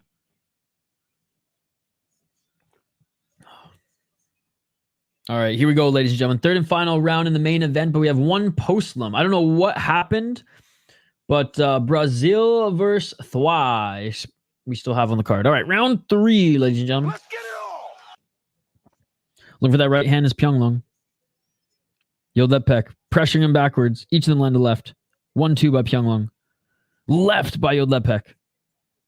Puengluang with the high kick. Puengluang with the knee. Left by Yodlekpet. Looking for that right elbow was Puengluang, but Yodlekpet landed a left and a right, and Yodlekpet with a big left. Oh, Yodlekpet with a left, and he dropped Puengluang. There it is. Puengluang's hurt. There it is. Yodlekpet is up now. Yodlekpet is up. Puengluang needs the knockdown. Puengluang needs the knockdown or he's going to lose this fight. Left by Yodlekpet. And Yodlekpet with the left again. Puengluang with the second knockdown. He can't get up. He can't get up. It is all over. Yodlekpet wins. Yodlekpet wins. TKO. TKO. What a comeback. What a comeback. Oh my God. Oh my God. Oh my God. Are you kidding me? Are you kidding me? Oh my God, when that left hand lands clean, you go fucking down. Let's go. Let's go, dude. Oh my goodness. Oh my God. Yodlekpet is an absolute savage. Yodlekpet is an absolute savage. He not only needed a knockdown, but he just finished it, man. And props to Puengluang. He's an absolute savage as well. This was a tremendous main event. A tremendous main event. Wow. Wow. I'm jumping over to Rush Hour Fight Club stream right now just to say this. Tremendous main event. Unbelievable. Unfreaking believable, ladies and gentlemen. And we got one more fight left on the card. Let's go. No way. Bro, are you kidding me? Mikey P gifting 5 memberships. Yo, shout out to Mikey P, man. Shout out to Mikey P. Thank you so much, Mikey. You did not have to do that. 5 gifted memberships, ladies and gentlemen. Thank you, buddy. Seriously, you're far too kind. You're always renewing your own membership. You've been now a subscriber for over a year. Thank you so much, man. Apparently 4, Rocky and Base turn you're gifted on. Base God has missed out on a membership. Hell yeah. Let's fucking go, Mikey. Yes, dude. Shout out to Mikey for the 5 fucking gifted subs. Shout out to Justin for the $5. Shout out to In the Granite for the $3. And also shout out to Cheddar for the 10. Dude, you guys are far too kind. Thank you, Mikey P. Thank you.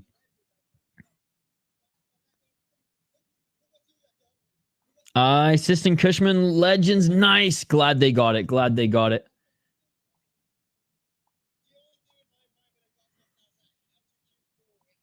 Yodlekpet saying the only thing that was on my mind after I got knocked down was I just have to keep going. I have to keep going. Okay, so this fight's going to be on the post-lum, ladies and gentlemen. I hope YouTube stays on for it.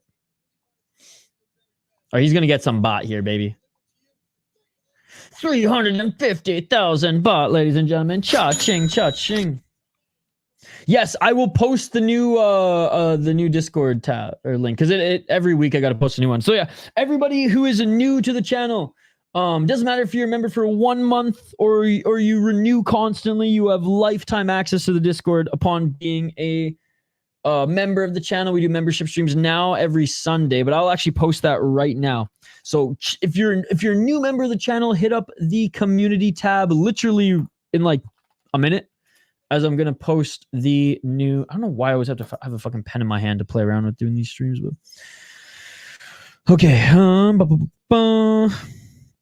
Make Google just make a post about it. So yeah, again, the broadcast said that we have a post-lum.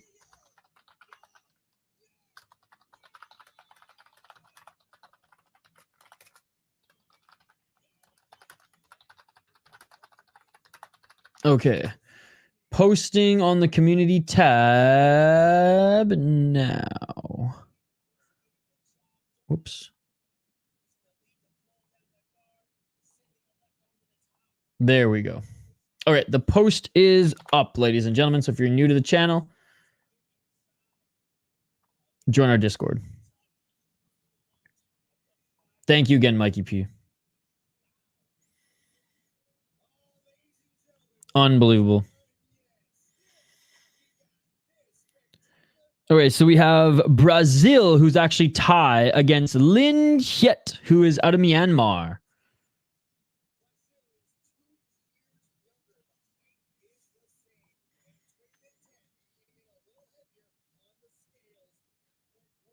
Htet, I guess, missed weight. I like Brazil a lot, but I don't like that he gasses round 3. And guys from Myanmar are hard to finish. Oh, it's like I want to see this fight. Me too. I thought it was canceled, but no, we're good. Bro's name is Brazil. I think he's half Brazilian, half Thai. No, I don't know. I don't know. But like, maybe he is. Maybe he is. There was a half Brazilian, half God, what was he again? Hold on. Bro, the crowd is going crazy right now. Dude, the crowd is going crazy for Thway Htet right now. Thway Htet. Dude, the crowd is going crazy for him. He must put on insane performances. Robson de Oliveira. Oh, fucking what Asian country was it? Brazilian and what was it? God, I'm blanking. That's a crazy hair cowlick. It's also wild. It's called cowlick. Oh.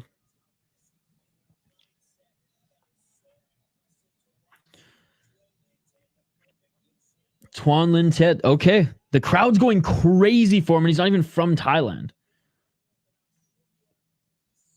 But apparently he's got unorthodox footwork, and he puts on very exciting fights. All right, let's take a look at him here. Out of Myanmar, ladies and gentlemen, so you know he's a savage. 21 years of age.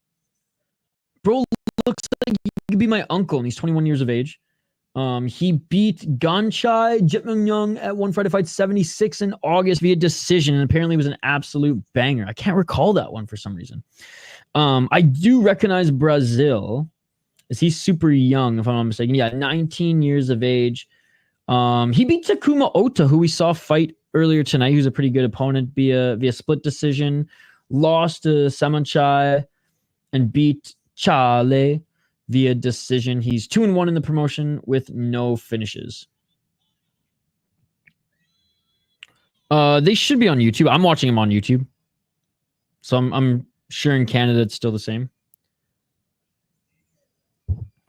So guy named Brazil, who's Thai, who's wearing a Arabian scarf and the Thai headdress. This guy's a whole mix of culture. A mixed bag of culture here for Brazil. Let me know who you're picking in the live chat. I'm going to pick Thway Htet. Locking it in. They're both young and from... I mean, the crowd's giving him a big cheer as well, but like, my goodness. For not being the homeboy from Thailand and getting that much of a cheer, dude, that's how you know he's going to put on a show. Let me know your picks in the live chat. Last fight on the card, post-lum, I'm going with Thway Htet, ladies and gentlemen. That is my pick. Let me know yours in the live chat. And again, thank you all so much for joining. I appreciate you guys. Let's check how many likes we have, and let's check on the poll question as well. We were trying to get to 40 likes and we hit it. And then I said let's try to get to 60 because we absolutely crushed the like goal here today. Early in the stream. So we upped the ante, but I really think we could have hit it. We're very close. We need 4 more to get to 60. 4 more likes, ladies and gentlemen. If you're new to the channel, there's 55 of you watching. If all of you smash that like button, we might even double our like goal, but we need 4 more, ladies and gentlemen. All right, let's take a look here. Does Superlek beat Nico Carrillo? 81% of you say yes. 19% of you say no. Thank you so much for voting in the poll question. Don't forget to like the video. I'll root for that. Let's go. All right, here we go. Both of the fighters are in the ring. Let's get it for the final fight on the card. Strawweight fight. Been some pretty good knockouts, pretty good finishes on this card thus far. And honestly, the MMA fights weren't bad either. 27-0 for Thway Htet. He's undefeated. He did miss weight, but he's undefeated. Thway Htet. All right, his opponent. 19 years of age. 44-11. That's crazy. He's got so many fights already, man. 19 years of age. 44-11. That's crazy, brother. Gotta love it. Gotta love it. All right. Round 1 is upon us. You all are amazing. I appreciate you all. Seriously, this has been such a fun stream. I know I haven't been able to do one Championship Friday fights as much as I used to do. And it's going to be tough now that with daylight savings, and they're going to be at 6:30 a.m. my time. But whenever I can, I'll do them. Whenever I have the mornings free of meetings and projects, I'll do them. All right. Round 1, ladies and gentlemen. Let's get it on. And obviously some big names, like I can't miss a Takeru card. High kick by Brazil. Brazil doing a good job keeping Htet on the outside, and a high kick by Brazil. Front kick by Brazil. Yeah, he's keeping Htet on the outside. High kick by Brazil again. Htet's getting a little annoyed, as you can see. 2 minutes and 31 seconds on the clock.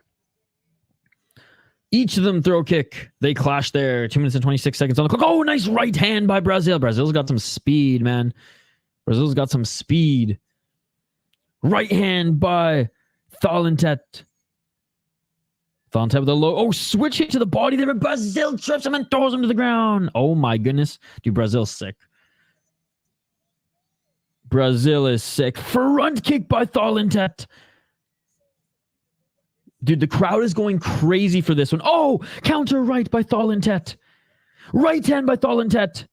They reset at center. Someone's going down in this one. Swing and a miss by Brazil. Low kick by Htet, and Brazil didn't go down. 1 minute and 46 seconds on the clock. Body kick by Brazil. Htet tried to catch the leg. They clinch here.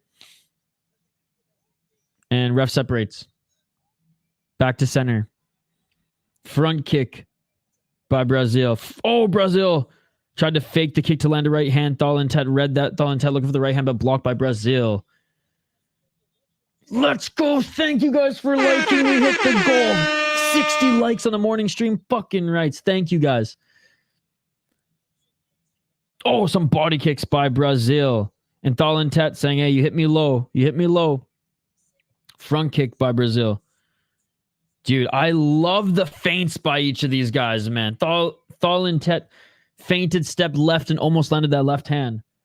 Dude, the technique for these two young guys is incredible, given that one's 23 and one's 19. Incredible polished technique already. 1-2 and a swing and a miss with the kick there by Brazil. 46 seconds on the clock. I mean, this is the people's main event for a reason, and it's in the main event slot. High kick. Funny enough. By Htet, and looking for the elbow, followed by a right or left leg kick by Brazil. Nothing really lands clean. Right hand by Htet, but blocked by Brazil. 20 seconds on the clock. Looking for the right uppercut by Htet. Htet with the left. Body kick by Brazil. 15 seconds by Brazil. That was a vicious kick to the body. Htet keeping him on the outside with a front kick of his own. 15 seconds on the clock. 10 seconds. High kick attempt by Brazil. Left by Htet. Right hand by Brazil. And that is it for the first round. Fuck, close round, guys. I'm very, very, very thin edge to Brazil, in my opinion. And yeah, he's just been a little bit more active and he's been missing a little bit more, but naturally he's throwing more, so more is landing. But Htet has landed some big shots. The first round really could go either way. I'm not upset if it goes to either the guy. It's automatically a swing. We're one round in and we already have a swing round.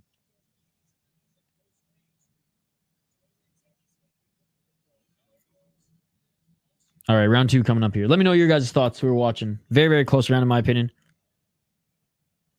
A slight edge to Brazil, but really, really could go either way. And I'm like razor thin slight, like fucking thinner than a piece of floss. Round 2. Let's get it all. Thinner than the ropes at Ryzen. 2 minutes 53 seconds, which are less flimsy than these ones somehow. Low kick by Brazil. 2 minutes and 46 seconds on the clock. Left and a right by Htet, missing on those shots. Front kick again by Brazil. When Brazil keeps throwing Htet on the outside, he's going to win. That's how he's going to win the fight. And that's where he's succeeding. 3 kicks. 1 to the leg, 2 to the body there by Brazil. Brazil with the high kick. High kick, swing and a miss by Htet. Wow, he had some power on that one. 2 minutes and 17 seconds. Body kick by Brazil. 2 minutes and 10 seconds. Brazil so far winning this round. We're a minute in. And just kind of hopping around with the front kicks is Htet. Just try to get into the pocket because he's having a lot of issues getting into the pocket. Brazil's doing a good job keeping him at bay. Kick by Brazil. Nice left by Htet. High kick by Brazil. Oh, a nice right hand by Brazil. And a kick by Brazil. Brazil with the body kick. Brazil's winning this round. 1 minute 39 seconds on the clock. A nice right hand by Brazil. Can Brazil take away the O by Htet? Htet undefeated. Nice counter left elbow by Brazil, and that shook Htet. Body kick by Brazil's looking amazing. This is ridiculous. This is absolutely insane. Now counter left by Htet. You got to be careful when you enter the pocket on Htet. Don't get me wrong, but Brazil, tremendous second round thus far. 1 minute and 12 seconds on the clock. Level changes too by Brazil with the feints, right? Not going, but he's like up and down. Feinting with the entire body there on what he's going to do. Is he going to low with the kicks? Is he going to go high? Is he going to duck under on his entry? 51 seconds on the clock. He's so quick. Low kick by Brazil. 44 seconds on the clock. Oh, dude, the kick landed to the face. Brazil just kicked Htet to the face, and Htet just smiled. Body kick by Brazil. 25 seconds. Looking for that right elbow is Brazil. Brazil has straight up countered Htet with the elbow. Low kick by Brazil. Oh, big left hook and a right hand by Brazil. Htet's got a good chin, man, because he took that one clean. Another body kick by Brazil. I mean, maybe Brazil's getting a little frustrated that some of these big shots he's landing aren't putting Htet out, but in my opinion, this is the most dominant round for Brazil. First round could go either way. End of the second round 100% going to Brazil. No ifs, ands, or buts. That second round is 100% going to Brazil. First round really could go either way. So it's either 2-0 for Brazil or 1-1 going into the third. Htet honestly has to treat this third round like he's down 2, in my opinion. So if he gets the knockdown, he wins this fight. If Htet gets a knockdown this third round, he wins this fight.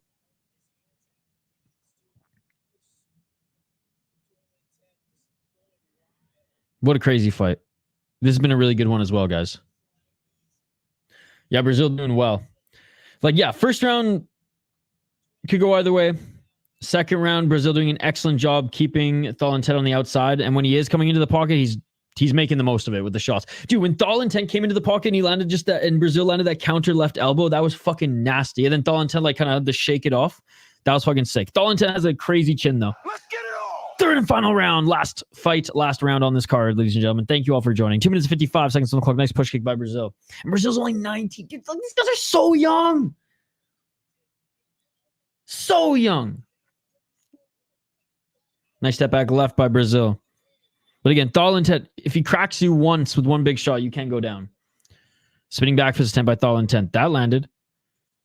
Body kick, and Htet caught the body kick. Htet being a lot more aggressive here, as he has to be. Htet needs a knockdown to win this fight. Left by Htet. Look for the high kick by Htet. 2 minutes and 25 seconds. Body kick by Brazil. Front kick by Htet.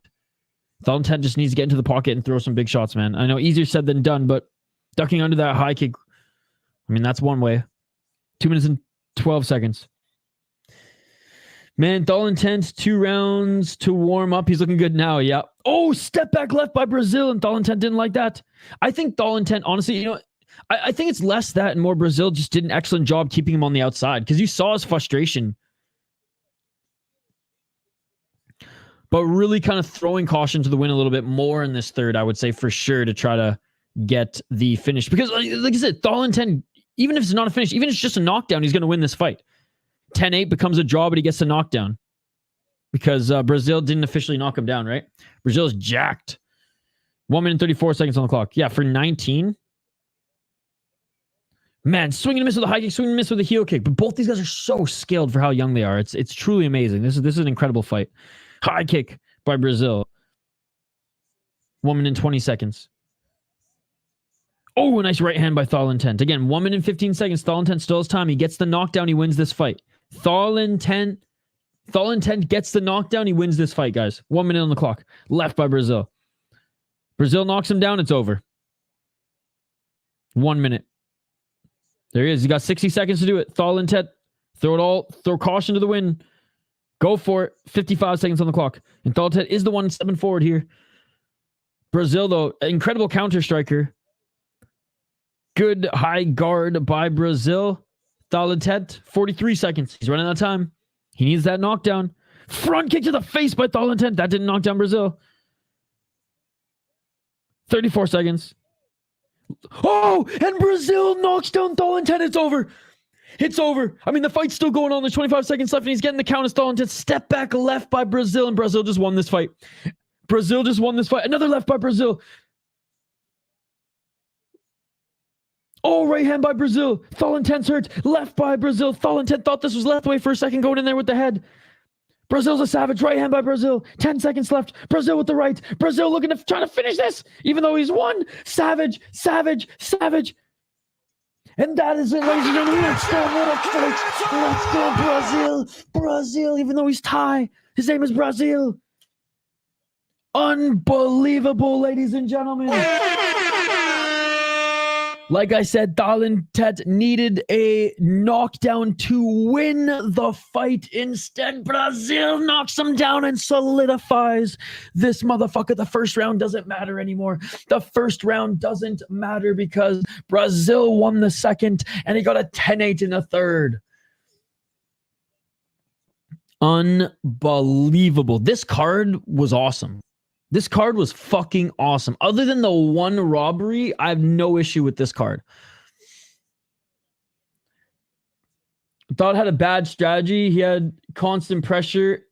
Well, see, I don't think he did have constant. I only think he had constant pressure in the third round. I think every other round in the first and second, Brazil clearly kept him on the outside. It was only the third round where he kind of went for it, which again he needed to do. So fair enough. Because it looked like he was getting frustrated at times with all those teeps, all those low kicks.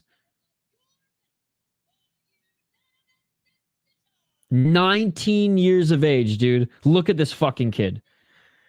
He's huge, too, for the division. He didn't and was Brazil's game.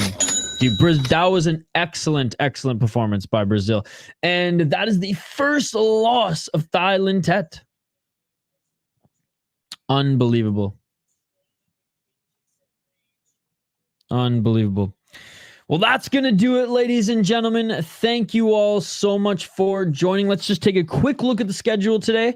And guys, don't forget, I posted a video yesterday, and we're going to post some fight highlights probably tomorrow.